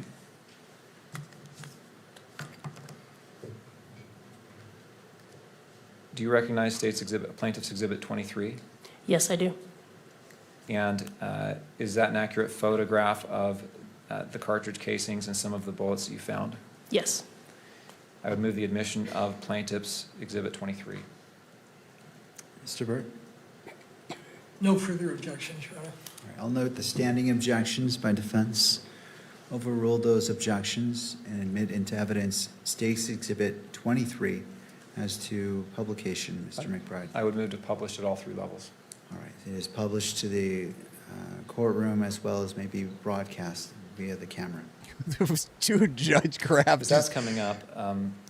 What was Where that? did He you was find these? just like, I whatever. found these in what we would consider the spare bedroom, right next to Tyler's bedroom, on top of a safe. How do you know which bedroom was Tyler's bedroom? We determined that based off of some documents we found in what we believe was Tyler's bedroom, such as mail that was addressed to him, as well as some school documents as well. He engraved And test again, shot. in What a relation- Can you weirdo. describe the layout of the house in that area? Yep, so this No, was on the I second floor. I As don't you're think they're coming gonna up the let him stairs, throw off if the you death turn penalty. the left up the stairs, you're going to run into 2 bedrooms, and that is on the south end of that residence. The southeast bedroom would be Tyler's, and then the southwest would be the spare bedroom. Again, if you go back to the stairs and you make a right-hand turn, that is where you're now on the north end of that residence, and that is now. What a fucking autists, man. Test shot. He engraved that. Like you needed to make sure everybody knew that was your test shot. It's hard. Next to Tyler's bedroom. And you said on top of a safe. Yes. Okay. All right. And then will kept you describe what we're looking at in Exhibit 23? Exhibit 23 are the 5 cartridge casings we found on top of the safe, all were 30-06 Springfield caliber, and one of them had an engraving that said test shot on it.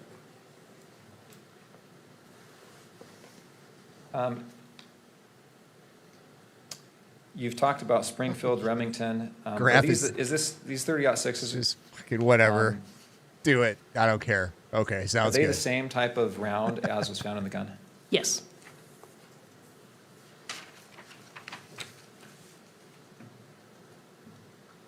All right. Did you find any 30-06 weapons in that house? No, we did not. All right. Did you search the closet on the first floor? Yes, I did. What did you find in the closet? In the closet, we found on the ground some shooting targets with perforations in it, as well as on the shelf, we found a Dremel tool with bits container. Oh, I bet they showed the picture of the Dremel tool. All right. A Dremel tool with bits. What is a Dremel tool? It's basically like a handheld device where you can make etchings or engravings on things. What are bits? There you go, Miss McCat. Bits would be I guess like a sharp edge or something that would actually cause the etchings that you would put into the tool.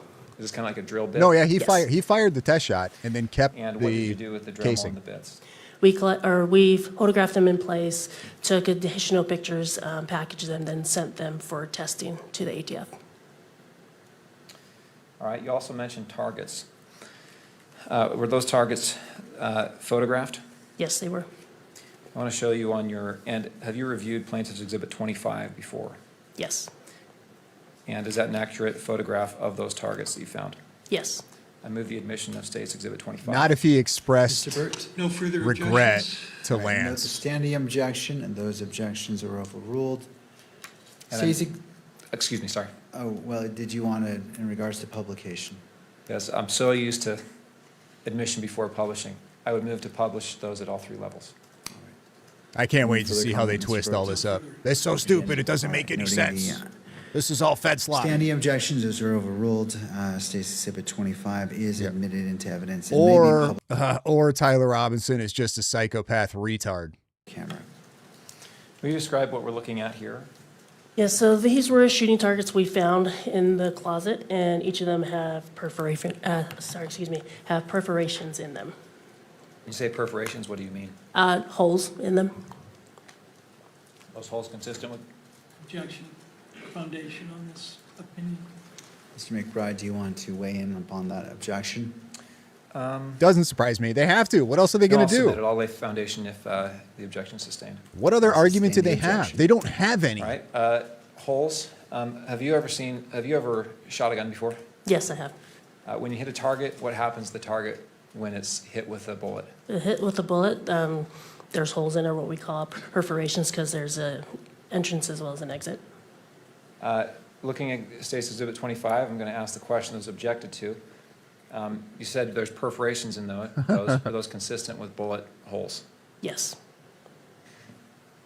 And I would ask you to describe where those perforations are there's 3 targets here, right?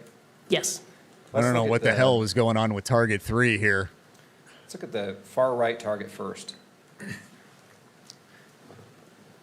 Where are the perforations in relation to the bullseye? That must have been the first They're one all he used, probably within sighting it in, the I'm guessing. 7, 6, and 8 ring. Is there a perforation up at the upper left-hand corner of that rightmost target? Yes, there is. Do any of those hit the bullseye? No. Okay, looking at the center target, will you describe where the perforations are in relation to the bullseye there? It is closer, but still not it. Most of them are to the left of the bullseye in rings, let's say 9 and 8. All right, and then the leftmost target. Yeah, I describe agree. where the perforations are there. Yep. The perforations are, Defense also, has are way actually too much closer to evidence. the bullseye as well. Actually, one being in it.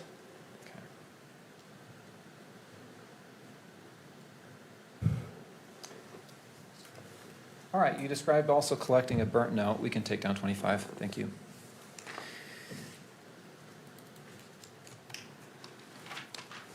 Will you describe where that note was found and what it looked like to you? Yeah. The burn note was found in the trash can located in the, There might be a defense, but it's not an easy one. say you're at like a campfire and someone burns paper. What was done with that?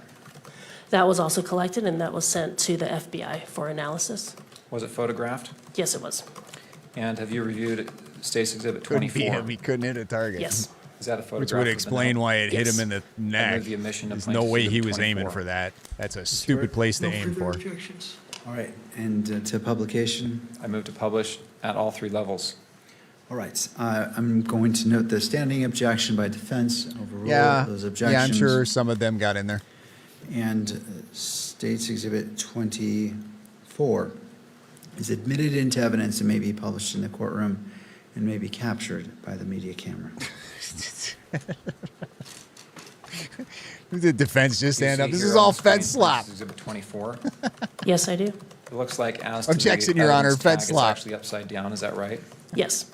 Is there any? Does it look like there's any writings on that note, on that burnt paper? Yes. Will you point that out for the judge where the writing is? Yep.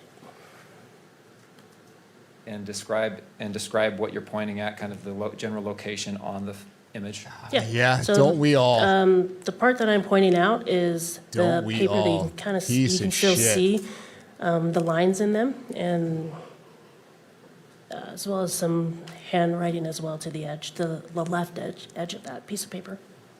All right. It's not a bald spot if the whole thing is bald, Jared. The image of a note that was recovered from Lance Twig's phone. Yes. And I'd like She to show has you, side by side, Exhibit 24. She can't just not, you know, she has to, or she's screwed when she comes back. I mean, not really, but you know what I mean. Do you see that? Yes, I do. And on the right, you see, excuse me, on the right is 24, on the left it's 16. Let me stop you, Mr. McBride. I'm not sure, is this being broadcast? Let's take that down. Oh, shit. What'd I miss? What was that? Somebody got a screenshot of that. Exhibit 24, thank you, Your Honor. Oh, we got it. Somebody got that. 16.3. I would move to publish Exhibit 16.3 and 24 side by side. I think they're currently on the council monitors. Yeah, I know. She's retarded. So 16.3 has already been admitted. And I don't remember the court's order if this was to be captured by electronic media or not. No, it was not. Okay. Is that does that comport with defense's The memory as well? totality of the evidence and the story that it tells. 16.3 was published to the courtroom, but not to be captured by the media. So Very well. as it's, and what is your request? To comply with the court's order. All right, so 16.3 and Your Honor, they were at Exhibit Fort 24 Huachuca. may be published side by side only to the courtroom itself and not on to be captured by the camera. Oh, somebody got that already anyway. Somebody got it. Look at his face.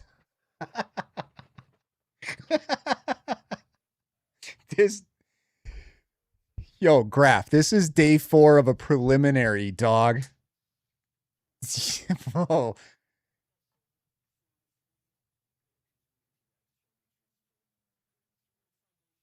Day 4 of a preliminary, and he's staring into the camera like that.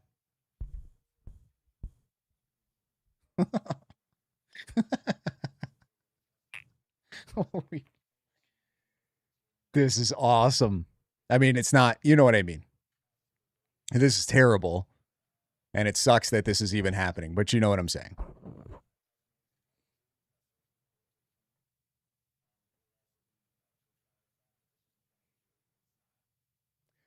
Here's my assumption. I'm just speculating, okay? But I think a lot of what's happening right now is he realizes that there's already enough for probable cause, and he has to continue to hear out the rest of this. Do you know what I mean? So I feel like he's just like, oh, we don't need to do this anymore, but here we are.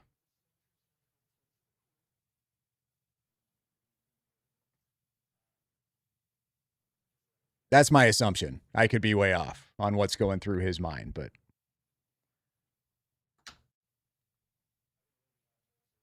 of course somebody grabbed it. Oh, the internet camera guy effed up. Quinn sent it. Nice. And Ben, perfect. What is this? Oh, I had a chat up at the time. Also acknowledging that the magistrate can weigh the evidence and is not weighing in on this I'll pull this up, solely guys, so we can read it. admitting it. If you guys aren't already doing it. Well, it's already been admitted, but as it relates to the testimony, the court is going to overrule the objection and allow the testimony to be given. Again, whether the court accepts or doesn't accept that will be a determination. W made when camera determining guy. Probable cause. Thank you. Do you see any consistencies that you're able to look at? I don't. Can I, like, it is blurry, but I can read it. It's the letter. It's the note.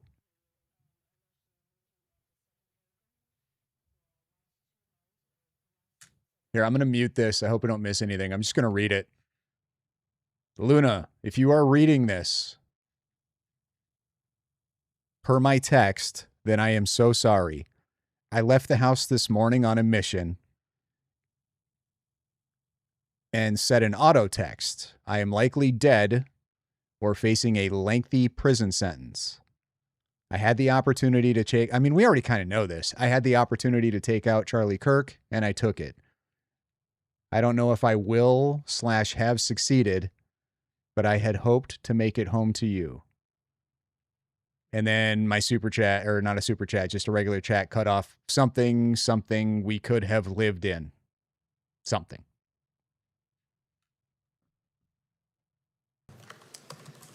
The defendant's car. Yes. You got it on Where did you Andreas? collect Okay. that from? That was collected at the Robinsons' parents' home. And will you describe that vehicle? Yep, that vehicle is a gray-colored Dodge Challenger.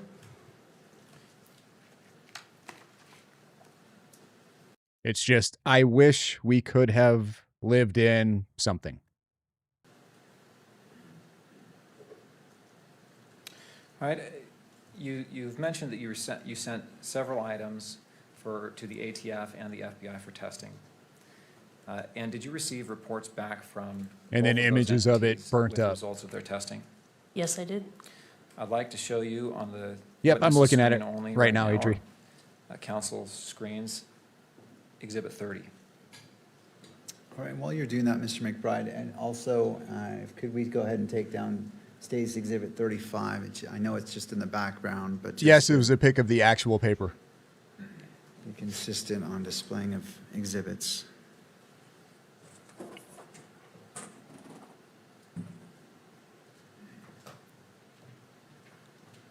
All right, thank you. So, You may proceed. Ben, you should just post that to X, dude, and I will share your post. Plaintiff's Exhibit 30. Oh, Blake Do you know Neff what already did. this is? Yes, this is the Ben, ATF share it anyway. report I'll share that I yours. received regarding the DNA testing on the gun and cartridge casings. Or sorry. Luna, my correction, love, right. Cartridge case and cartridges. Well, actually, I think it's just... Thank you. And is this in the same condition as it was when you received it? Yes. Your Honor, I'd move the admission of Exhibit 30. Mr. No further objections, Your Honor.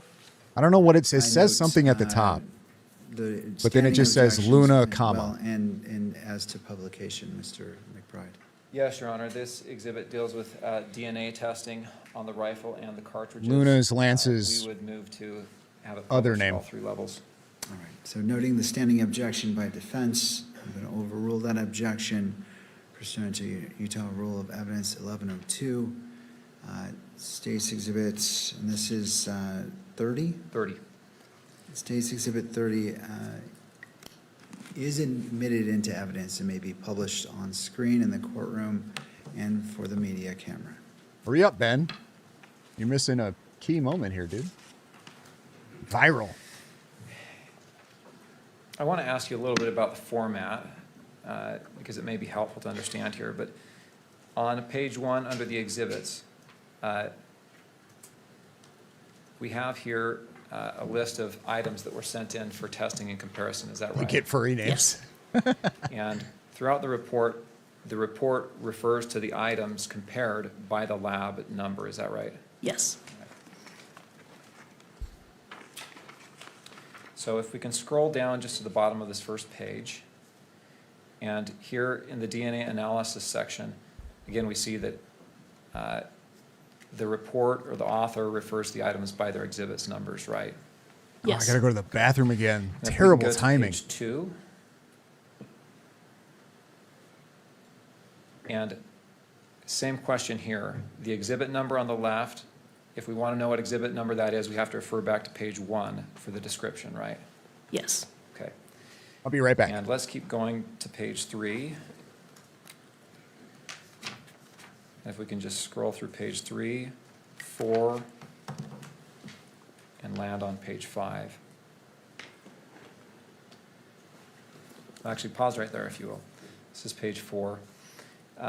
There's a description section here as well. And that description talks about where the swabbing that's used to compare what was swabbed for the comparison. Is that right? Yes. Okay. Let's go to page 5. So as we look at this first paragraph here under statistical analysis, let's see if you have this notated or no. Exhibits 1.1 and 1.4. Do you know what that is referring to? Yeah, they're referring to 1.1 is swabs of the stock and grips of the rifle, and then 1.4 is swabs of the bolt of the rifle with possible ridge detail and or smudging. Okay. Will you read paragraph D? Yes. The DNA profiles are at least 1 trillion times more likely if they originated from Tyler Robinson, Exhibit 7.1, as a contributor to the major components and 3 unrelated unknown individuals than if they originated from 4 unrelated unknown individuals. And again, that's swabs of the grips and the bolt. Stock and grips and bolt, is that right? Yes. Okay. Number 2, calculation number 2. Where is this swab taken from? Exhibit 1.2 would be swabs of the butt plate of the rifle. And will you read paragraph D here? The DNA profile is at least 1 trillion times more likely if it originated from Tyler Robinson as a major component and 4 unrelated unknown individuals than if it originated from 5 unrelated unknown individuals. Looking at calculation number 3, exhibit 1.3, what areas were swabbed for this comparison? 1.3 is swabs of the trigger and trigger guard of the rifle with possible ridge detail and or smudging. We read paragraph D. The DNA profile is at least 1 trillion times more likely if it originated from Tyler Robinson as a major component and 3 unrelated unknown individuals than if it originated from 4 unrelated unknown individuals. If we can go to page 6. Calculation number 4, exhibits 1.5 and 5.1. What are those? 1.5 are swabs of the forend of the rifle, and 5.1. I would say nobody share that on X. If you find it, whatever, but don't be the one that shares it. Just a quick announcement. Paragraph D. The DNA profiles are at least 1 trillion times more likely if they originated from Tyler Robinson as the major components and 2 unrelated unknown individuals than if they originated from 3 unrelated unknown individuals. All right, let's look at calculation number 5. That could cause some potential issues, at least giving the defense an argument of why cameras shouldn't be allowed in. So, kind of sucks. And that 30-06 cartridge came from where? From the firearm. We read paragraph D. The DNA profiles are at least 1 trillion times more likely if they originated from Tyler Robinson as a contributor to the major components and 2 unrelated unknown individuals than if they originated from 3 I'm really glad I didn't pull that up. Okay, statistical analysis calculation number 6, exhibit 1.9. Where is that from? 1.9 is the swabs of possible ridge detail and or smudging on the optical accessory of the rifle. Is that a scope? Yes. Okay. Will you read paragraph D? The DNA profile is 6.28 billion times more likely if it originated from Tyler Robinson as a contributor to the major component and 3 unrelated unknown individuals than if it originated from 4 unrelated unknown individuals. Okay. On number 7, I'm not going to read that. I think we've gone through this enough. That's the last one in this report. Is that correct? Yes. All right. We can go to exhibit 32. 31 was... Especially don't share if it has my face in it. And just display this on the screen of the witness, please. That would suck.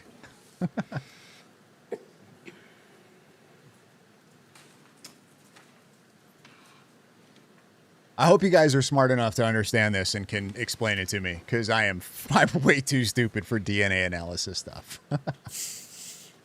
Like, oh, 1 in a quadrillion, tillion, zillion chance. It's like, that sounds like... I think it might be display. It might display on the gallery. Sounds good. So what you're saying is it's him. Thank you. All right, thank you. Can you see exhibit 32 on your screen, Agent Falmey? Yes. What is this? This is an ATF report that I received in relation to the gun as well as cartridge case and cartridges. And is this report in the same condition as it was when you received it? Yes. I move the admission of State's Exhibit 32. So question for you, was this the report that was previously disclosed in one of did. the early motions? Yes. All right. All right. I did. It sucked. Mr. Burtz. No further objections, Your Honor. No. Don't. And for publication level? All 3 levels. All right. As it relates to State's Exhibit 32, is accepted into evidence, may be published in the gallery as well as electronic. The media camera can capture it. And I note that this has been previously disclosed publicly from an earlier filing, I believe from either late last year or early this year. So for those reasons, it's accepted into evidence and may be published at all levels. Your Honor, it's 2:30. I probably have 10 more minutes. Would you like to take a recess now or after I finish? Let's just do the 10 minutes. Okay. All right, Exhibit 32 is in front of you. And what was being This judge is analyzed in awesome this right now. Test.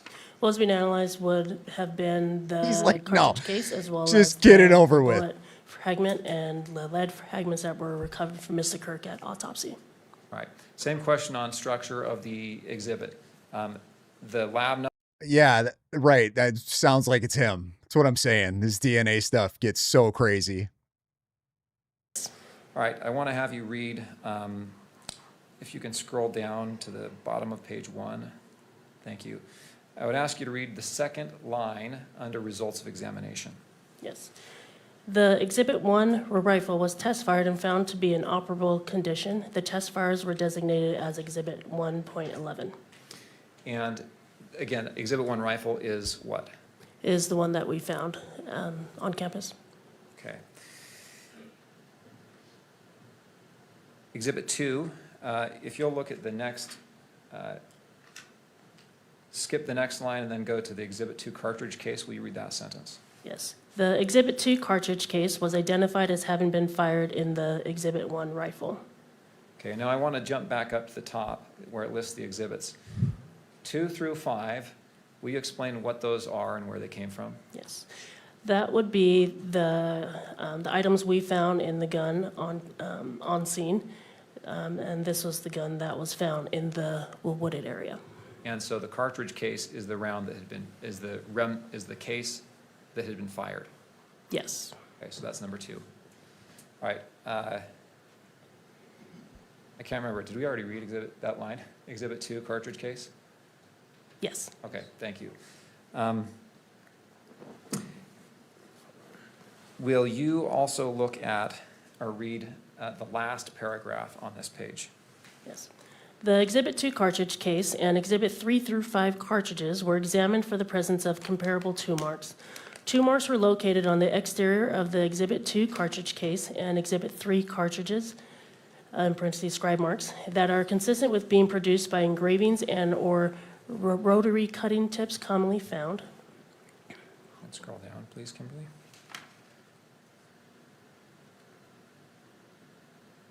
Installed in handheld rotary tools, such as a Dremel tool.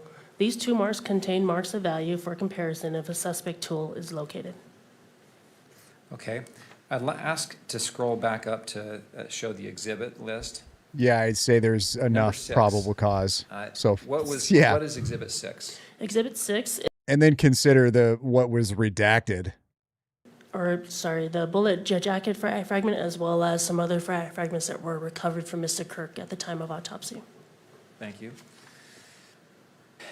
Going back to page 2, will you read the first full paragraph there, beginning with Exhibit 6? Yes.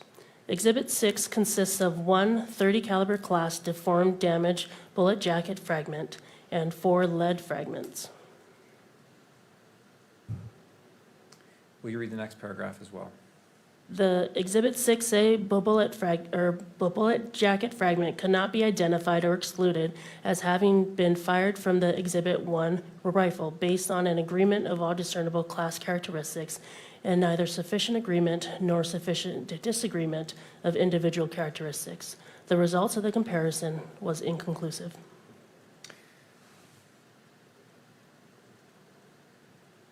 And if you'll look at the line starting with the Exhibit 6B through 6E, will you read that sentence as well? The Exhibit 6B through 6E lead fragments are not suitable for microscopic comparison. Thank you. We can take Exhibit 32 down.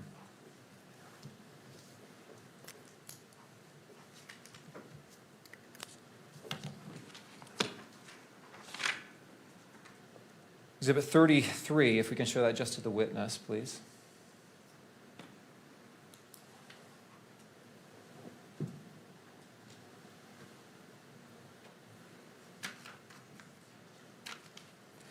You recognize Exhibit 33? Yes. What is that? This is an ATF biology report on the Dremel tool as well as the cartridge cases that were found. Depends how long you were gone. In Tyler's home. You may have. Did you receive this from the ATF in response to your request for testing? Yes, I did. I move the admission of State's Exhibit 33. No further objections, Your Honor. Thank you, Mr. Burtz. Noting the standing objections by defense and level of publication, Mr. McBride. All three levels. Court overrules the standing objections and State's Exhibit 33 is admitted into evidence and may be published in the courtroom as well as captured by the media camera.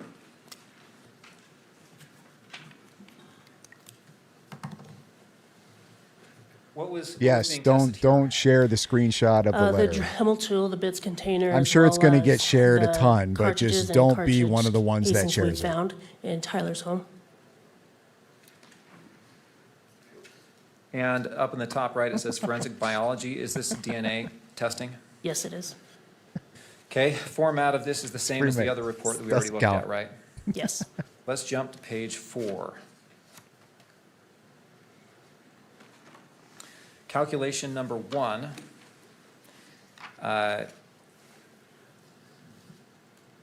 It mentions here Exhibit 15.1. Do you know where that swab is from? Yep, it is swabs of the buttons of the Dremel tool. And will you read paragraph D? Yes, the DNA profile is at least 1 trillion times more likely if it originated from Tyler Robinson as a contributor to the major component and 2 unrelated unknown individuals than if it originated from 3 unrelated unknown individuals. We also read paragraph E. The probability of an unrelated individual in the population who has not contributed DNA to this sample yielding this level of support is less than 1 in 1 trillion. Thank you. I'm not going to ask you to read those paragraphs for the rest of the statistical calculations, but I will ask you to go through and identify where Oh, the good. swab There came were from. more B's in the Exhibit other paragraphs. 15.3, which is calculation number 2. Where's that swab from? As swabs of the cord of the Dremel tool, Exhibit 15.5. that would be swabs of the longest metal bit of the tool. Going on to page 5. Calculation number 4, exhibit 15.6. 15.6 is swabs of the shortest metal bit. And calculation I think number you might have missed a lot, Raw. 18.1. This is swabs of 1 etched 30-06 cartridge case. What is that? Where did that come from? That come from on top of the safe. Okay. Is that the one that had the etching test shot? Yes.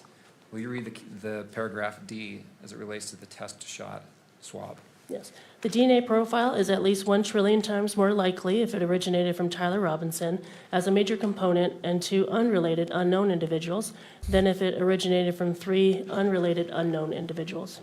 The letter B. Thank you. We can take exhibit 33 down.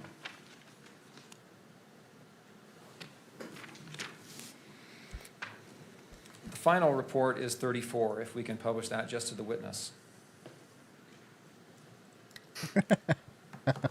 Yeah, it's a very innocent stutter. What is Bees though? Bees are This her is an kryptonite ATF for report I sure. received that was comparing tool marks. And ours. And is this, I move the admission of plaintiff's exhibit 34 and publication I agree. on all 3 levels. I agree, Bear. Mr. Burt. No further objections. All right. And, all right, so State's Exhibit 34 is admitted. Not enough Objections, S-files. They need to say standing objections by 30-06 a few defense more times, I are think. Overruled. They may be published in the courtroom and captured by the media camera.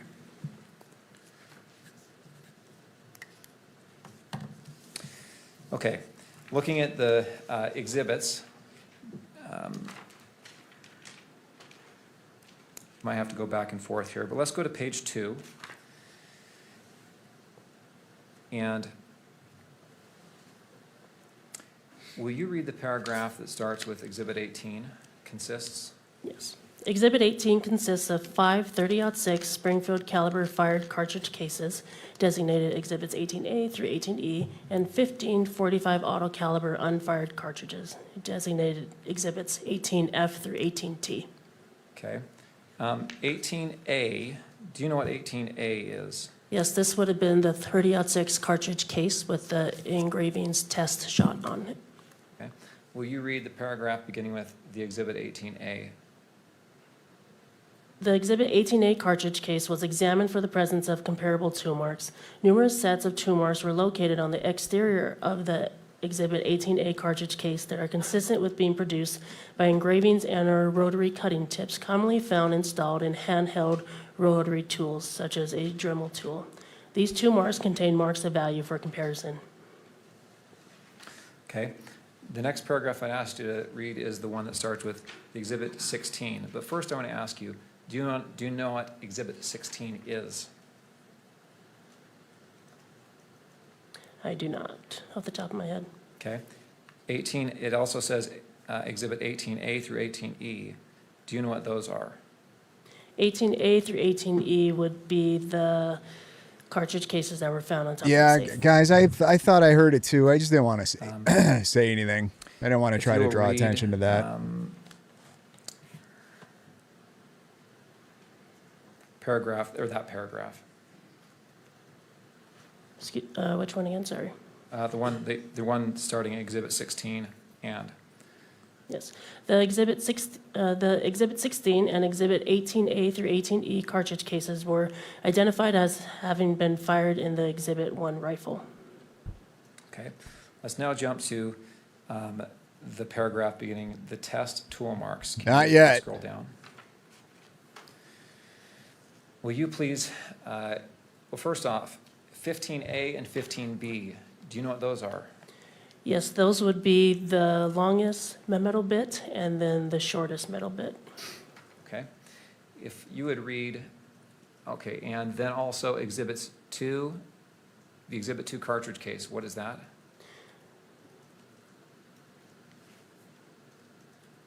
This would have been the cartridge case that was found in the gun. And Exhibits 3, 4, and 5 cartridges? They were the ones also found in the gun. And Exhibit 18A? Is the one that was found on the safe. Okay. If you'll read the first bullet point there, the Exhibit 15A. Yes.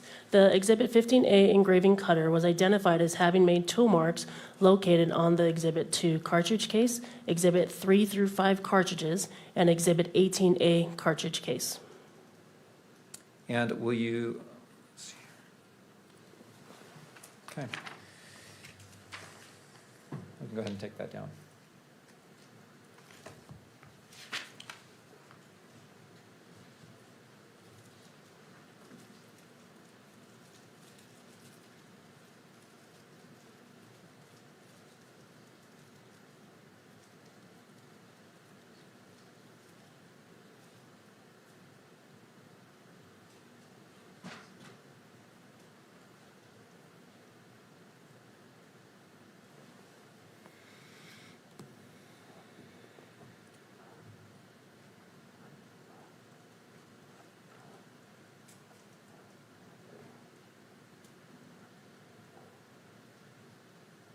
Your Honor, I want to, before I ask to enter my final line of questioning, I would like to show the witness Exhibit 12.1, and this is the video, the UVU surveillance video.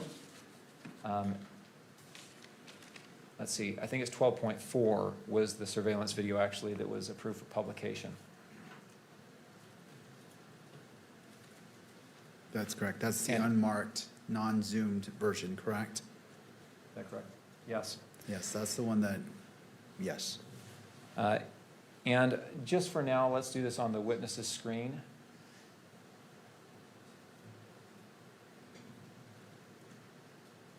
.4, and I'll ask you to jump to the 804 mark.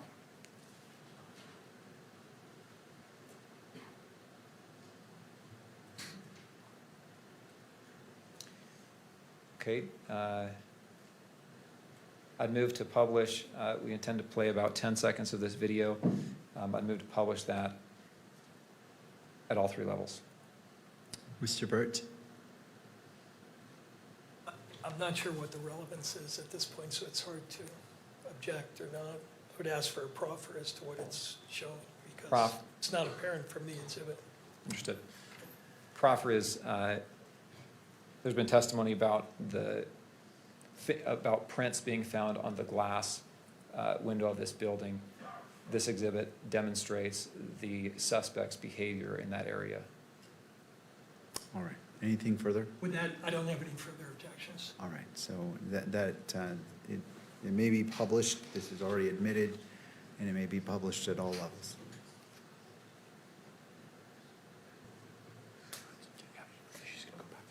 Okay, before you pause, before you hit play here,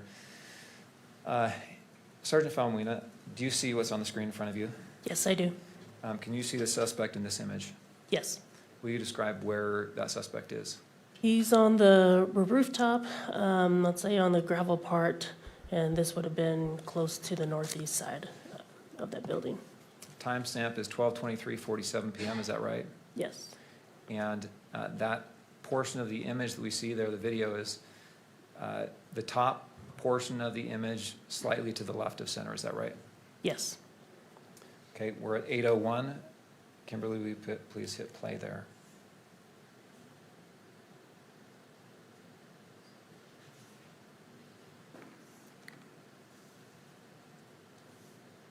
Okay, so they're using this video to explain where they found the, I'm assuming where they found the print on the rooftop there? Let's go ahead and pause it. Pausing it at 8:20. Were you able to determine if the suspect touched the glass when he dropped from the roof? Not at the time when we first saw the video, no. Okay. Were you later able to make any determination on that? Yes, because the video we had was pretty grainy at the time at the command post, and it wasn't until we're actually able to get the footage directly from UVU. And when you actually got that footage, could you zoom in and get a better picture? Yes. And were you able to determine at that time whether the suspect touched the window? Yes. What was your determination? We determined that he was not, or he did not touch it. I was going to say the idiot touched glass. Thank you. Nothing else. All right. Let's go to a break. To defense, I realize that you began talking about your concerns. You have a witness that needs to leave today. 10, 15 minutes, what's your request? I want to maximize your ability to have time with your witnesses as well as cross if you choose to. Thank you. Just 10 minutes would be fine. All right, let's break for 10 minutes and then come back and cross-examination. All right, let's go to Andrea and see if we can see what she's thinking. Get her breakdown. 10, 15 minutes, what's your request? I want to maximize your ability to have time with your witnesses as well as cross if you choose to. No, I think they said that he didn't touch glass. That would have been crazy. Just 10 minutes would be fine. All right, let's break for 10 minutes and then come back and cross-examination. Court is in recess. 10-minute recess. Oh, well, this has just been a roller coaster of a day emotionally. So, yeah, a lot of I'm experiencing reports different here. emotions over here than I think everybody mixes, else. And I bring this up for a couple of reasons. One, it really speaks to the paradox that we're currently in with DNA technology, where it's so good it's become a problem. This is kind of the bottom line. DNA is everywhere. It is in the environment. We are transferring it on the things that we touch. With something like, for example, a box of bullets, a box of cartridges.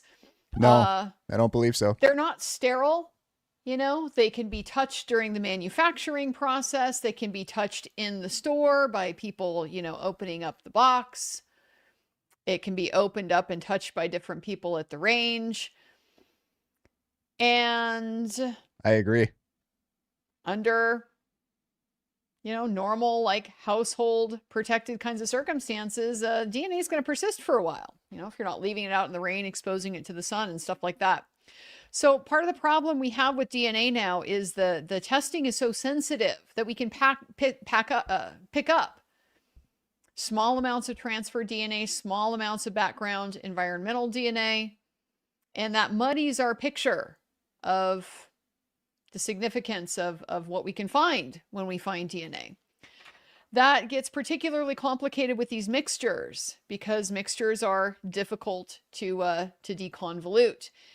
And I foresee this being particularly an issue in the case with the rifle and the stuff related to the rifle, because we already know this is a family gun, okay, family heirloom. It's Gramps' rifle.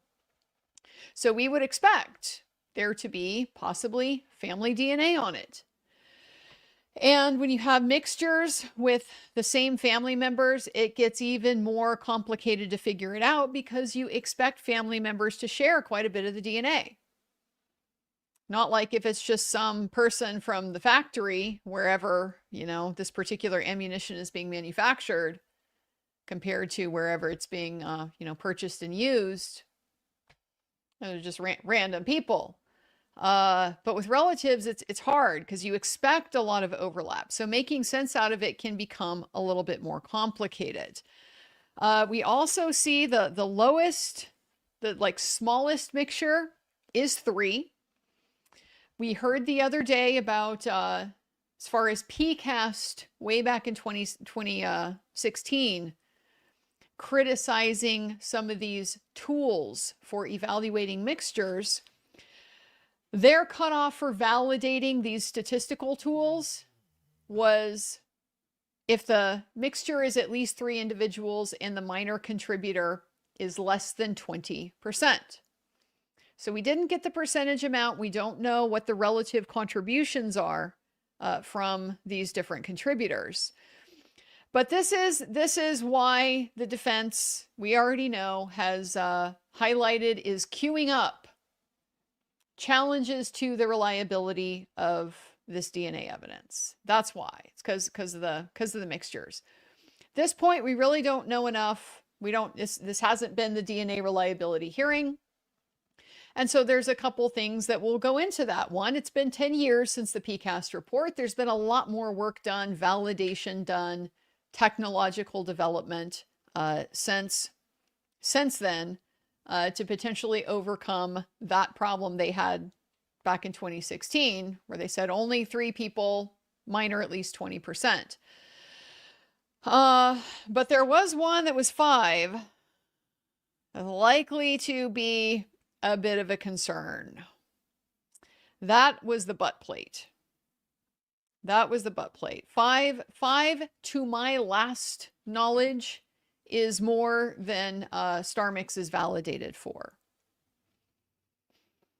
But that's just the last I heard. So we are at some point going to have a big validity of the DNA evidence hearing. We're going to hear a lot of testimony about the technology and the science behind it and how it's developed, the criticisms and so on and so forth. They're going to have to litigate all this. But that's just the highlight of why the defense is focused on the mixture element of this. Tool marks are kind of voodoo, so not surprised. Not surprised stuff was matched. That will have the weight it has when and if it goes to the jury. This again, Mr. Burt in particular was litigating this all the way back in 2009 when the National Academy of Sciences first criticized tool mark analysis. So we're going to hear challenges to the validity of that too. The one thing I meant to say about the DNA as well is that that's also potentially our avenue into the new cutting edge genetic technology, the next gen sequencing. They can just get a vast amount more genetic information using next gen techniques. So it is certainly possible that the state could pursue additional testing through these other techniques to see if they can better deconvolute these mixes. But they might not, they're not required to. If they do, that's going to be like super crazy interesting to me because of the novelty of these technologies. They're still, in the very early stages of being vetted for and validated in court. Interesting stuff for me. Saw the photo of the rifle. Guess the New York Post didn't grab it from a stock photo. Guess that didn't happen. Looked pretty much like the one that got published in the New York Post, didn't it? Sure did. Then the burnt note in the kitchen trash. Gonna have to go through in the recap tonight and go back over what we heard from Lance, because what I thought I remembered him saying is that after he saw it and photographed it under the keyboard, and obviously the photograph that he has is the intact note. He photographed the intact note. And then he said after that he didn't see it again. And now it is recovered burnt in the trash. Still have a question about who burnt it, but according to Lance's testimony, if he didn't see it again, he didn't burn it. So we would have some evidence of consciousness of guilt there with the burning of that note. That's my recollection, but again, I want to verify that when I get into the recap. The recap stream tonight. So we're well beyond the probable cause threshold. Yeah, no kidding. No kidding. Which I think is kind of to be expected. Just based on what we knew. Saw the comment earlier about kind of overkill, you know. Yeah. Coach OG, $5 super chat. Thank you. I appreciate it. Why are there no community notes on Candace or Ian Carroll? Something seems off. Poster not getting noted. It's a really good question. It's a really good question. One that many of us have posed for a while. Why those are not getting, because I'm sure that there are people submitting community notes, but for whatever reason, they're just not being posted, not being attached to. I don't know. It's an interesting, because I see a lot of other posts get community noted that shouldn't be community noted. It's literally just opinion in the community note. No source to counter, nothing. So it's a really good question. No, from what they said before, this is it for the state's case. They're done. They're done. They wanted to get through Agent Davis and Sergeant Falmuina, and that was all they had left. That's definitely an argument. It's definitely an argument. Today for us to get through, and then they had one other one tomorrow to get through. But after that, after they're done with their other witness tomorrow, that should be it. So we might get a short day tomorrow. Ooh. I guess it depends on what it is. If it's the tool mark person, and I think today has easily, Judge Graff hands is feeling down, generous, been the best day as far as evidence submission, without a doubt. general questioning of the reliability of the methodology, as we did with the DNA. For the tool marks, well, there's just a lot more material to work with the tool mark analysis, because unlike the DNA, that one really hasn't developed at all since the criticisms from all the way back to 2009. And those criticisms are pretty significant. Zebra, I know quite a few that have submitted notes, and they don't ever we'll seem to be see. approved. That's going to be interesting. Mavka in Sky, I give an adverse interest to the state whenever something is hidden from the public. Thus, they seem to have hidden exonerating material from us. Let's hop over to, you think Gary's on break, or are they still? Oh. I mean, I don't know. Let's go see what Bearded Lawyer has to say after watching a little bit. Lisa's We on. think there's a possibility that Tyler Robinson was the one who did it, and that this is the evidence that gets presented to a neutral, jury of your peers, if you will. It's pretty compelling, and I think the defense is going to be stuck with shooting down the quality of evidence. As some people who were in the comments listening, yeah, there's quality issues. Okay, the young lady who was just testifying about what was on the rifle, it's true. It's not 100% certain that Tyler Robinson was the one who put his finger on the trigger and pulled it. That's for a jury to decide. That's the beautiful thing about our criminal justice system, is it's not 100% when you have facts that cut both ways. And sometimes juries are wrong, but ultimately our justice system allows juries to hear the evidence.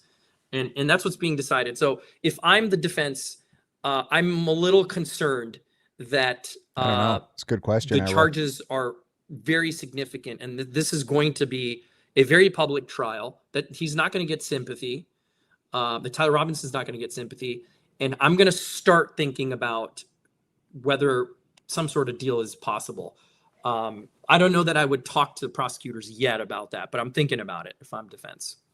Do you think that we will see, so he hasn't entered a plea yet. I guess in Utah, it's typical that they enter their plea after this portion, this phase of the, It's typical in any jurisdiction that they enter a plea during an arraignment hearing, I believe. If I were the defense, I would do it pretty immediately. I think they have to play the card of not guilty and then try to make a deal. Because if they just say he's going to plead guilty too, prosecutors are going to be relentless. So maybe of the 7 charges, yes, I agree. No leverage. There's 7 to plead to. The defense really has no leverage right now to try to get some type of plea bargain. admitting to tell his roommate to destroy incriminating evidence, telling his roommate not to talk to the police or investigators, obstruction of justice for destroying or concealing weapons or clothing. Like those are legitimate possible things to aim at if you're the defense, right? It's not like you have to focus exclusively on the aggravated murder or capital felony crime. You can look at the lesser offenses. If I'm on the defense, that's what I'm looking at. I mean, we do have situations. So just a few months ago, we had the Tanner Horner case, right? He's the FedEx guy that took that little girl, did horrific Yep. things to her, right? In that case, pretty much, I think he pled guilty. And then at that point, it didn't come down to guilt versus innocence. It came down to, are we looking at a life sentence or the death penalty? And ultimately, they ended up giving him the death penalty. So what do you think the probability of that happening here is? Well, the judge imposes the sentence after the jury reaches a verdict. So the jury reaches a verdict, applicable law is applied. They look at the minimum, maximum, and the judge makes a decision. Look, judges, and we're likely to get Judge Graff, by the way, that we'll see this case through trial. Back in court. Let's go. Sergeant, turning to defense, Mr. Burt. Thank your you. witness. Good afternoon. Good afternoon. Your role in the case was kind of as the traffic manager of the whole operation, right? That's a good way to put it, yeah. And we're talking about multiple agencies besides the SBI, correct? Yes. Your agency, if I'm correct, wrote a massive report, 229 pages long. Yes. You've read that, you're familiar with it? With most of them, yes. Okay, and it's a compilation, right? You authored some reports, but a lot of other people wrote reports about aspects of the investigation. Yes. And as those reports were getting done, you would kind of read them and decide what needed to get done further? Yes. Was that one of the roles that you performed in this case? Yes, as well as consulting with the case agents. Okay. Now, if my count is correct, 9 of those reports in that larger body of reports was written by you, correct? Yes. Did I miss any? Does There are that more- sound about right? Yeah. Okay. I want to ask you about a couple of those reports. The first report was a report that you wrote on September 22nd that documented the overview of the crime scenes, correct? Yes. And there were various crime scenes that you've described on direct examination, correct? Yes. One of them was the Fulton Library. Yes. Tell us why that was a potential crime scene.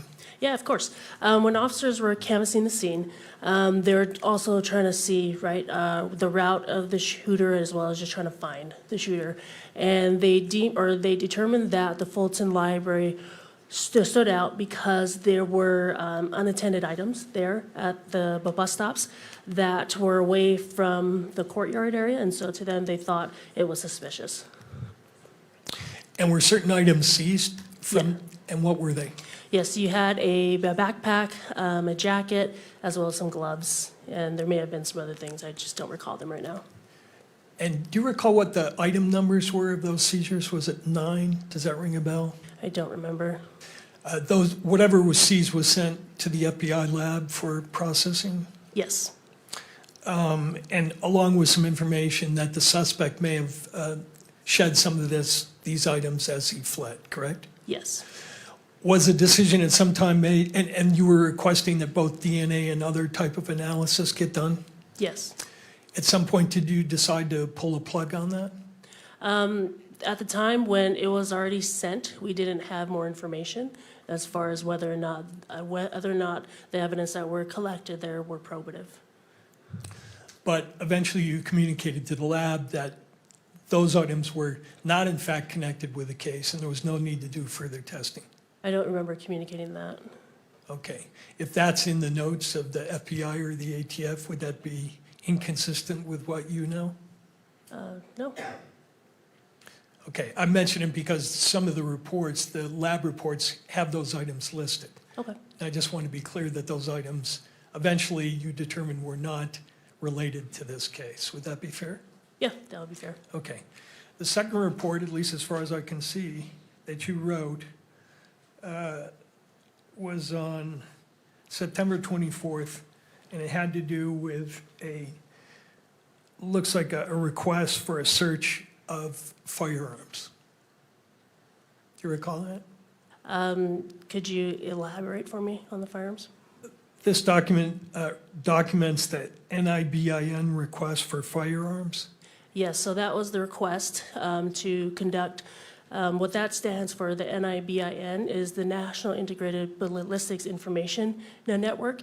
It is run by the ATF, and that is where we test, or we input test fires or cartridge casings, the head stamps and whatnot, into a machine that is then run through the ATF to see if there's any other cartridge casings that match. And nothing of value came from that part of your investigation, correct? Correct.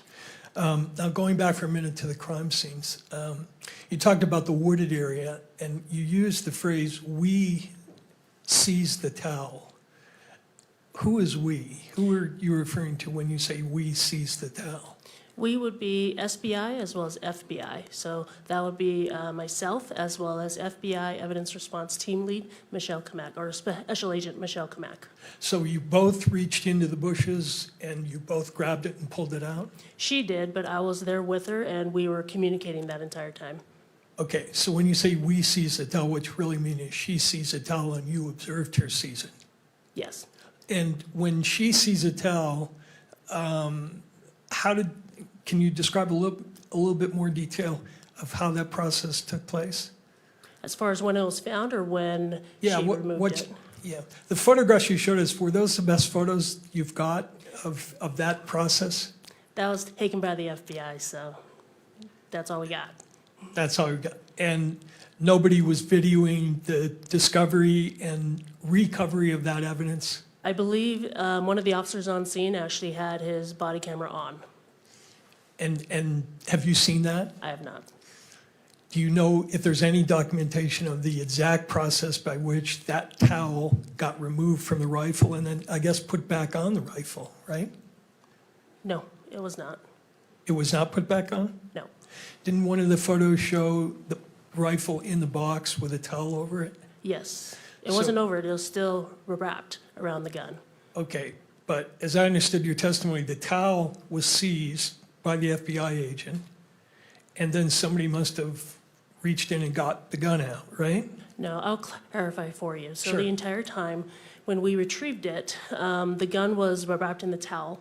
So when Special Agent Kamak reached in, she grabbed not only the towel but also the gun, and the towel and the gun remained basically intact, lack of a better word, and then was placed onto the cardboard box, which is one of the photos that was shown earlier. Once we documented that, and then the towel was removed from the gun. You also mentioned as to the other crime scenes that we processed it, but was your role in terms of your actual participation limited to the wooded area? Or were you involved in actually seizing evidence at the other locations, like the roof? Yep, I was involved in coordinating all that and then determining from there where the evidence would go. Involved in, is that the same thing as actually being on the roof and seizing the items? Or are we talking about something else? Talking about something else. And what is that something So else? after the teams would have packaged all the items, sealed them properly, created an evidence log, they would then bring it back to the command post, and from there, we would compile everything, and then there was a discussion that was had as to who would take custody. Fair to say that you did not observe yourself the seizure of the screwdriver from the roof? Correct. And who were the people who were actually conducting that part of the crime scene processing? That would have been our state crime lab. Those two people are part of our state crime lab's crime scene response team. When did you review the video of the suspect running toward the area from which he jumped off? That would have They're going to have a hard time trying to poke holes in this stuff. been 10th. You saw that on September 10th? Yes. And when were the windows processed for the latent fingerprints? The windows were processed on September 11th, the next day.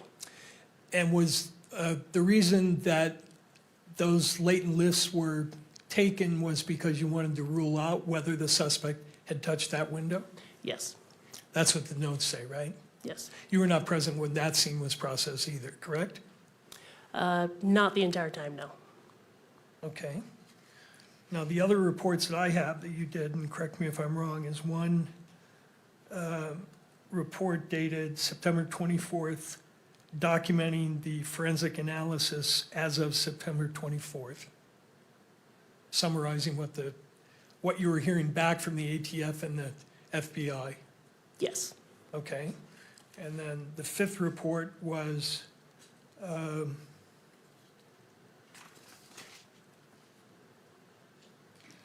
again about the crime scene progress of the forensic testing, right? yes, All right.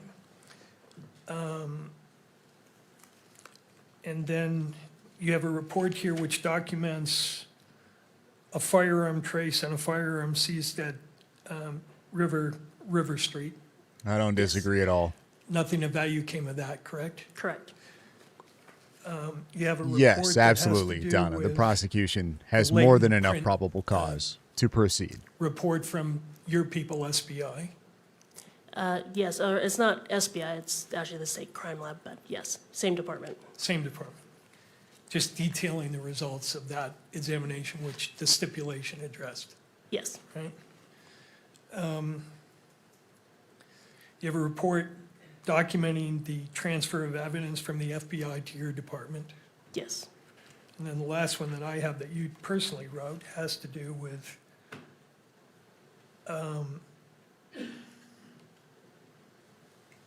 again, summarizing forensic reports. yes. Okay. The larger 229-page report indicates that there was some investigation done by your agency. Well, I'm sure the defense is this is like warm up, right? So it's like practice for trial. Having animosity toward Mr. Kirk, correct? You know what I mean? They have the evidence. They have to know there's enough probable cause to take this to trial. So for them, it's like a test run. Also, up to the present time, been monitoring Mr. Robinson's mail and communications at the jail. Correct? Correct? And have you kept abreast of that investigation? No, Do you know whether anything of value has been developed as a result of that? no. That's all I have. Thank you. Thank you. You know what I mean? They're going to ask Redirect. questions when they do cross. They're going to see how these All right, may this witnesses witness be respond. They're excused. going to look for maybe inconsistencies that they might have, certain things that they Turn do to when the they're state. responding to questions that they can exploit later on. Like there's a lot going on with these Yeah, things. let's make sure. Thank you, Mr. Granado. No, you're good. Appreciate it. Have side conversations all creating you a good want. record. I get it. Judge, That if I was could just this. confirm with the court that The rest of the day all is the probably exhibits not we've going to be offered very have been entertaining. admitted into evidence. All right, so here's what I have, and my court clerk will certainly correct me if I'm wrong. I have State's Exhibit 1, 2, 3, 3.1, 3.2, 4, 5, 5.16, 6.17, 7.18, 8.19, 10, 10.1, 10.2, 10.3, 11, 12.1, 12.2, 12.3, and I believe 12.4, 13, 14, 15, 16, 16.1, 16.2, I don't know how. 16.4, 17, and Like, 18 are blank. He could plead guilty, but That is correct. All right. if We're they're not- not we're not willing to take the unalive penalty off the table, 19, I feel like 21, he's 22, better off just trying to go to trial. 5. The following are blank, 26, 27, 28, 29. That's accurate. We're not offering on those numbers. I have 30, 31, 32, 33, 34, and 35, which have been admitted into evidence. That is all that I have record of. Can I- I know that the prosecution wants the unalive penalty, right? Can the judge still has the final call though, correct? So like if the judge wanted to Yes, would you like to put on decide, like if he puts in a plea of guilty, could the judge just decide to not do the unalive penalty and just give him life or whatever? Can I have just a moment? Yes.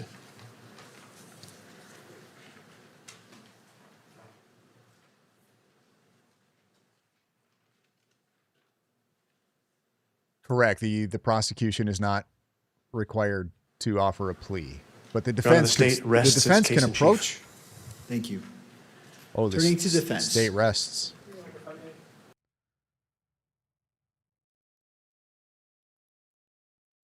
Did I just hear that right? The state rests?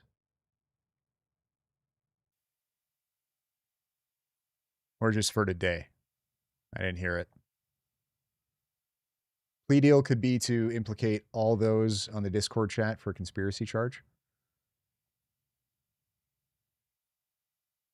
If it goes to a jury, I still think the judge has the final say. Like the jury can make a recommendation. But I believe it still comes down to the judge on sentencing. I could be wrong. Like the jury could say we recommend the unalive penalty, and the judge could then just be like, okay, it's what the jury says. We're going to go with that. They are not required to enter a plea. No, the defendant has to enter a plea. It is not required that the prosecution offer the defendant a plea deal. The defense, however, I'm pretty sure can approach the prosecution and offer some type of bring a negotiation like, listen, my client's willing to put in a plea of guilty if you guys were to remove the death penalty or the unalive penalty. Excuse me. Sorry, YouTube. Get situated. All right, counsel. But I'm not positive on any Your of Honor, this. as the court knows, the family has asked that all exhibits admitted into evidence be shown here in open court. We are grateful to the court for allowing the family to view many or most of the exhibits today that were admitted. They were viewed here openly in court. And obviously that was done after the court struck what we think is the All appropriate good. balance after a very thoughtful and thorough analysis. I'm going to ask the court to reconsider one of its prior rulings. I understand reconsideration is always a big ask, but I do think, Your Honor, that if the court were to display publicly, or just in the courtroom, Exhibit 12.1, which is the enhanced video, version 12.4, which was played in court, was very hard for the family to view. We think that we asked the court that since the court's considering it, that the family should be able to view it as well. When conducting the appropriate balancing, the court, as the court knows, can alleviate any concerns about proper jury selection with certain tools at its disposal. However, if the court were to deny the family the right to view that video, there's no cure. It's either they get to view it or they don't.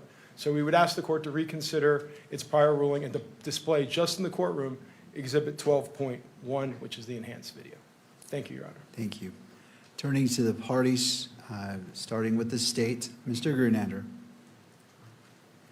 Thank you, Judge. The state does not oppose publishing 12.4 in the courtroom. I think we've tried to make it very clear throughout this case that we favor openness and transparency as much as appropriate. I'll submit it on that. Thank you, Mr. Grunander. To defense, Mr. Burt. My apologies, that's 12.1, not 12.4. Thank you. Judge, at this point in the proceeding, we're asking the court to keep focus on the purpose of this hearing.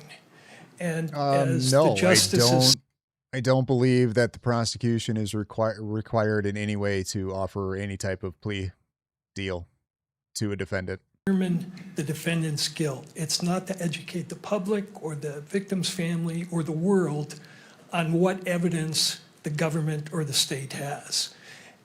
As the court knows, we have witness availability problems. We've spent I mean, I have my own experience with criminal court, but not to this magnitude. Of third parties. And it's appropriate for the court to consider that. But at some point, I think the court has to return to the purpose of these hearings, which is to expeditiously hear the evidence and then determine probable cause. And I want to point out to the court, Ms. Kirk has been very adept at holding press conferences at which she has revealed evidence. She has represented that the state is her attorney. She has access to all the evidence that the state has publicized and that the media and her own lawyer argues is already in the public domain.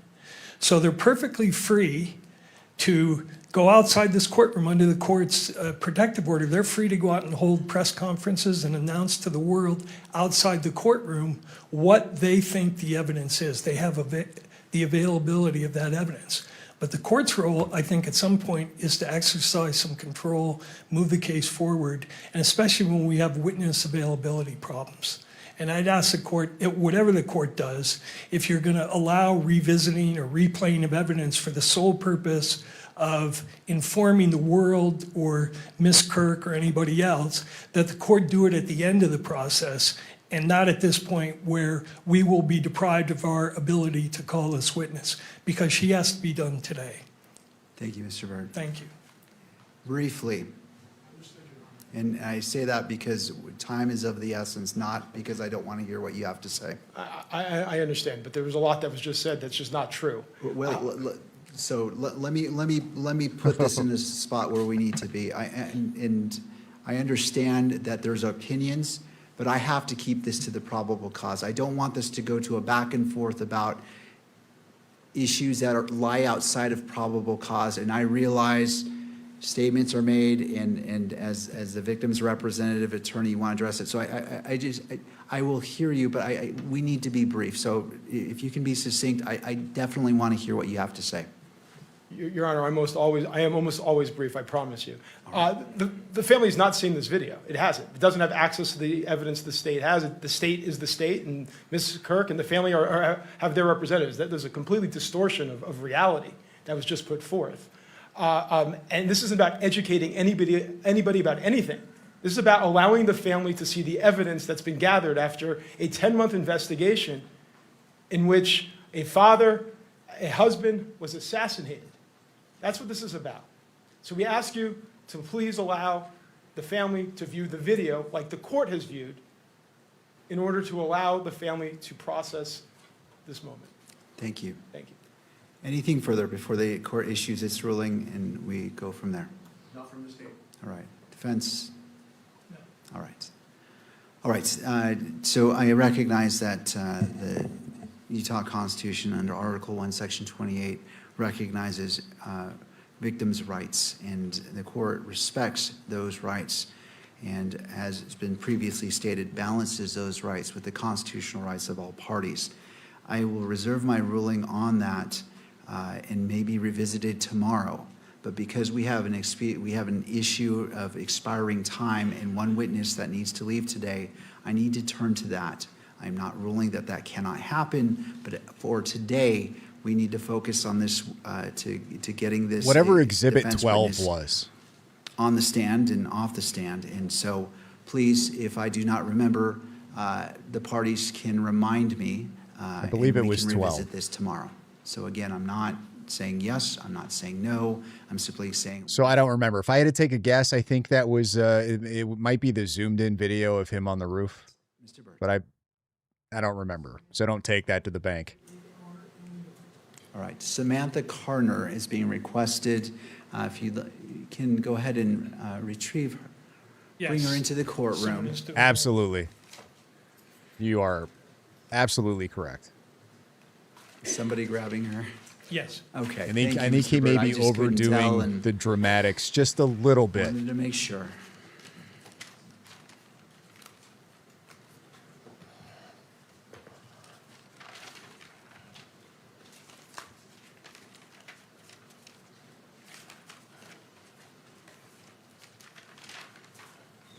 All right, Ms. Carter, if you wouldn't mind coming forward, right by our bailiff to be sworn in.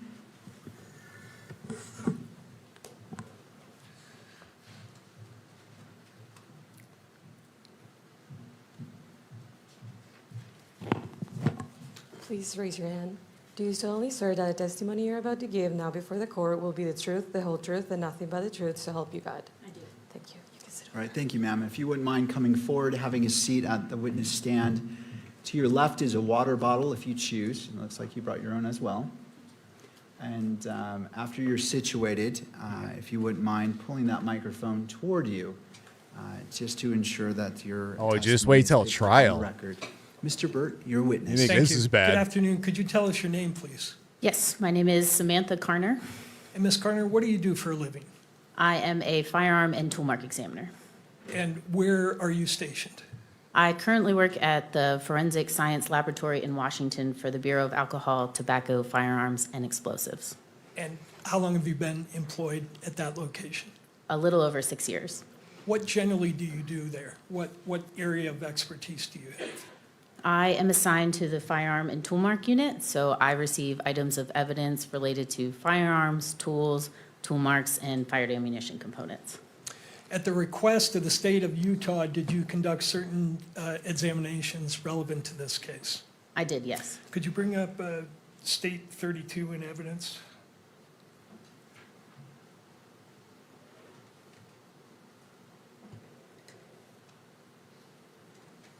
And do you want it, Mr. Burt? Yes, I think. On all screens? All screens, it's admitted and Okay. I think approved All for right, let's go ahead and put publication. it on all screens because this was admitted and published previously.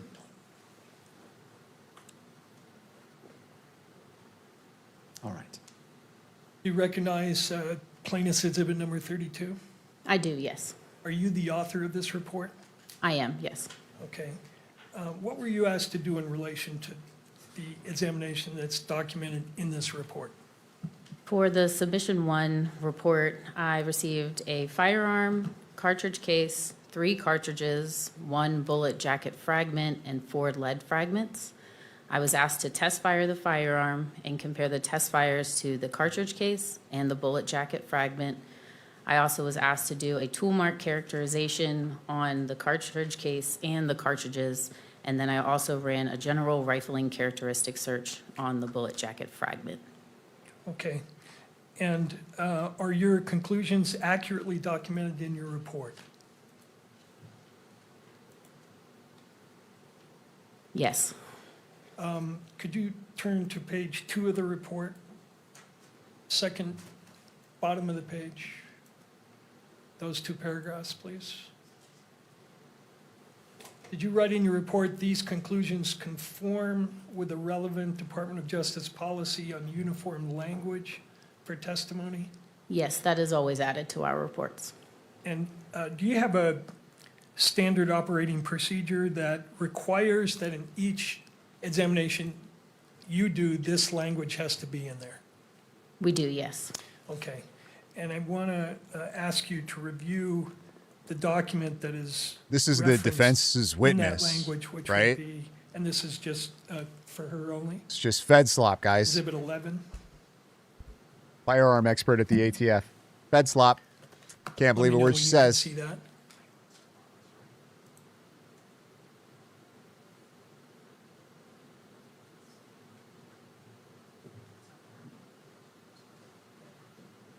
Are you able to view that? Yes. Is this the ATF's, is this a language referred to in your report? It is, yes. The written policy of the Department of Justice concerning uniform language for testimony and reports for the forensic firearm toolmark discipline pattern. Marble Light 100.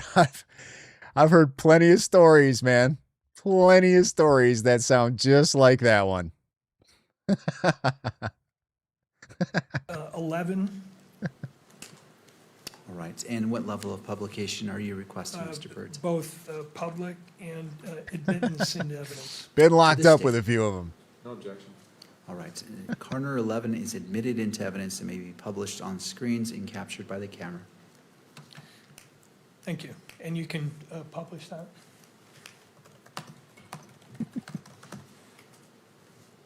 Ms. Carter, can you tell us what the purpose and scope of this document is? Yes, this is the DOJ Department of Justice's uniform language for testimony and report, and it standardizes the appropriate language an examiner will use during reporting and their testimony. and DOJ published this to standardize the wording that examiners would use across their forensic laboratories.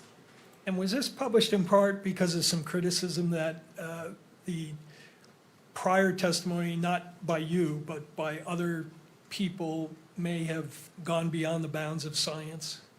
I don't know why DOJ published it. It was before my time. Do you know how long this has been the policy of the Department of Justice? I do not off the top of my head, no. Are the reports that you issued in relation to this case in conformity with this policy? They are, yes. Okay. Now, could you go to page 3 of that report? Where it says qualifications and limitation of firearm tool mark discipline examination. You're familiar with that part of the policy, correct? I am, yes. And the portion of the policy that says a conclusion provided during testimony or in a report is ultimately an examiner's decision and is not based on a statistically derived or verified measurement or comparison to all other firearms or tool marks. Therefore, an examiner shall not, and then it lists several propositions. You're familiar with that language? I am, yes. And it says that an examiner shall not assert that a source identification or a source exclusion conclusion is based on uniqueness of an item of evidence. Your report is not meant to imply something contrary to what's stated here, is it? No, it's not meant to contract. You're not asserting that a source identification is based on the uniqueness of an item of evidence. No, I am not. And the reason you're not doing that is because you haven't examined all possible items of evidence that could be relevant to your comparisons, correct? I have not looked at every firearm that's been manufactured in the world, nor have I looked at every tool that's been manufactured in the world. That's correct. Okay. The second portion of that says an examiner shall not use the term individualize or individualization when describing a source conclusion. Did you abide by that policy in this case? I did, yes. And you're not expressing an opinion here that the comparisons that you made are individualized to a particular weapon or a particular cartridge case, correct?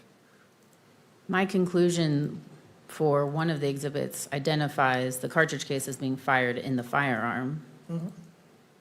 But that's all it says, yes. Right, but you're not asserting that that's an individualized identification in the sense that's being used in this policy, are you? No, I am not. Okay, and then the third part of that says that an examiner shall not assert that two tool marks originated from the same source to the exclusion of all other sources. Creating doubt in tool marks.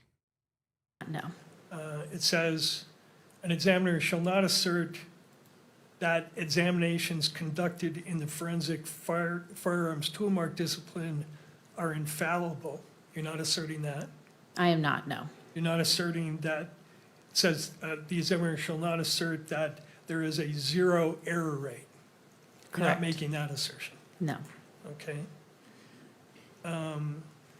Says an examiner shall not provide a conclusion that includes a statistic or numerical degree of probability except when based on relevant and appropriate data. You didn't conduct such an analysis here, correct? I did not, no. Okay. And it says, an examiner shall not cite the number of examinations conducted in the forensic firearm tool mark discipline performed in his or her career as a direct measure for the accuracy of a conclusion provided. You didn't do that, and you're not doing that here, correct? Correct. And then it says, an examiner shall not assert that two tool marks originated from the same source with absolute or 100% certainty, or use the expressions reasonable degree of scientific certainty, reasonable scientific certainty, or similar assertions of reasonable certainty in either reports or testimony, unless required to do so by a judge. They got to try You're something. not making any such assertions in this case, are you? I am not. Okay. All right, thank you. You can take that down.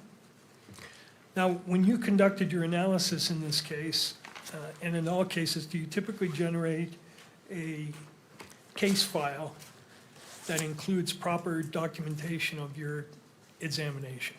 I do, yes. And did you do that in this case? I did. Could you display to her alone, Depending please, on when you fell exhibit asleep, Gina, you probably haven't missed 6, much. Carner 6?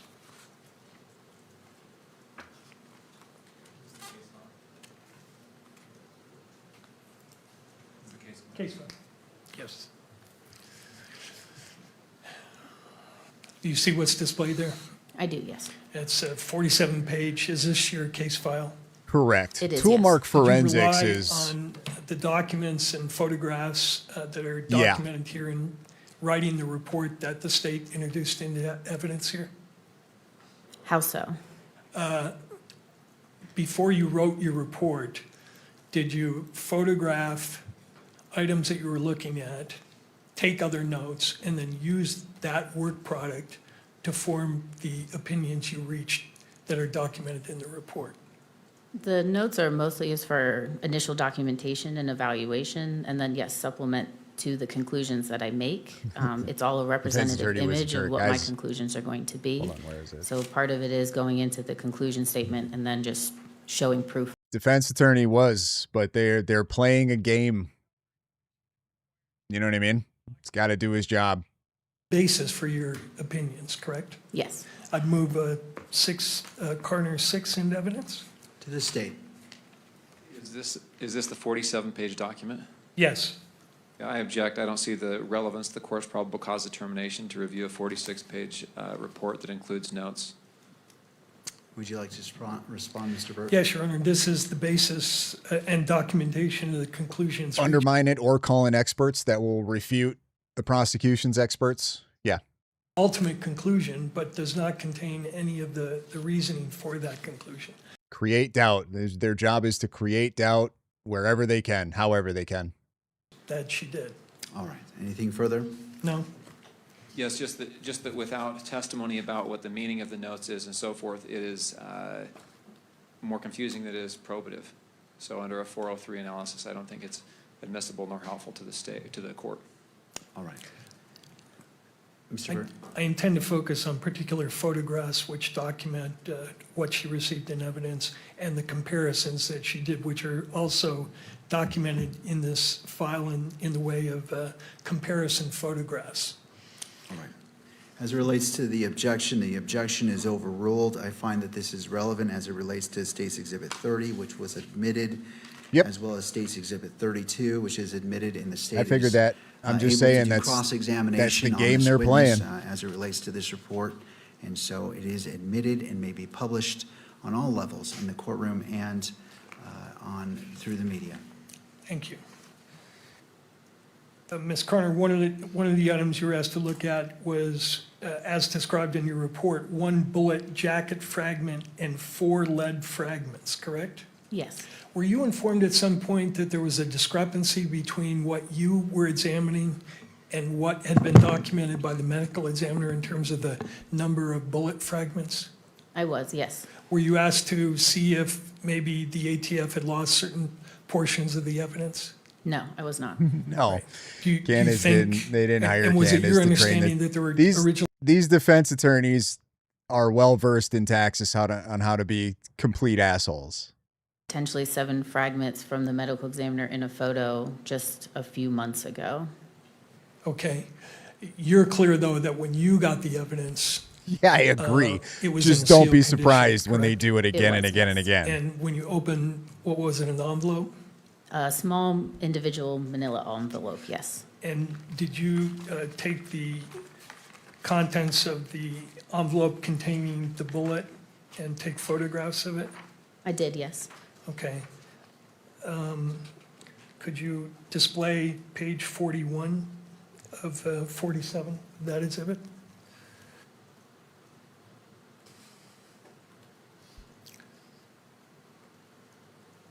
I'm sorry, page 14.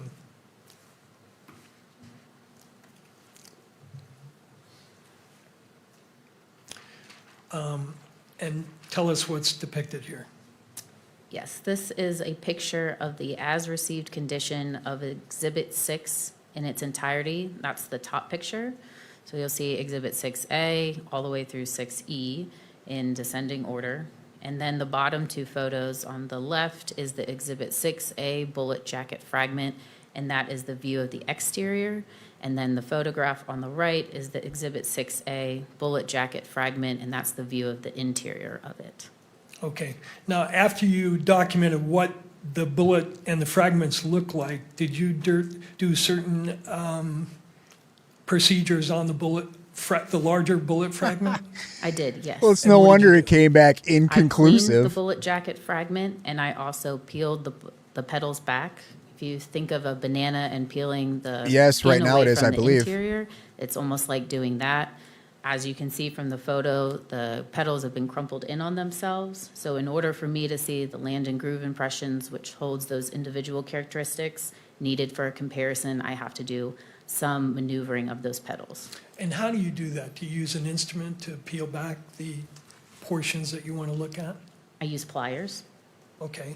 And after you did that procedure, did you then photograph the larger bullet fragment itself?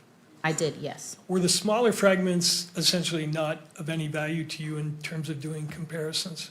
They were deemed unsuitable, which means there are no microscopic marks of value for comparison. Okay, but the larger fragment, after you did the process you just explained, you then photographed it again, correct? That is correct, yes. Could you display the next page of this exhibit, please? Tell us what we see here. This is two pictures of that 6A bullet jacket fragment after the examination preparation. So the top photo is going to be the interior of 6A, and then the bottom photo is the exterior of 6A. Now, after you took these photographs, did you proceed to do something to determine whether you had either class, individual, or subclass characteristics? Yes. Tell the court what that means. To start, when I do my initial examination of a bullet jacket fragment like this, I'm going to look at its class characteristics. Class characteristics are the least restrictive set of characteristics I use in my comparison process. And these are design features that are given to a large group of items that characterize them together. So for a bullet, you could think of the diameter of the bullet, the number of landing grooves, the direction of twist, and the type of rifling. So I would go through and look at the class characteristics of this bullet jacket fragment, which was 6 right conventional The Daily rifling. Mail started that Then I'd bullshit. move on to look at any subclass characteristics. And subclass characteristics are more restricted than class, but less than individual. And they are design features that can be put on an object during the manufacturing process, which is consistent among items that are made by a tool that's in a specific state of wear. So what I mean by that is it's going to be a subset of a larger group, which is why it's not used for for identification or comparison purposes for the basis of a conclusion. But when you think of something that's made through a mold process, when that mold comes together, it creates a seam line, and that seam line is going to be represented on all the items that it makes. So that's why you can't use it for the identification process, because it's going to be on a lot of items, which is why it's a subset of the group.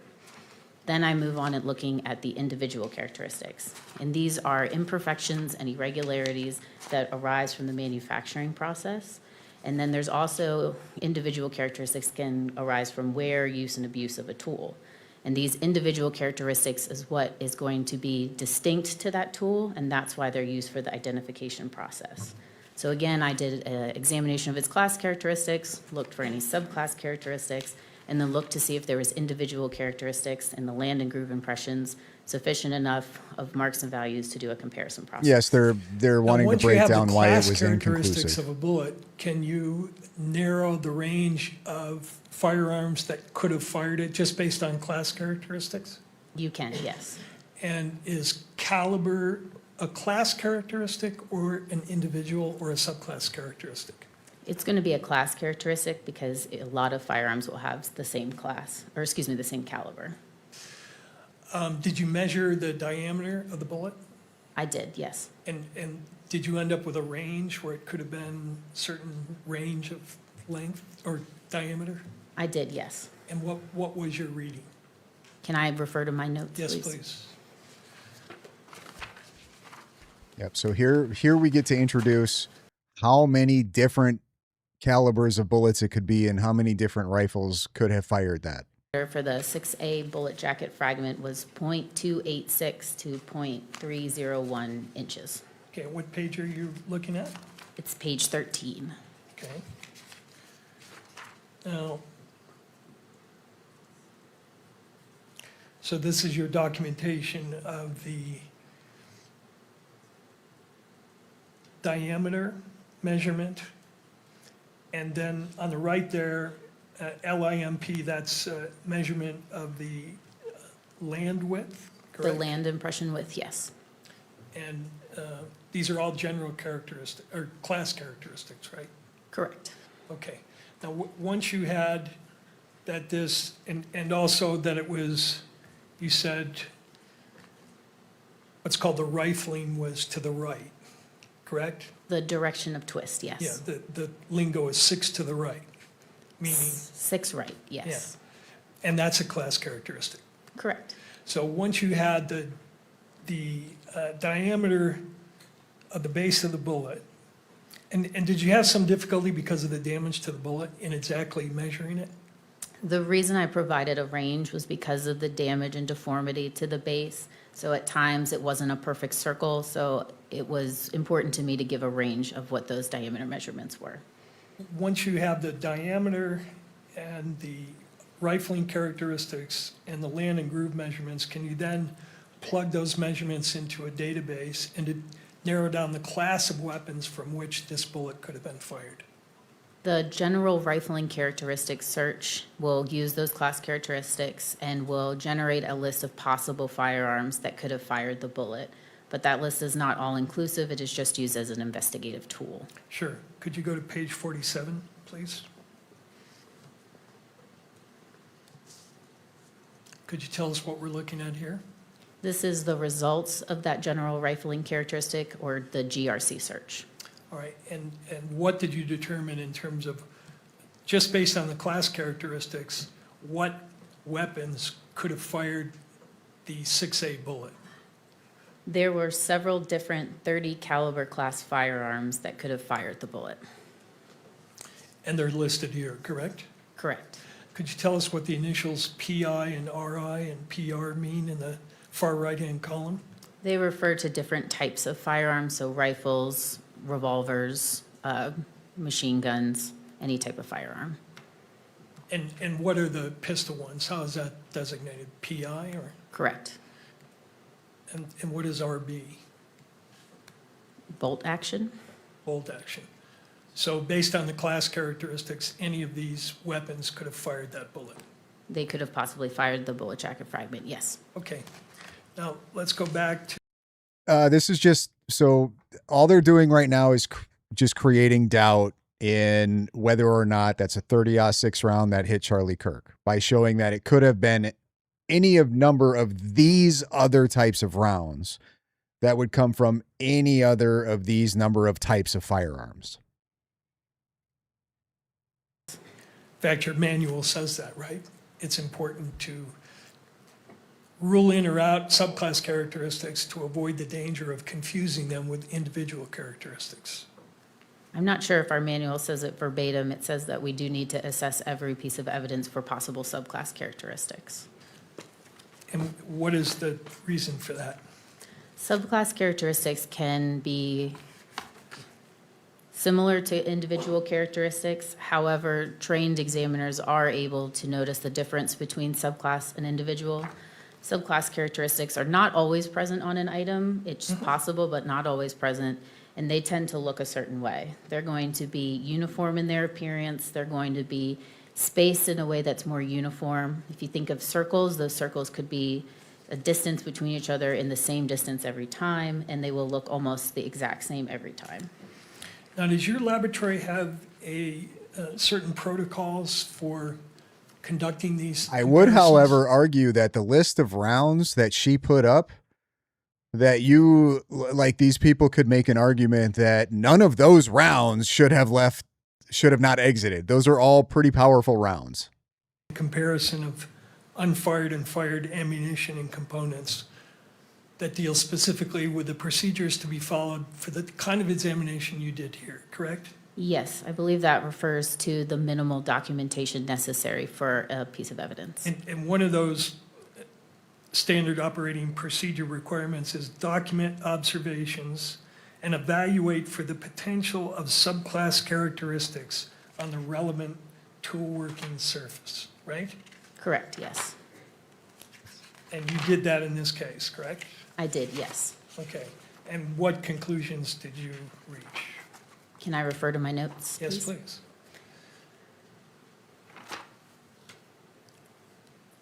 My subclass assessment that's on page 13 of my report states, stria observed in the land and groove impressions contain starts and stops, are not coarse, and vary in their height, width, depth, and spatial arrangement, no apparent subclass influence. Okay. And what page was that again? Page 13. Page 13. Let me ask you about that.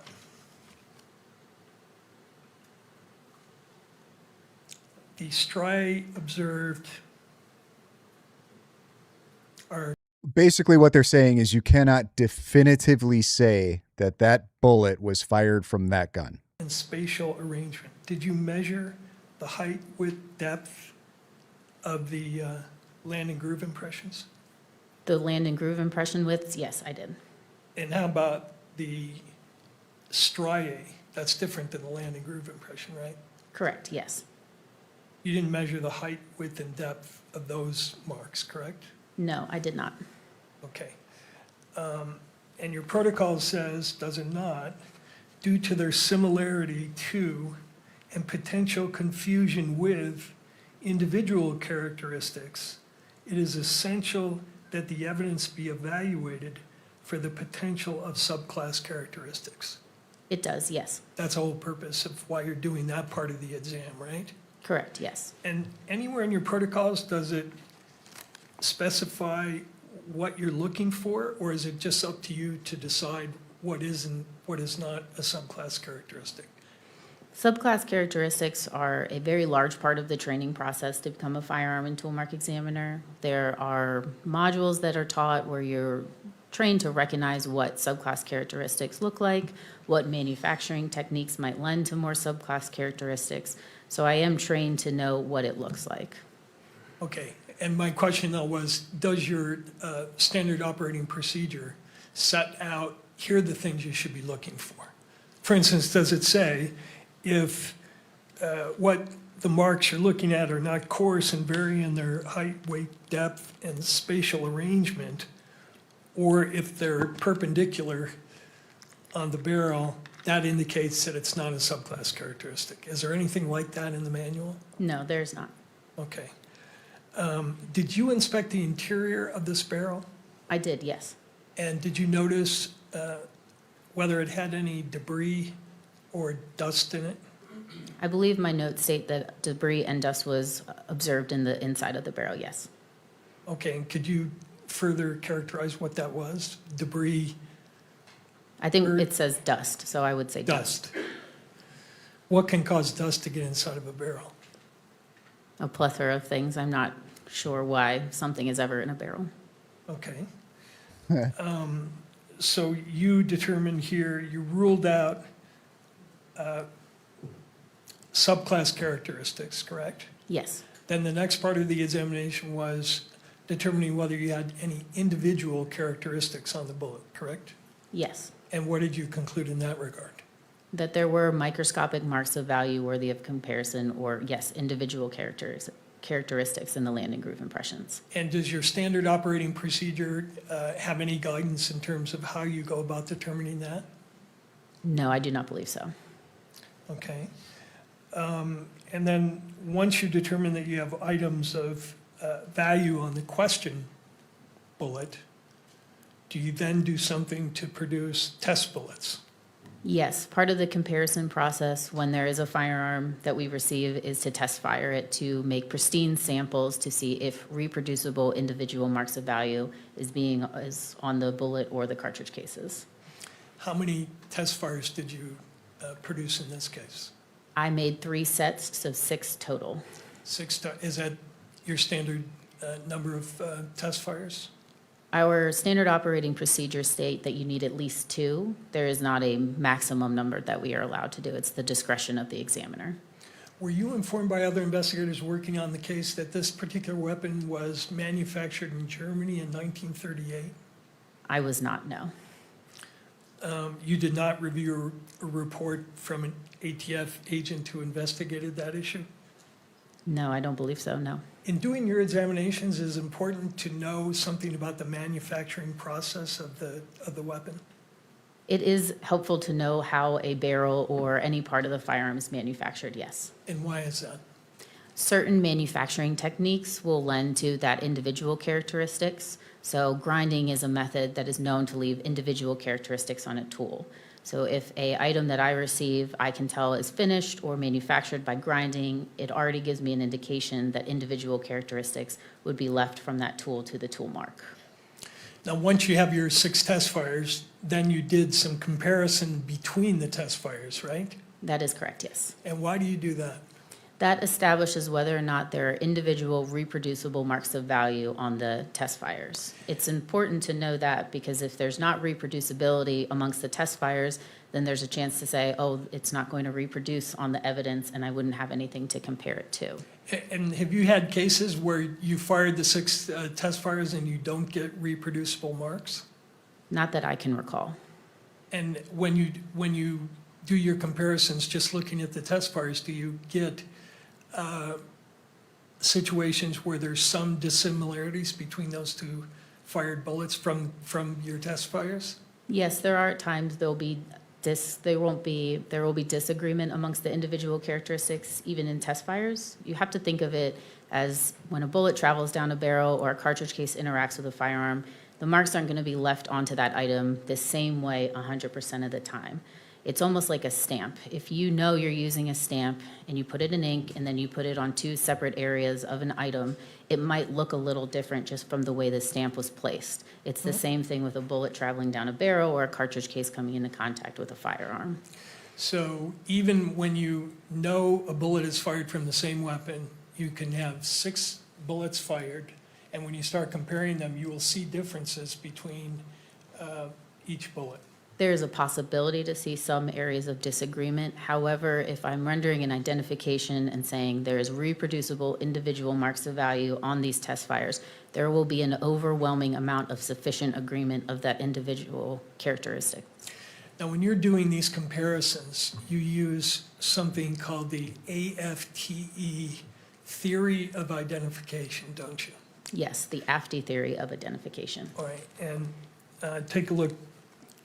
And that's the standard that you used in this case to draw the conclusions that you made in the report that I showed you earlier, correct? That is the theory stating how an examiner is able to come to a conclusion when examining 2 or more sets of tool marks. And yes, that is how I go through my examination and how I come up with my conclusion, yes. Okay.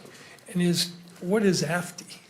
AFTE is the Association of Firearm and Toolmark Examiners. It's the governing body of the firearm and toolmark community, whose primary goal is to further research and continue to show information about manufacturing and the evolution of firearm and toolmark examination.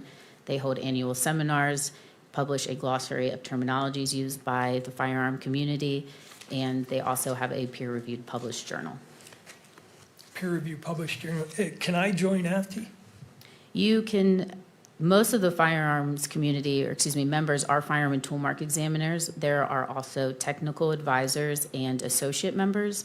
Those members are not usually firearm and toolmark examiners, but they still have a livelihood in firearm and toolmark examination, meaning they conduct research or they are involved in products or manufacturing. And anybody is allowed to come to the annual seminar or get the journal. You just have to pay the fee. You just have to pay the fee. Okay. Could you display to the witness Exhibit 27, please? Do you recognize what's displayed here?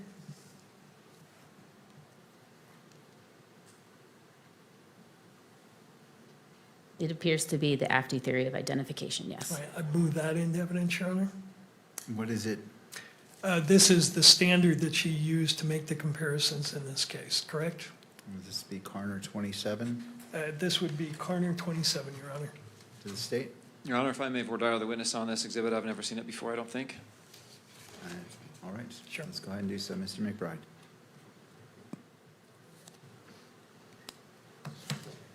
When was the last time you reviewed this document? I'm not sure off the top of my head. Can you testify as to its accuracy by looking at it now?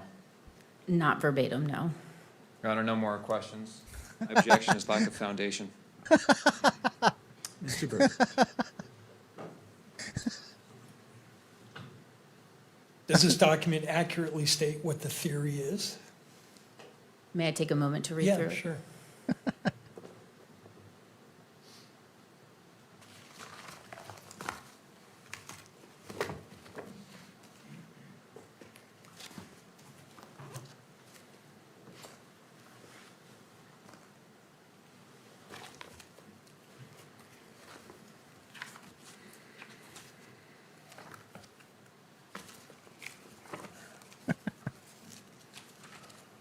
When's the last time you saw this? It's been a while. Is it accurate? I don't know. Objection. I No more believe the- questions. Something, I think the first statement is different than what I can recall, but overall, it is what the active theory states. Okay. And your ATF protocol refers specifically to the AFTI theory of identification, does it not? It does, yes. Okay. So is there any difference between what's in 27 and what's in your manual?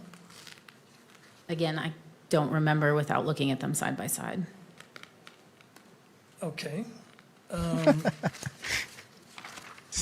in front of you. Let's go to, Oh, yeah, you got to reel it in here, defense.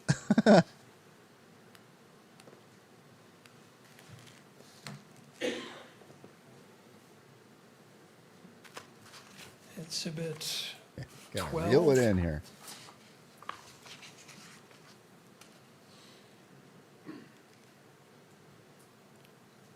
And go to theory of identification and range of conclusions. Page 1 of 3. I don't have a Bates on it. It's toward the end.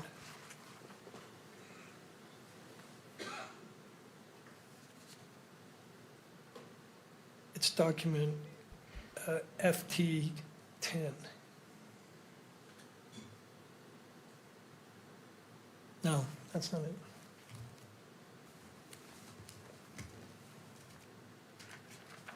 Oh, it's fumbling the ball here a little bit.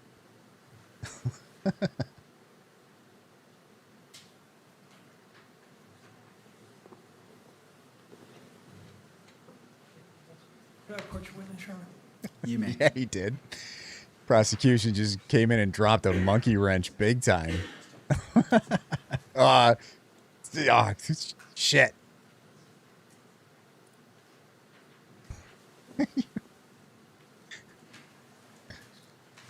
Yeah, you would think so, Mama Owlbear, but yeah, what are you gonna do? 1 of 3 of your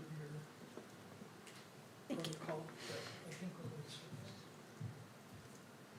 going to-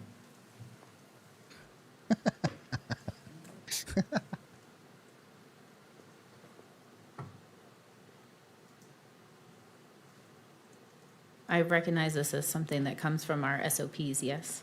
Okay. And it refers to the AFTI theory of identification, right? It does, yes. Same theory that's displayed in 27? Yes. Okay, so I'd renew my offer on 27. Your Honor, the objection stands. Language matters. Without knowing what, if this language is identical to what she's trained on, that can make a big difference. Whether the word sufficient or adequate is used, these are scientific principles, and we need to be precise in the language that's used. The witness cannot authenticate the exhibit that's been offered, so it should not be received into evidence. Mr. Burke. Goes to weight, not admissibility. He'd be free to question her about any differences, but I think she's laid a foundation that the theory's the same, so. All right. Well, I remind the parties that this is a probable cause finding, and so as it relates to what's been presented. The witness has said that it looks familiar. Again, I don't want to quote you. I don't remember the exact phrase, but she recognized portions of it and then was given the opportunity to compare it to her standard operating procedure. I think she said SOP. For those reasons, Carner 27 Yes. is admitted and may be published. This judge don't give a shit anymore. That's just get it. Just put it in. Looking at the language of this, the second part of it, according to AFTI, says, currently the interpretation of individualization identification is subjective in nature. Do you agree with that? Yes. Why is it subjective in nature? The conclusions that I author are of my opinion. Of your opinion? Correct. Does your, you can take that down, thank you. And no, wait a minute, go back if you would. But what, He's just like, I don't know. She said it sounded familiar. Put it in. Whatever. correspondence of individual characteristics? Yes. That the theory is that if you see a certain level of correspondence, you can make a source identification, but not to the exclusion of all other firearms in the world, correct? Correct. Okay. And the standard, at least as it's articulated here, is the theory as it pertains to the comparison enables opinions of common origin to be made when the unique surface contours of two tool marks are, quote, in sufficient agreement. And is a subjective part of that, the quoted part, sufficient agreement? The subjective part of the conclusion is saying, yes, it is my opinion that there is or is not sufficient agreement or sufficient disagreement amongst two or more tool marks. And what may constitute sufficient for you may be completely different from the next examiner. Fair? Yes and no. I would expect any trained, competent examiner to come to the same conclusion. So the threshold of sufficient agreement might be different from one examiner, but the conclusion I would expect to be the same. Does your manual state, your ATF manual, section 431, state that correspondence or lack thereof of individual characteristics is not easily communicated? Considering what the judge has already from the prosecution, that little slip up today that they had in court with that piece of evidence being photographed, I feel like the judge isn't going to push back on anything that the defense wants to submit. Like, he's just going to let it roll in. Like, just whatever. You know what I mean? We have enough probable cause. This is over. Defense, whatever. Go ahead. Put it in. It's fine. This question goes to weight. Oh, I'm sorry. You don't want may I be heard? If you're objecting, I will hear the objection. It's just speaking objection. Oh, no.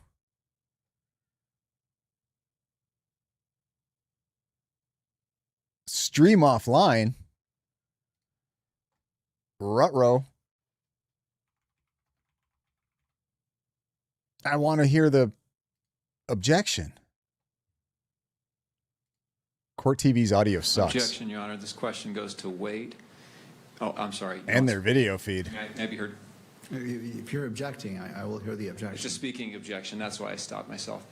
This goes to weight. If KSL comes back up, I'll pull that one back up. And the witness's report has already been admitted as is appropriate under the Utah Constitution, Rule 7B and Rule 1102 of the Rules of Evidence.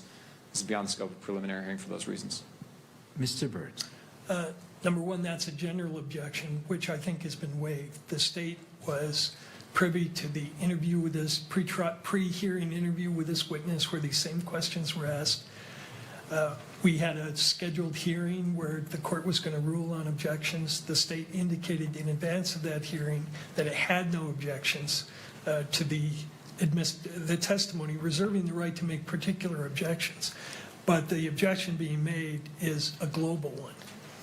And it's relevant because the state offered, the evidence I'm offering here is relevant because the state offered through a hearsay declarant the meaning of this report that this examiner authored.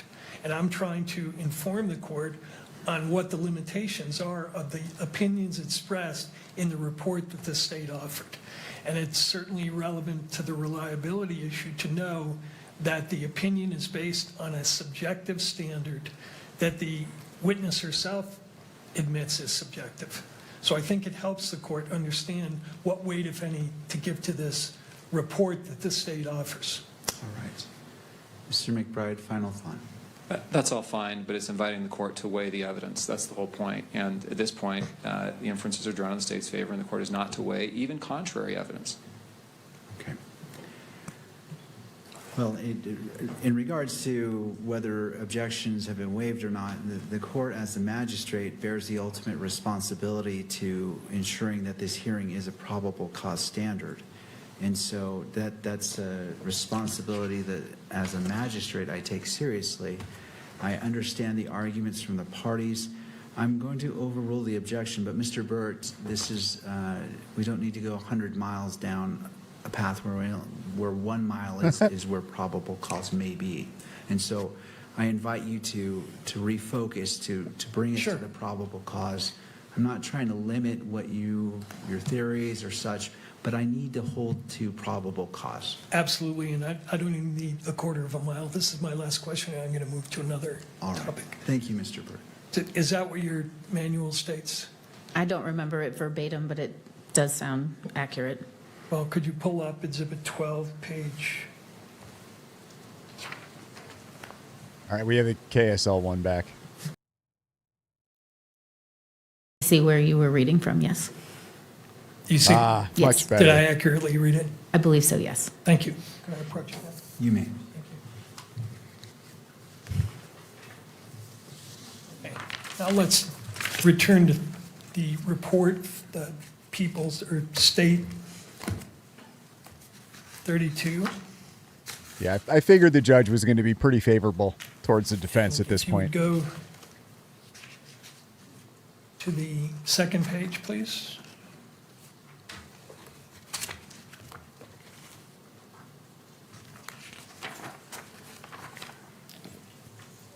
You concluded here, did you not, that the Exhibit 6A bullet jacket fragment could not be identified or excluded as having been fired from the Exhibit 1A based on an agreement of all discernible class characteristics and neither sufficient agreement nor sufficient disagreement of individual characteristics. The result of the comparison was inconclusive. Yes. That was your ultimate conclusion, right? Yes. And on the next page, if you would go to 2 pages in, you have an appendix, do you not, where you explain what inconclusive means? Next page, one more. There we go. I want to ask you, because I'm unclear on what inconclusive mean. You say reasons for an inconclusive or include the presence of microscopic similarity that is insufficient to form the conclusion of source identification, a lack of any observed microscopic similarity, or a microscopic similarity that is insufficient to form the conclusion of source exclusion. Could you specify which of those possibilities exists in this case? Was this a case where you had microscopic dissimilarity, but in your opinion, it was insufficient to form a conclusion of source exclusion? No, my conclusion is inconclusive, just as it says in the appendix. There is a lack of sufficient agreement and sufficient disagreement, so I'm unable to say one way or another. Okay, but I guess my question is, were there points of dissimilarity? Oh, this Between the shady lawyer question here. Bullets. Again, there was sufficient agreement and there was not sufficient agreement or sufficient disagreement. So yes, there was times that I saw agreement in the striations and the landing group impressions, also seeing disagreement, but there was also a lot of lack of microscopic marks of value to see at all. So because of this lack of quality and quantity of marks to be able to see, it never reached the threshold of sufficient agreement nor sufficient disagreement. Ooh. So an identification or exclusion could not be rendered. Ooh, bad I think move. You and I met before today, correct? Bad Yes. move, We lawyer. talked about what I'm curious to see what Andrea says about that. I feel like he definitely didn't ask that correctly and screwed himself over by that. And I think, and correct me if I'm wrong, but did I read to you from a, Yeah, whoopsies. Screwed yourself on do you that recall one, me dude. asking you whether you agreed with this statement, that an inconclusive conclusion indicates that the microscopic marks in question may or may not have originated from the same or known source? I do remember you asking, yes. And you agreed that that was a correct definition of what you concluded in this case, correct? Correct, yes. Okay. So I want to, if I could, return to 10, Exhibit 10. Not 10, I'm sorry. Your case file again. This is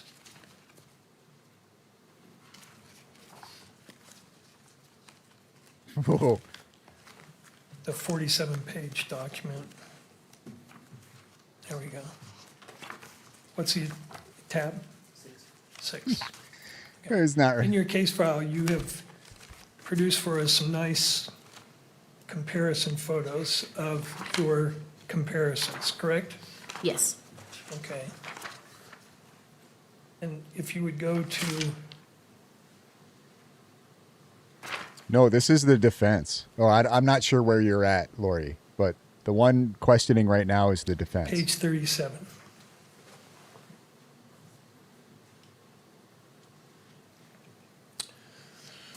Is the top photo depicting one test fire on the left and another test? KSL, get your shit Do you together, see guys. areas of agreement and areas of disagreement in these two bullets fired from the same rifle? I see sufficient agreement amongst the striations that are in this land impression. Okay, and tell us where they are. When you draw that conclusion, using this subjective theory of identification, show us what you're looking at. Is it touchscreen? Probably, No, it's not. No. I'm sorry. but we can, if you direct us, we can get there with a pointer.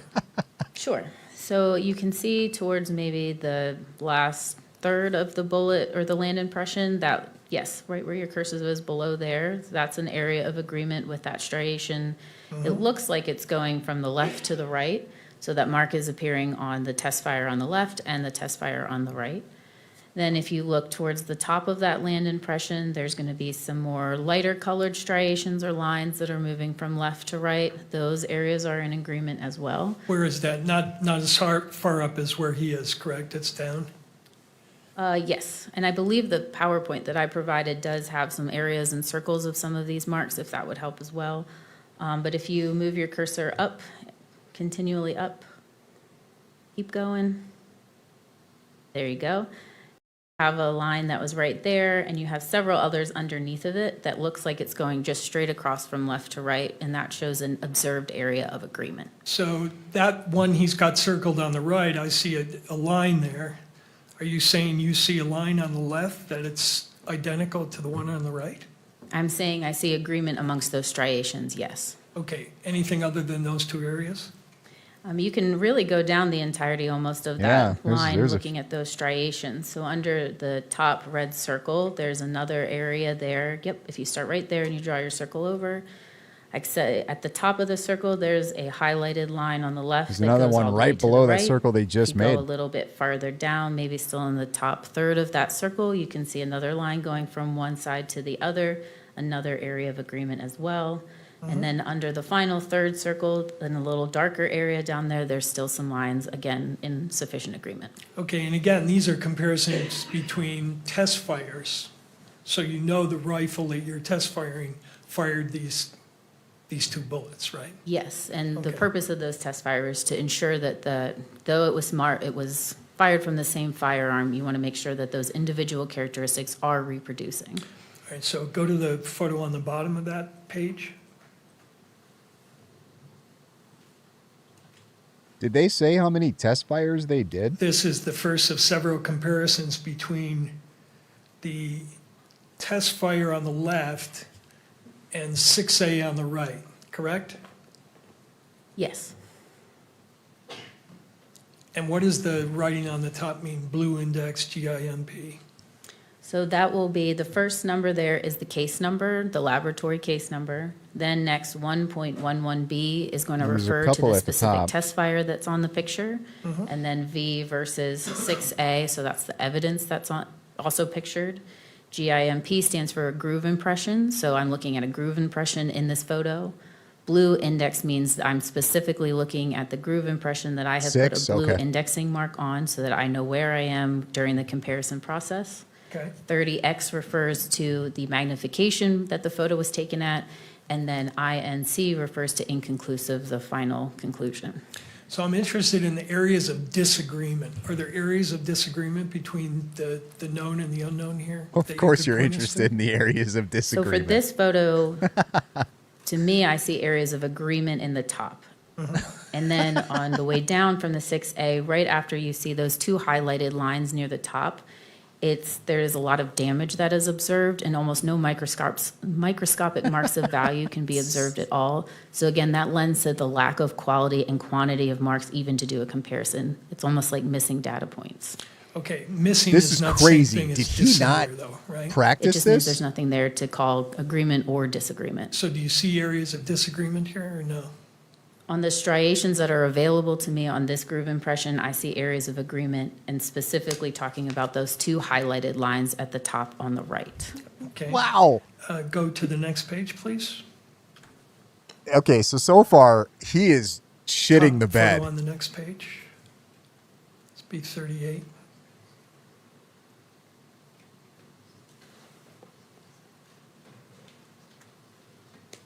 Do you see areas of disagreement in this photo? So this is the same photograph that we looked at before, just at a different magnification. It's zoomed in a little bit more from 30 to Same photo. 40x. So again, I'm looking at those two highlighted lines near the top. And then if you look down, you can almost see that damage a little bit better. And there's none of those striated lines that you see on the test fire, which you would expect to see in a lander groove impression on the right at all. So again, no microscopic marks of value to compare whatsoever. All right, how about the bottom photo?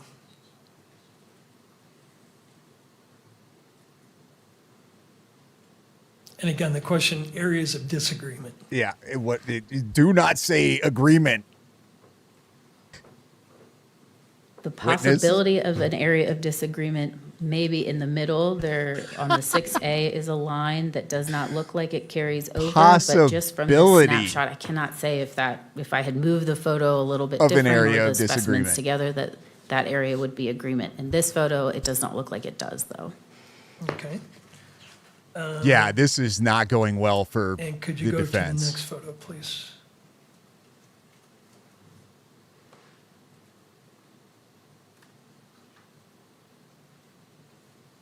Man, I'm seeing a lot of potential agreement here. Same question here, areas of disagreement.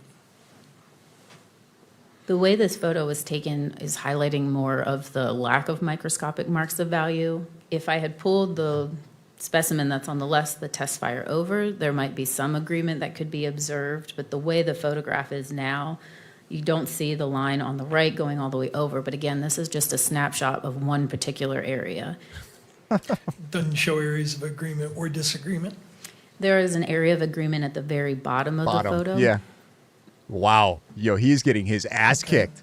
What Correct, is he yes. doing? Next photo, please. Like, unless there's just a grip of photos coming where there's all kinds of disagreement, I don't know why he's not maybe just stopping.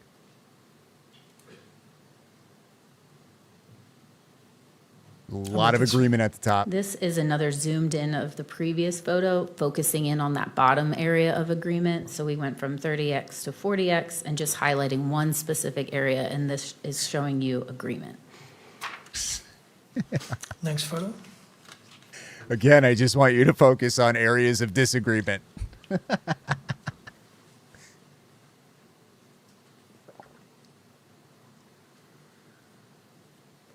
I can't wait to hear Andrea talk about this.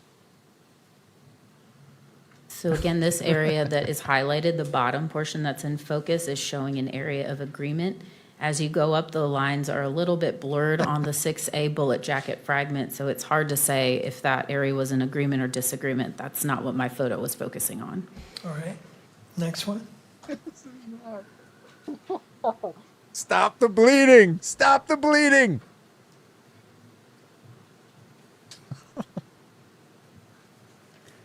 So again, this is going to show you part of the groove impression at the white index. On the top, you can see some striated lines, or excuse me, more of the middle of the photo. The top of the groove impression from the 6A, you see some lines do not appear to be on the right side either, but this photo is also trying to show the lack of microscopic marks at all. I'm starting to think this is the bullet for sure. With all of this agreement. But there are in these photos areas of disagreement as well as areas of agreement, correct? In the photo that we just looked at, it could be possible areas of disagreement. Again, it's just one area that I'm looking at. It's hard to tell when you can't look at the entirety of the land in this moment. He's begging now. He's begging. You can take that down, please. He's begging. Could please, like, there's definitely maybe some, right? I don't know, possibly. Relevant, scientific literature relevant to your field? Wow. I do, yes. And are you aware of certain criticisms that have been leveled against this AFTE theory of identification? Does the prosecution I have even heard, cross this? yes, Or I've they just heard go, recommendations "No, we're on how good." to improve the AFTE theory of identification, yes. Well, the criticism have gone beyond that, right? Specifically, what are you referring to? Well, you're aware that the National Resource, the National Resource Council?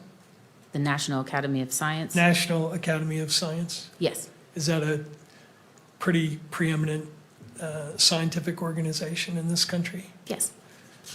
Did they conclude in 2009 that, quote, a fundamental problem with tool mark and firearm analysis is the lack of a precisely defined process?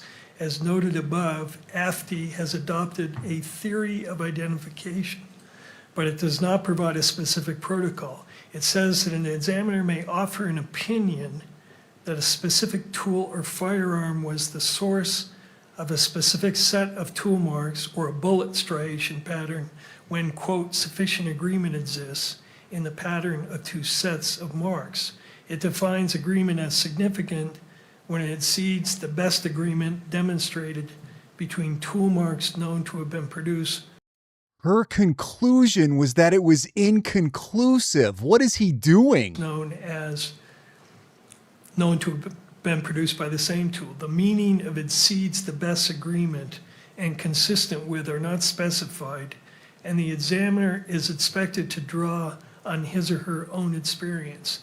This AFTE document, which is the best guidance available for the field of tool mark identification, does not even consider, let alone address, questions regarding variability, reliability, repeatability, or the number of correlations needed to achieve a given degree of confidence.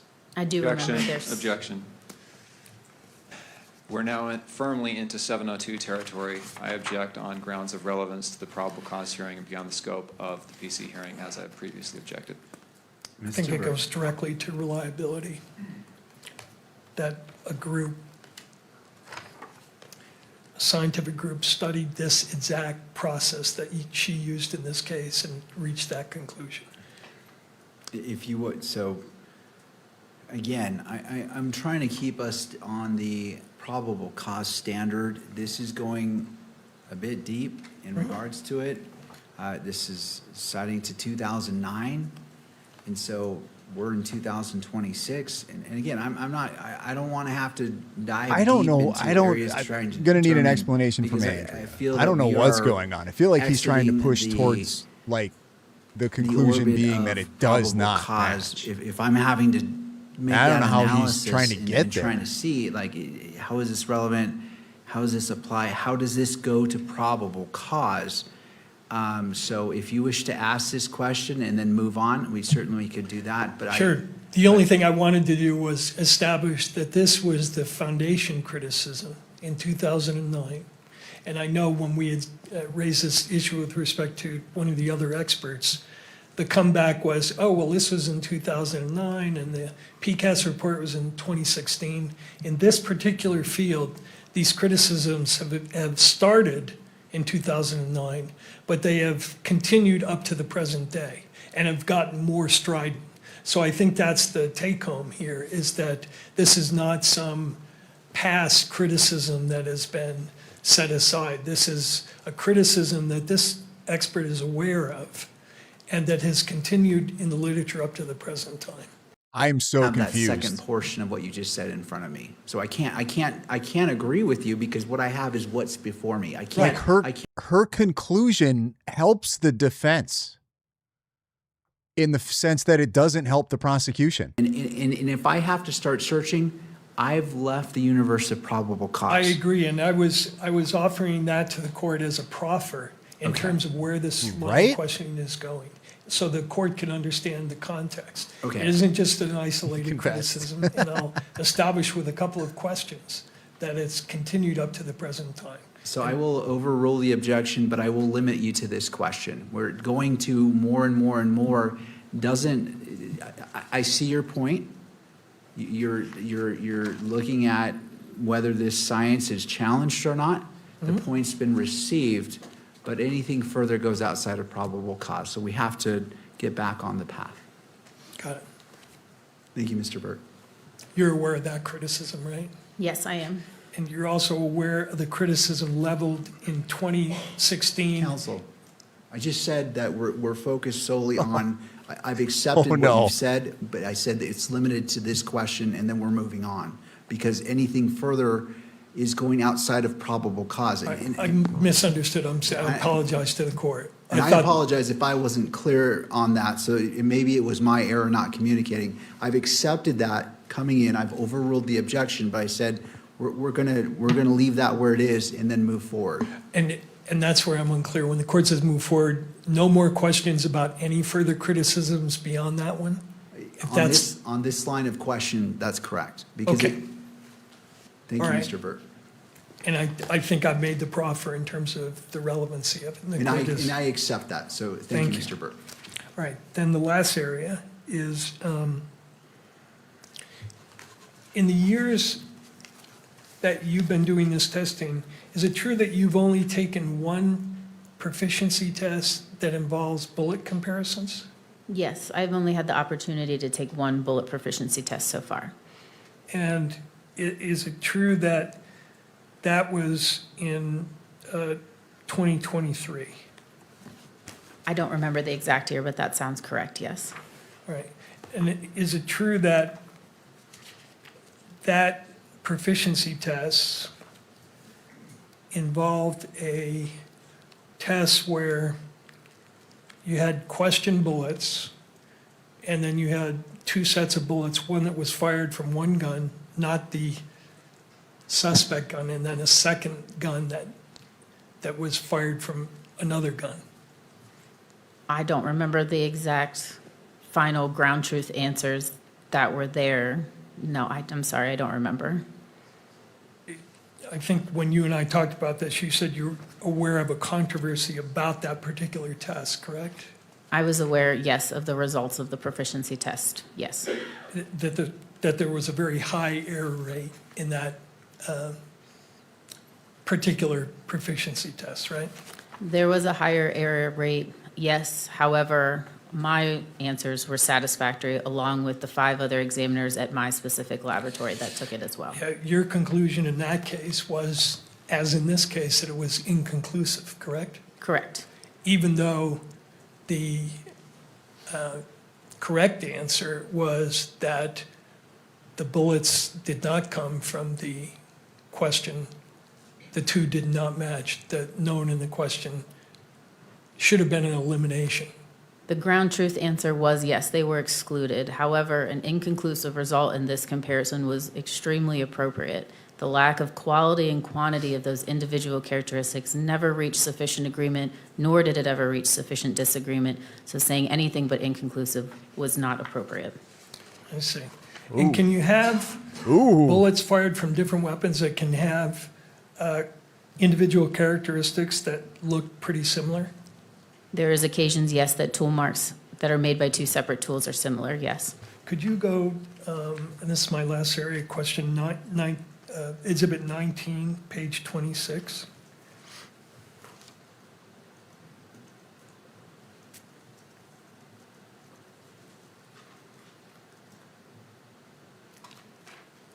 Your Honor, I'm requesting Page 20 minutes 26. for cross-examination. We're coming up on 4:37.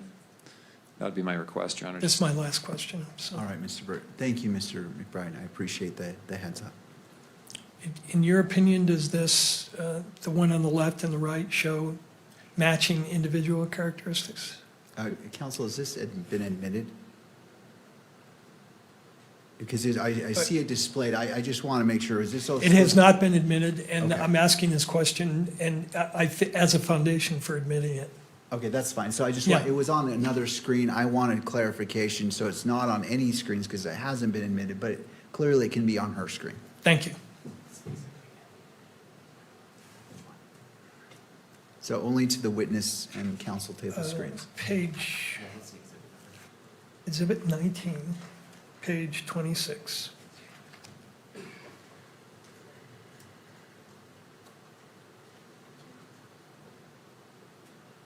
Does this comparison show individual characteristics indicating that it was fired from the same weapon? There are individual characteristics present, but without examining it in person, I don't feel comfortable making a conclusion. Okay, how about the next page?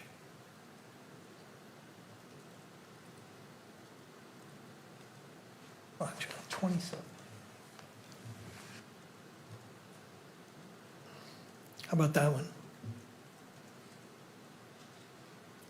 Again, I see individual characteristics. On a very first glance, I can see maybe one striation that is an agreement, but without seeing it physically in person and having an accurate representation of the entirety, I can't conclude in any answer. And the last one, the third photo, page 28.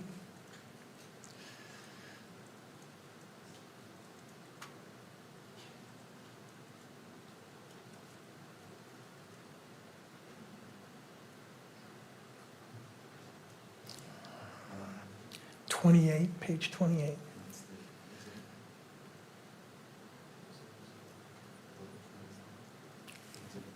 Exhibit 19, page 28.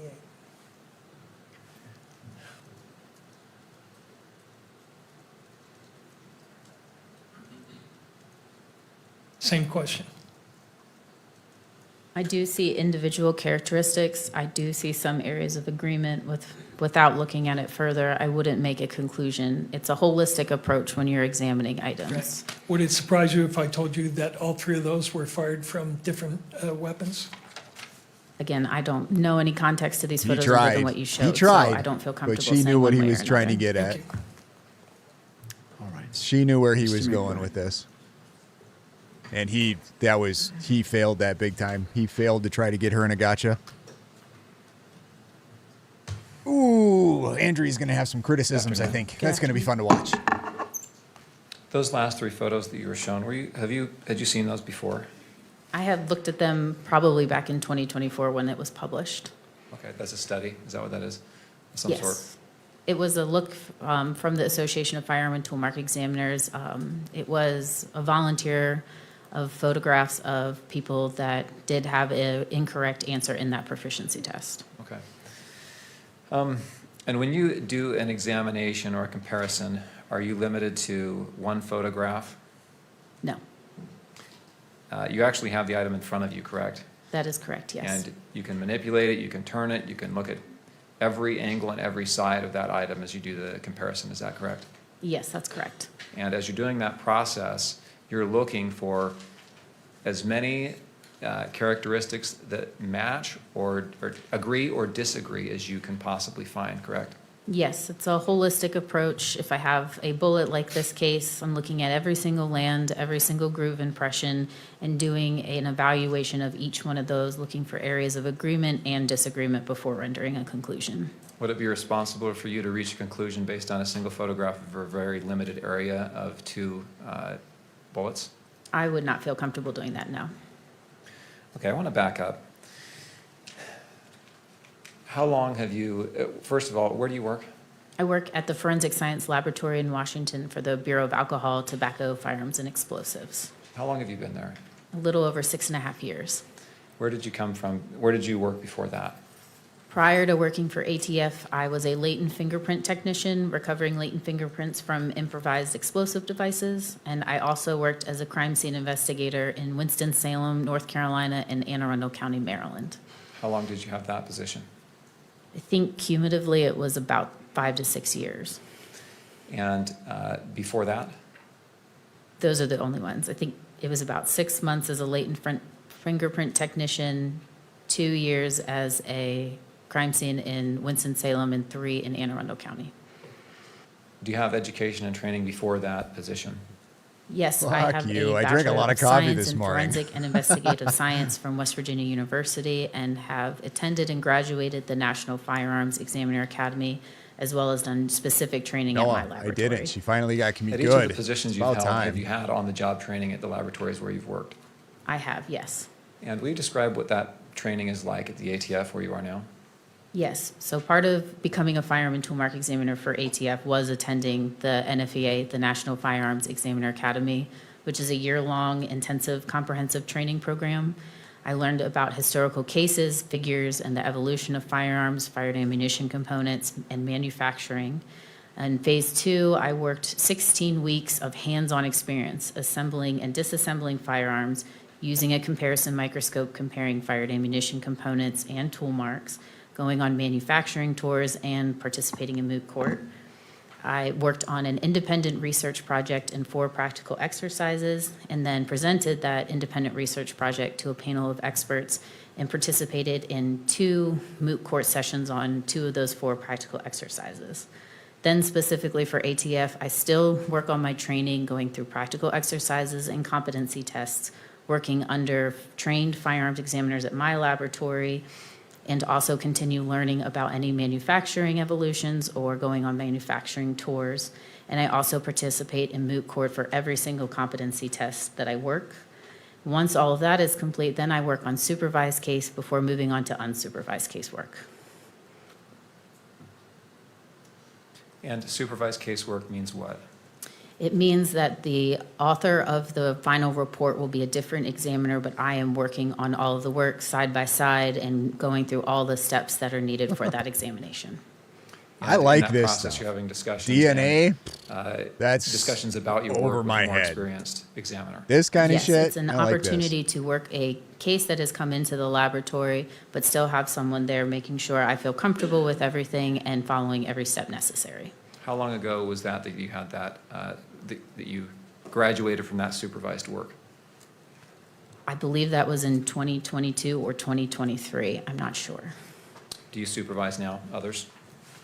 I do not have a supervisor capacity, but I have had the opportunity to now teach at the NFEA. I've been fortunate enough to participate as an instructor in the test firing module, the mini moot court module, and the comparison of bullets and cartridge cases.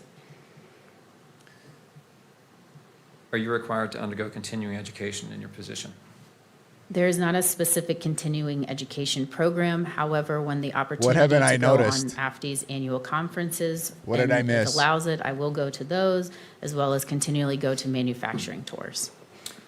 Is this an area of science and forensics that is continuing to develop new techniques and advance in research? Yes, it is. And how do you stay up on those advances?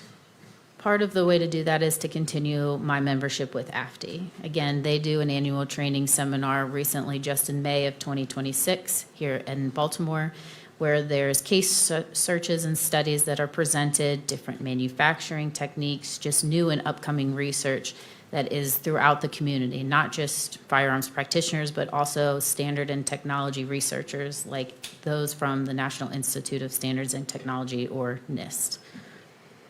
And I think Defense Counsel has asked you a little bit about some of the publications that have given criticism is how he's phrased it, but given recommendations on how to improve the science in your field. Are you aware of that? I am, yes. And is there an effort to adopt those suggested improvements where they have merit? Yes, AFTI especially takes those recommendations very seriously. if the PCAST asked for more specific design test studies, they said, yes, we will do that. I can think of just a few right off the top of my head that has satisfied those asks that they wanted.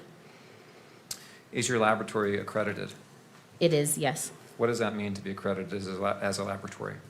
And accreditation means that my laboratory is held to an international standard of reporting, testimony, training, and proficiency tested. We have a large audit every 4 years through ANAB, or the American National Standard Institute, National Accreditation Board, but we also do internal audits, and we make sure there is some type of audit that we are staying in within those accreditation limits every single year. There is a mention of proficiency testing. Are you required to do proficiency testing? Yes, I am. And are those specific as to what type of proficiency testing that you do? Yes. What are some examples? We are required to take proficiency tests in all discipline that our scope enables, so serial number restoration and the comparison of tool marks, bullets, and cartridge cases. Are there similarities and principles that apply to all aspects of tool mark analysis and comparison? Can you elaborate on the question, please? Well, let's say you're comparing what we've been talking about here, rifling on a bullet. Yeah, Candace is Are there dumb. I think principles they that just apply took to pictures that of the area phone. versus that also apply? Pretty sure in Barron tool was mark trying to analysis, post say, of, about whether or not the, what is it, impressions Celebrite or of whatever could be handheld tool. manipulated. Yes, all of those comparisons clearly are downloaded a his product of a fucking tool mark comparison. A firearm is nothing but a tool. Brain dead. So when you are talking about a cartridge case comparison, it's still looking at a tool and a tool mark. The tool in this case is the firearm. The tool mark is being left on a cartridge case or a bullet. I want to draw your attention to Plaintiff's Exhibit 32. Thank you.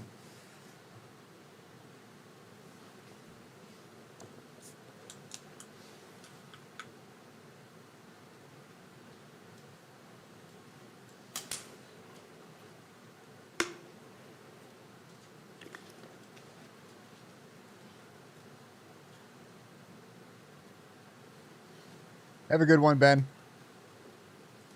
Well, that's pulling up. And this has been published, this has been approved for publication at all 3 levels already, so we can put that on the screens. Well, that's pulling up.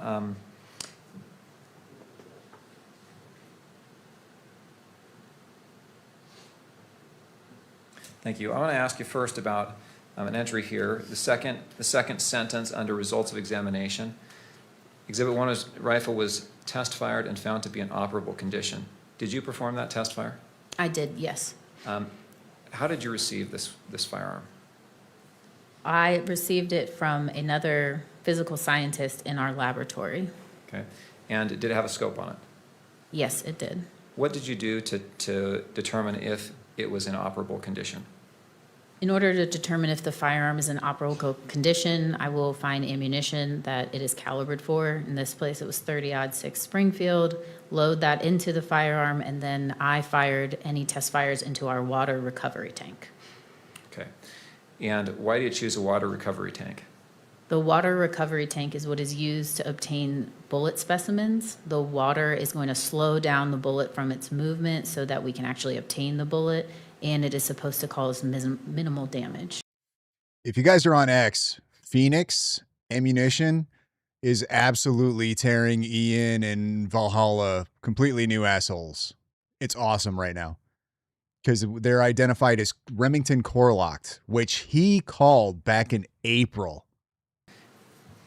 Are there cases where there's a lot of damage to those bullets? I have received cases with lots of damaged bullets, yes.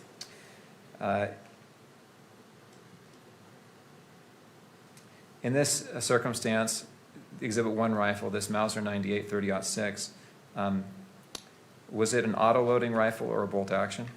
This was a bolt action rifle.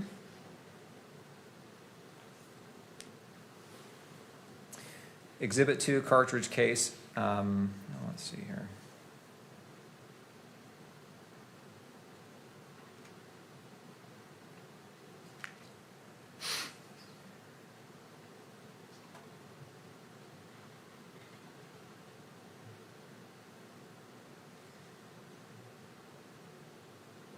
If you'll turn to page 2,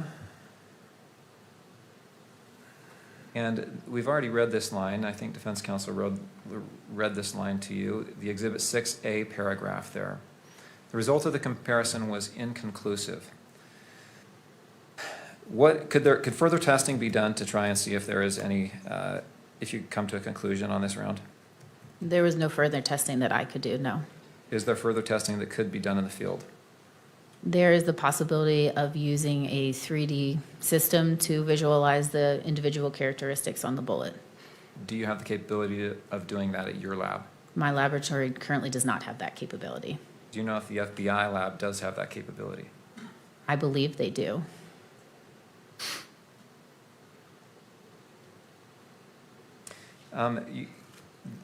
Defense counsel put up a list of potential firearms that could have fired this round, or this bullet. Is that list comprehensive? It's not an all-inclusive list. And does it mean that this round, I'll leave it at that actually.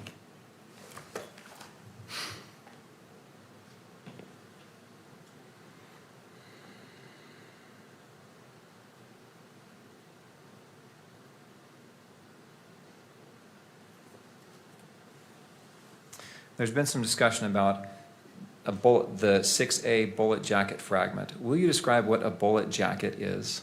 Yes, I do have a demonstrative. May I use that? Do you have that with you? Yes. Yes, please, go ahead. So this is a demonstrative of a bullet. So a bullet jacket, it would refer to the outside of the bullet.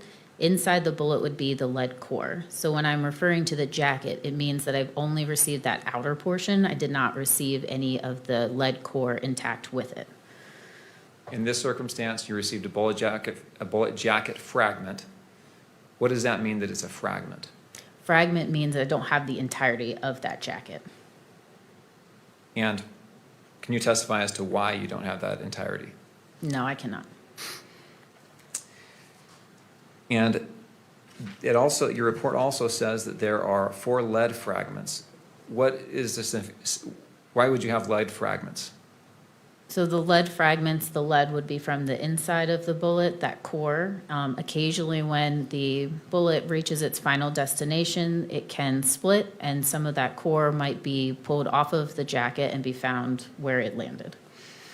And would you be able to gather information from those lead fragments that could identify them as coming from this particular firearm? Would you expect to be able to make that comparison?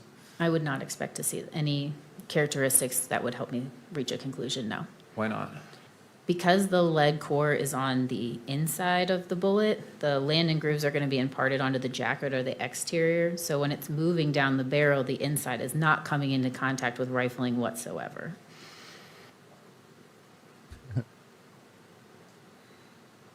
In this case, do you have a verification step where your work is reviewed by another analyst?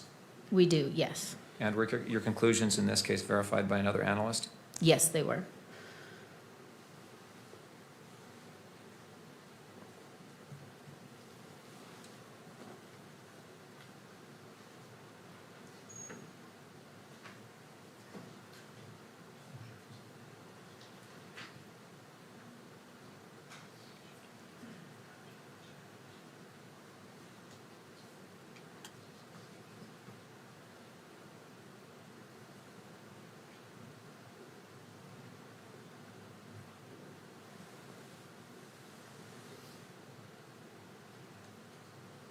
Depends on how long you were gone. Is there a potential that the testing you do can destroy the evidence that you're reviewing? What do you mean? Well, prevent it from being tested in the future. No, I would not expect anything that I've done to prohibit more examination in the future, no. But in general, you say you peeled back the petals, I think It you would said, of the prohibit bullet more. jacket because it was so crumpled. If that's, Yes. I think if anything, that lends to a better comparison process. It is a very well-known practice amongst firearm and tool mark examiners. Without doing a examination like that in preparation, no one's able to see the marks that are needed for the comparison process. Okay. In reaching the conclusions that you did in this case, did you follow the protocols and practices that are required by your position? I did, yes. Nothing else? Mr. Byrd.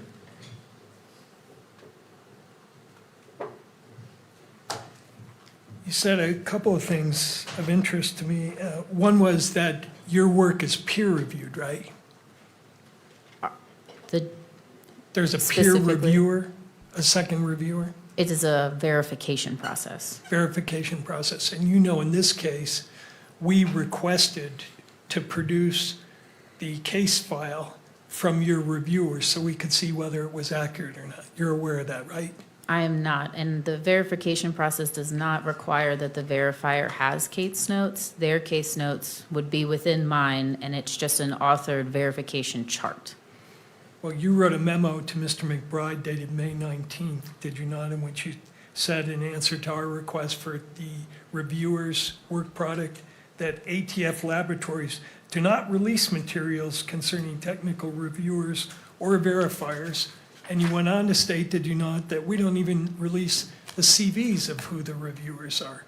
So that is not authored by me, that is our ATF procedures and protocols. If that was an email that came from me, I am just verbatim what our quality assurance manager has said. Do you think science works best when it works in secret? Wow. What a question. Objection argumentative. What a question. What a It dummy. goes to the issue He is that was not raised on doing well today. cross-examination, which is my work was peer-reviewed.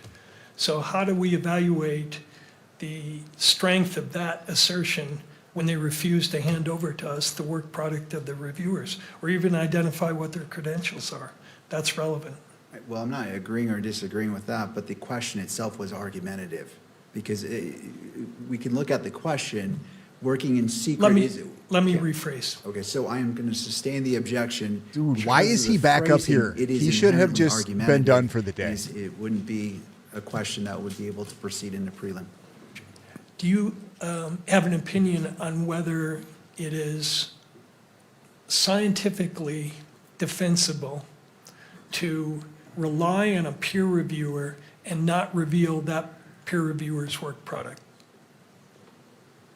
I believe I understand what you're asking. However, in this case, the verifier does not have any work product to show. If you'd like to see their CV, I cannot testify to anything about the procedures of giving their information out. All I can say is that they are employed at my laboratory, are under the same scrutiny of proficiency testing, went through the same training with competency and practical exercises, so they are a trained and competent examiner.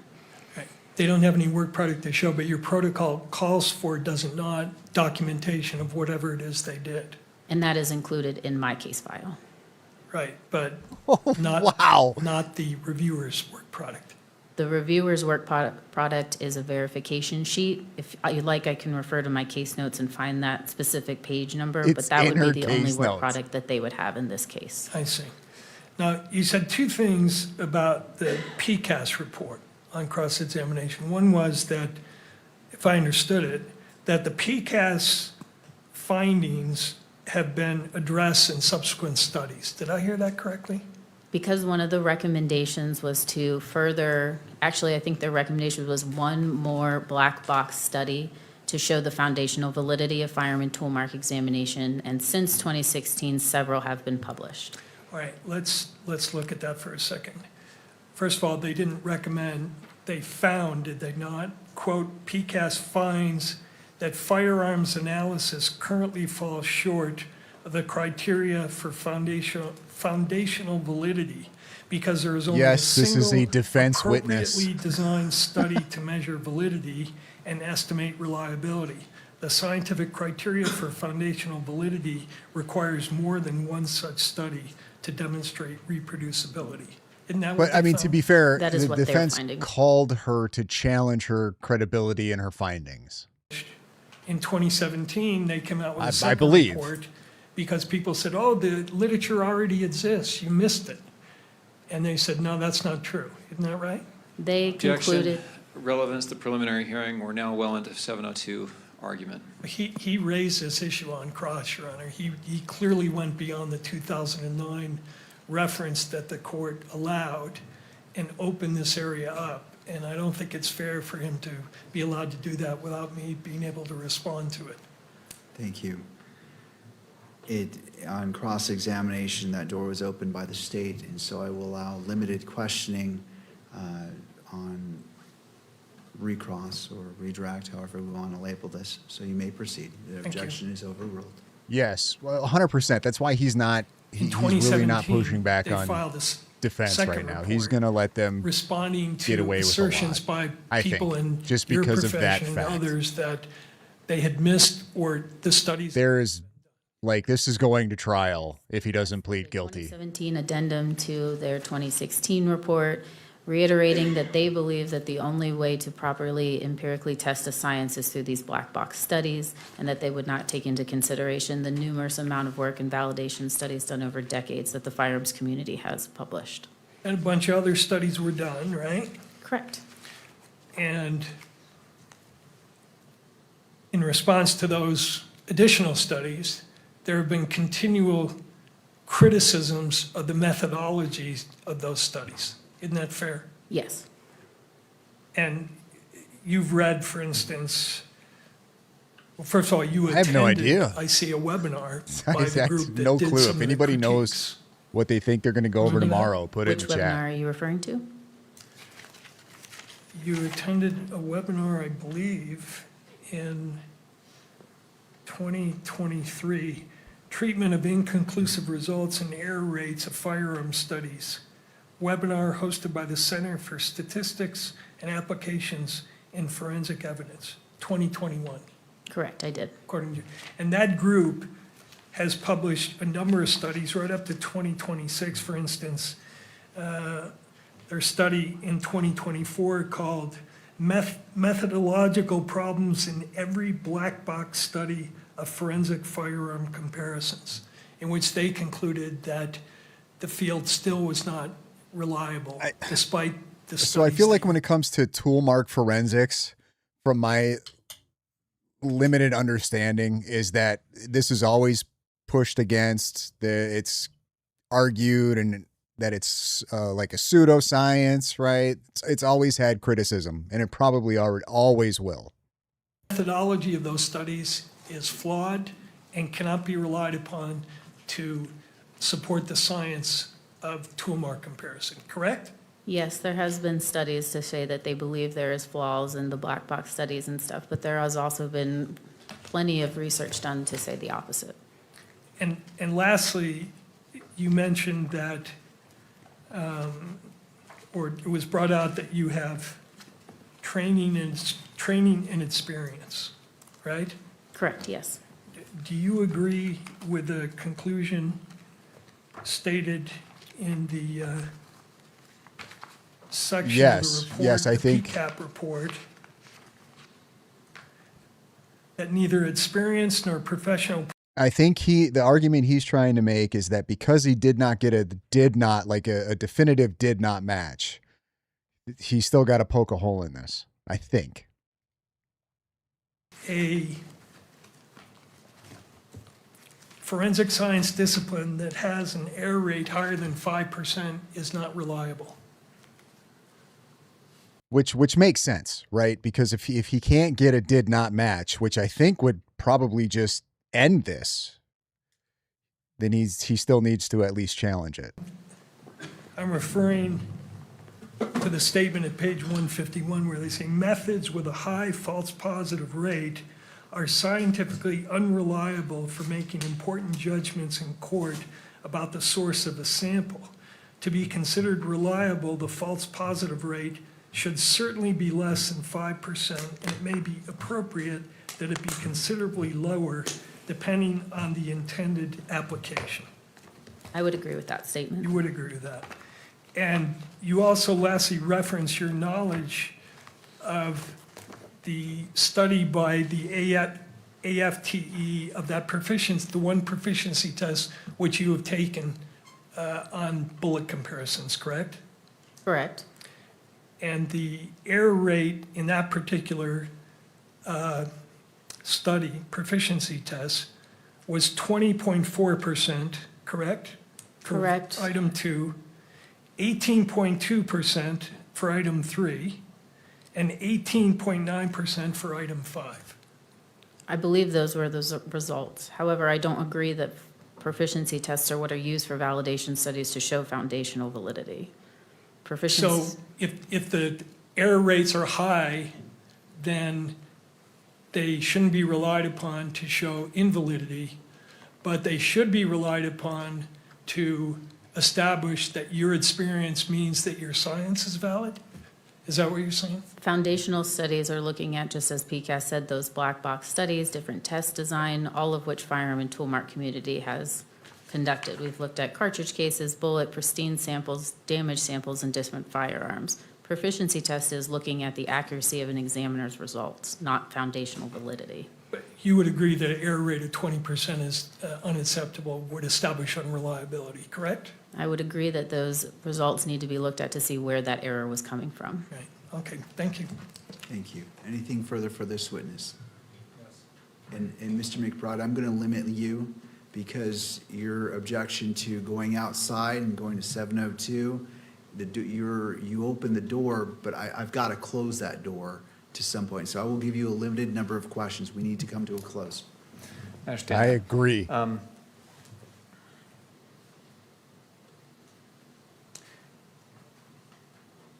Your science has been accepted by courts across the country, correct? Correct, yes. It's routinely admitted in courts across the country, correct? That is correct, yes. Well, it's not just that. She's defending like her career. You know what I mean? Patients and studies across the country and across the world, correct? Correct, yes. No more questions. May this witness be excused. Thank you, Mr. Burt. Thank you, Mr. McBride. Ma'am, thank you for being here. You are excused. All right, that brings us to a close. Do either party wish the benefit of the record before we adjourn for the night? Your Honor, can you just give us about 5 minutes, and then I think we can make an announcement? Can you just give us a- Okay, I'm going to run over to Yes. you may Andrea's have stream here quick that, and see if she's, we'll stay in court for these 5 minutes. just 'cause see it will what take kind of long. comments she's got to make. And I've got to run to the bathroom quick. To a close, do either party wish the benefit of the record before we I want to adjourn see what for the Andrea night? has to say before we close this out. About 5 minutes, and then I think we can make an announcement. Can you just give us a minute to chat? Yes, you may have that, and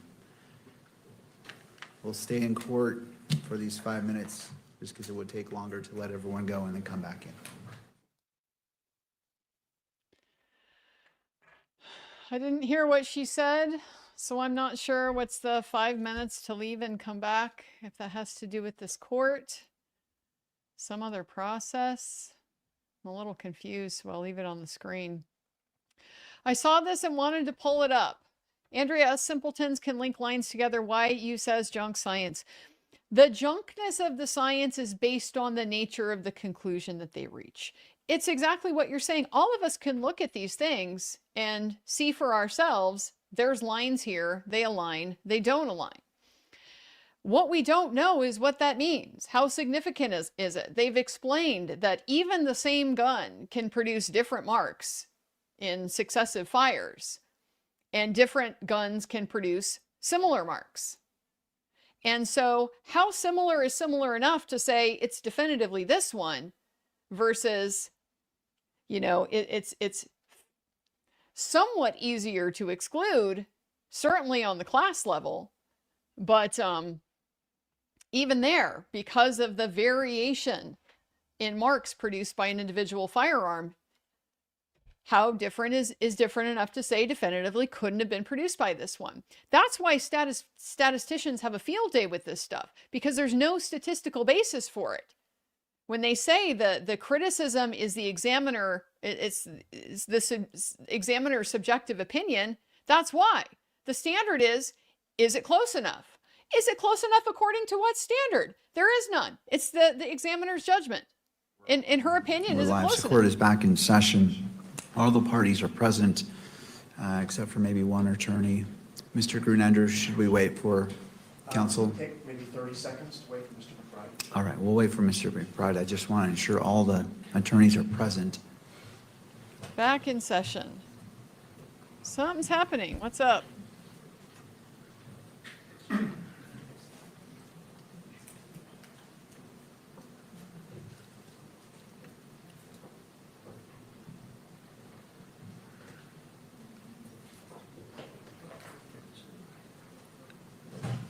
But bottom line is, if all they were doing is looking at these marks All and right, saying, I yeah, note the they're it's presence of all consistent. attorneys. Turning to Ms. Nestor.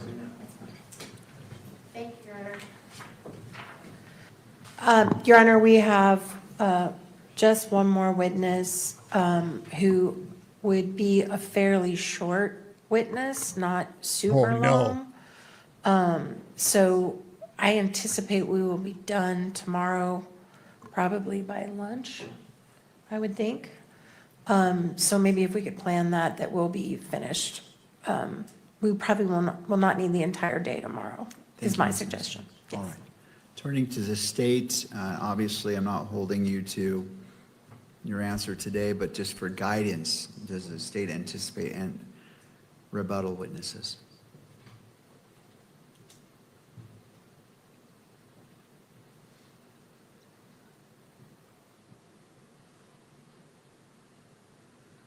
Judge, we don't anticipate any rebuttal evidence that needs to be presented to this hearing.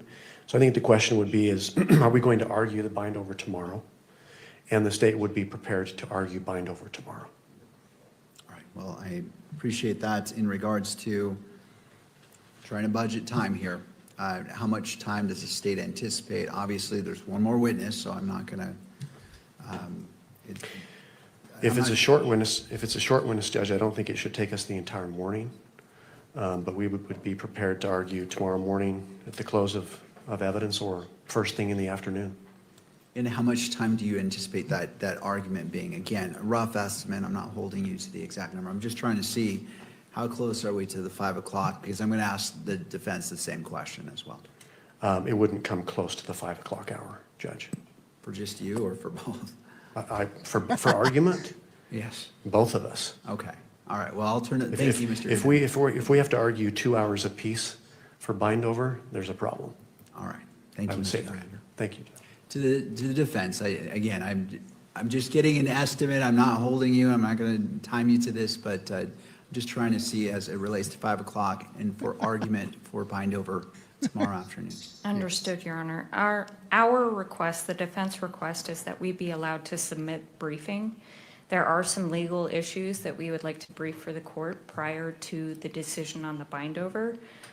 We're open to briefing page limits, time limits, all of that, but we would like that opportunity because there are some legal complexities involved here.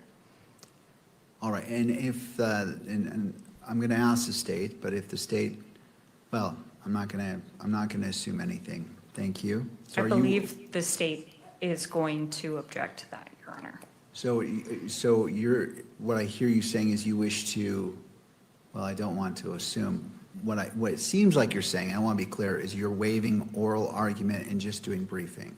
So generally, Your Honor, in cases with multiple counts that are pretty complex issues of law, I have asked for briefing and the opportunity for an argument. We can set time limits on that as well prior to bind over.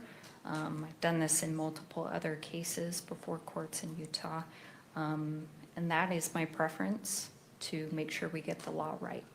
And so how much time, if you're asking for argument, that in addition to briefing, I'm trying to get the total universe of what's in front of me. So I anticipate that, I agree with Mr. Grunander that I don't think an argument would take more than a half day. Should take less than that, particularly if we're briefing issues beforehand. So, I don't know, 2 hours for argument total. All right. Thank you, Ms. Visser. Turning back to the states, you've heard from the defense. Again, Judge, the state would prefer to argue tomorrow. We think the court has all the evidence before it and could make a bind over decision after oral argument tomorrow.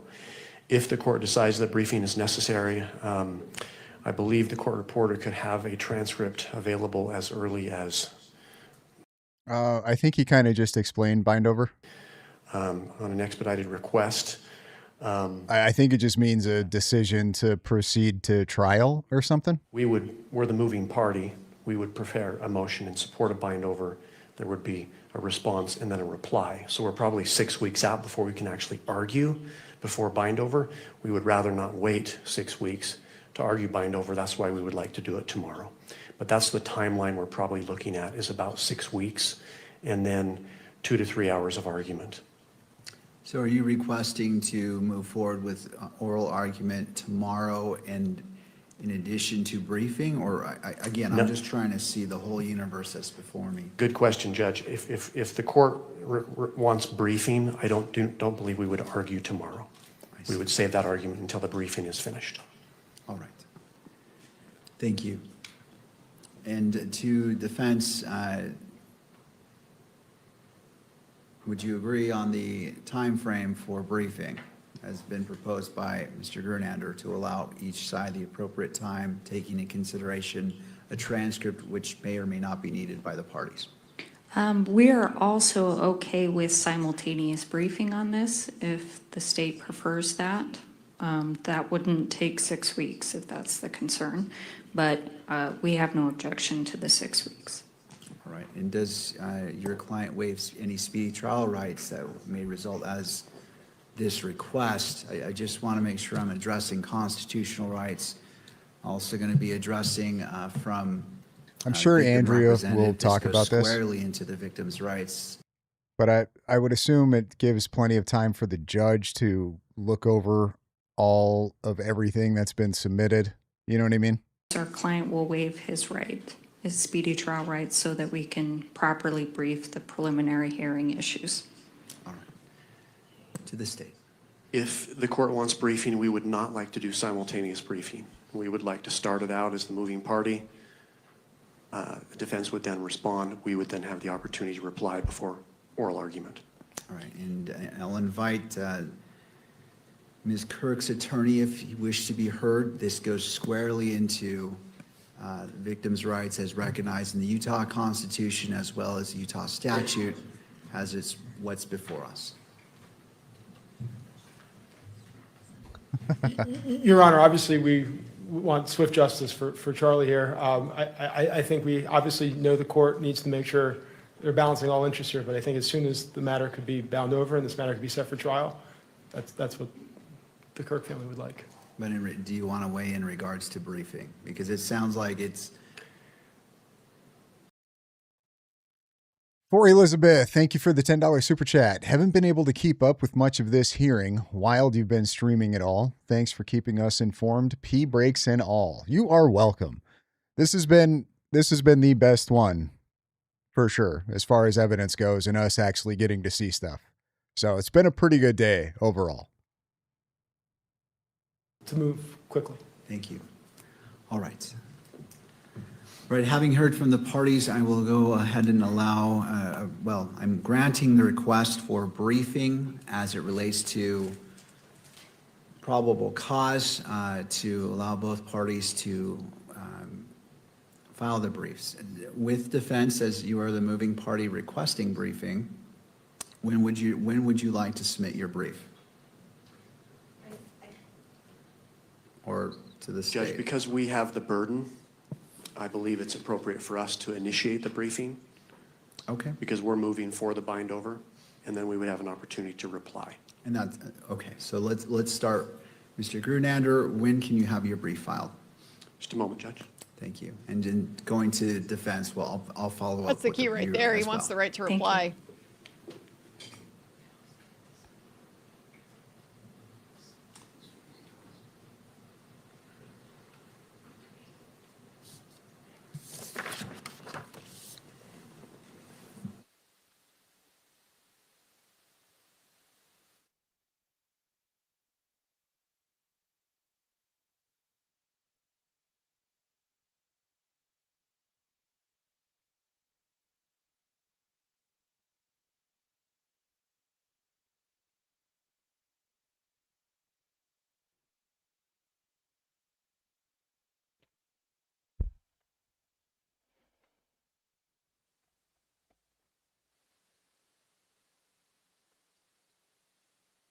One moment, Mr. Grunander. I'm trying to get logistics so we can move this along.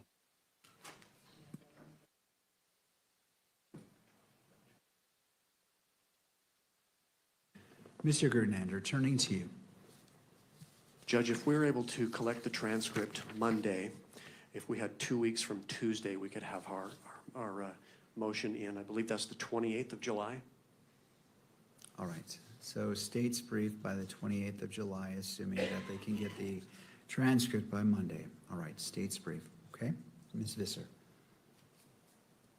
We need 2 weeks after that, so August 11th, I believe, is 2 weeks. All right, and to the state, if you wish to file a reply, when, It would be 7 days after that, Judge. so, So the 18th? August 18th. All right, and for oral argument, what I can set is September 1st in the morning. Let me take a quick glance here at the calendar. I'm trying to keep that close in time so we can move this along for all reasons previously stated. No, we do not And we need can 8 more Yep. hours of DNA Yeah. testimony. 10 a.m. Yep. on September 1st. How does that look for the parties? That works for the state.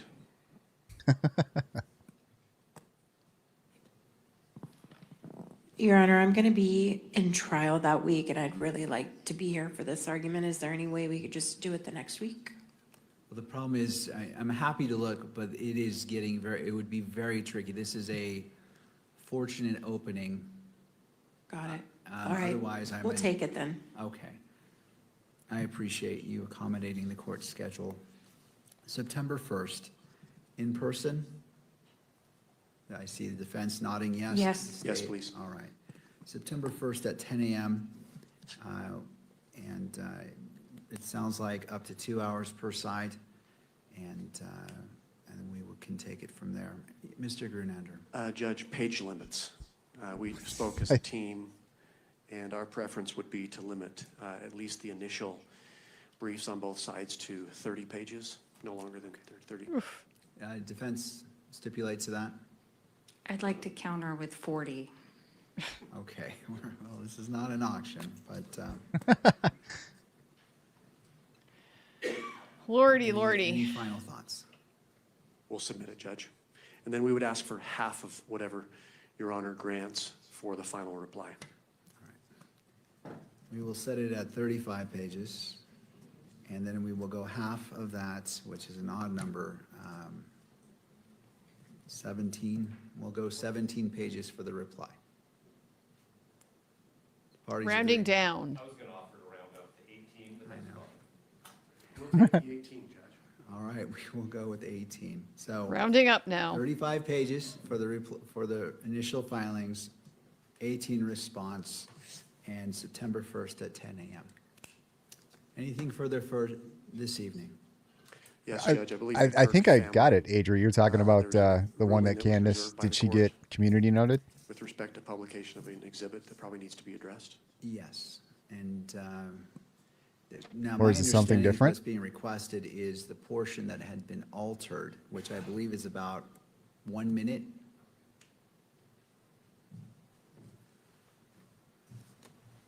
Your Honor, I believe it was enhanced, in that it was like zooming in and circles that were put on it. We would ask for the entirety of that exhibit to be displayed in court, so I believe it was about 8 minutes, if I'm not mistaken.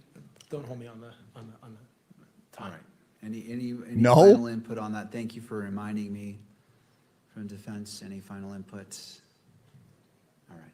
What we can do is at the conclusion of defense's presentation of whatever witnesses they're going to do, we can address that. So the concern I heard was that the victim representative wanted to see what the court would consider before. Is it the one bind over decision Nate is made, talking and that allots for complete that. So whether it nonsense happens right now, about how the 3 bullet hours works? late, or by right after the conclusion of evidence, that's going to help them well before I consider bind over. So in the interest of justice and balancing that, I don't want to take away time. It sounds like we're going to be okay, but I always want to be cautious.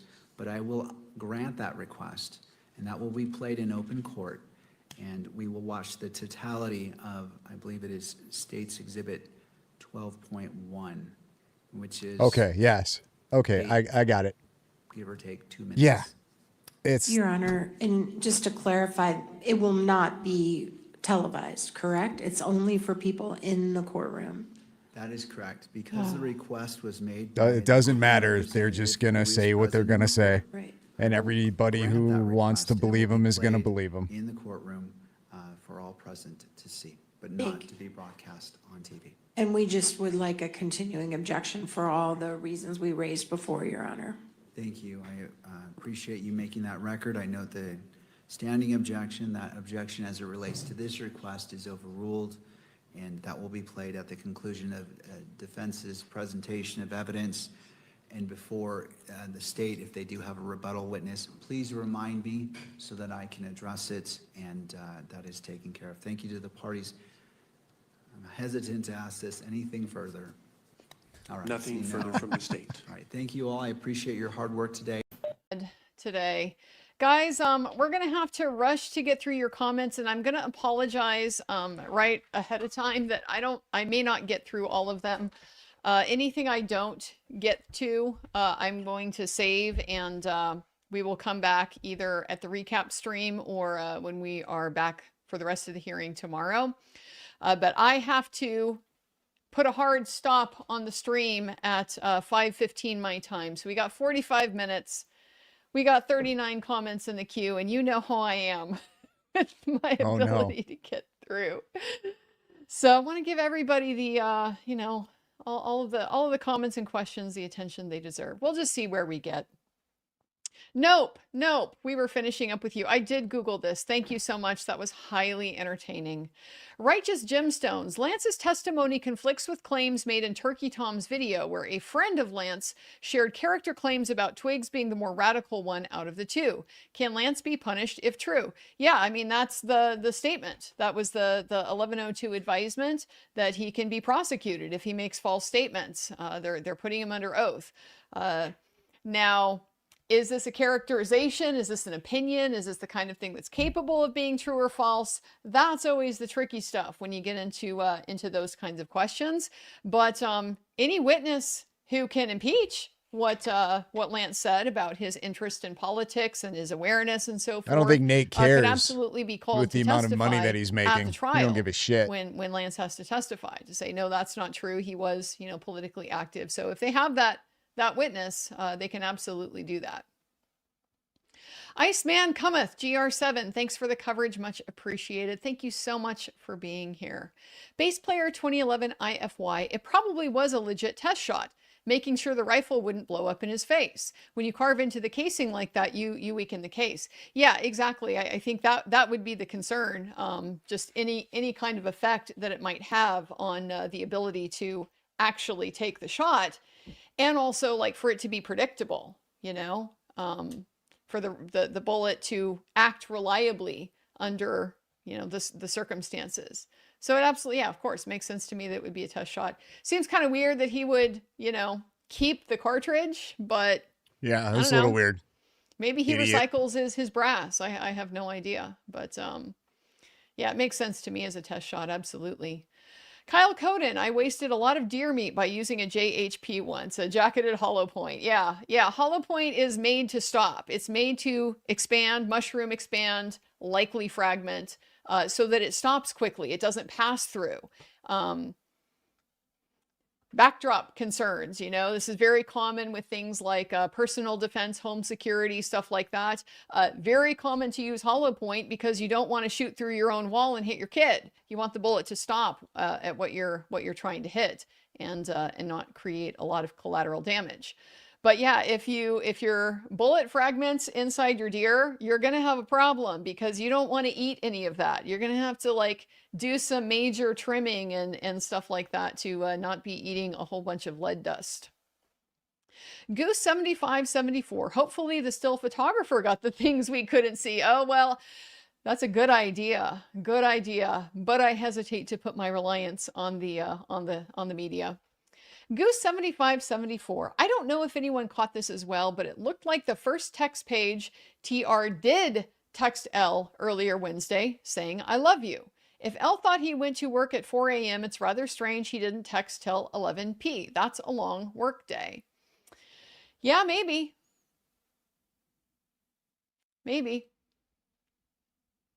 Possible inconsistencies there, possible minimizing. Kind of hard to say at this point, but definitely don't want to rule it out. Kyle Cowden, multi-source DNA isn't surprising, especially on a weapon shared amongst family, especially an older one. Like no biggie for GSR on a shooter's hands. Yeah, exactly. I mean, how many people are sterilizing your firearms? Like, yeah, you should clean it and stuff like that, but that doesn't typically involve, you know, like bleach or, you know, whatever. Sterilizing agents. Yeah, anybody else shoots your gun, there's a potential for their DNA on it. Anybody else is in proximity to your gun, there's potential for DNA on it. You are in proximity to other people who are shutters, and then you handle your gun, possibility for their DNA on it. So there's tons of ways for other people's DNA to end up on stuff. Kyle Cowden, we'll never know, but I wonder if TR was wanting a headshot, but didn't underscope his aim point to compensate for shooting downgrade. It would be shocking to me if he hit his target, right? Just because it's not normal. You don't shoot at somebody's neck. You typically shoot center mass, but he might have, yeah, been going for the head, one or the other, and it's an angle he's got to accommodate for. You know, his groups were, I agree, not bad, probably better than I'm going to do. I'm not a rifle shooter really at all. But still, you know, he's not hitting the bullseye. So seems likely to me he was off from what he was trying to hit, but yeah, who knows? I would say his groupings were not good. Animals Over Human. Did someone say recap? 7:30 They were tonight. not good. I don't know Lots to go through, and then how we're far he over was the shooting hump, from guys. them. We got one day to get through tomorrow, and it's going to be short because it's just a short witness. And then they're not even going to argue. They're going to take another almost 2 months to brief it, and then come back and argue. Oh, you guys see why I'm saying early 2028 is still kind of ambitious, still kind of optimistic. The real CH3, if I have a dump truck full of sand with a handful of rice thrown in. Okay, I don't think she's going to talk about the defense at all. That's what I was hoping for. I wonder if Nick Fuentes will ever. It doesn't seem like it should be controversial to say Lance the dump truck the same circles. is almost certainly full of sand. Perhaps, but you would have to be assuming uniformity of the composition of your dump truck. Because the problem is if you drop in the few grains of sand, but you don't mix it up at all, then you're going to have a concentration right here that's not uniform throughout. So this sample is only going to work. Okay. I think I'm going to call it and take a little break. I'm going to see how things sort of pan out on X as far as any interesting X spaces or anything. If it looks like it's going to get a little wild, probably going to jump back on and do another live stream and get into some X things and see what the crazies are saying, because I am curious to see how they're going to twist and spin all this crap. Mama Owlbear is sending in 10 gifted memberships. Thank you. I appreciate it, Mama Owlbear. You are fantastic. So that was fun. That was fun. I think it's officially become the longest live stream I've done. 8 hours, 51 minutes. No, maybe not. I think I got a 9-hour one, I thought. And thank you as well. And everybody else who came and hung out today and watched the best day of this preliminary hearing. By far. By far. I'm really excited with the amount of evidence that we got to see today. And like I was saying, it's going to be really interesting to see how these people twist this up. So I'm at least going to take an hour break. So if I do come back on, it'll probably be around 8:30, somewhere in there. So I'll throw out an X post. If not, hopefully you get a YouTube notification. Other than that, thanks for hanging out, guys, and we will probably catch you in a little bit.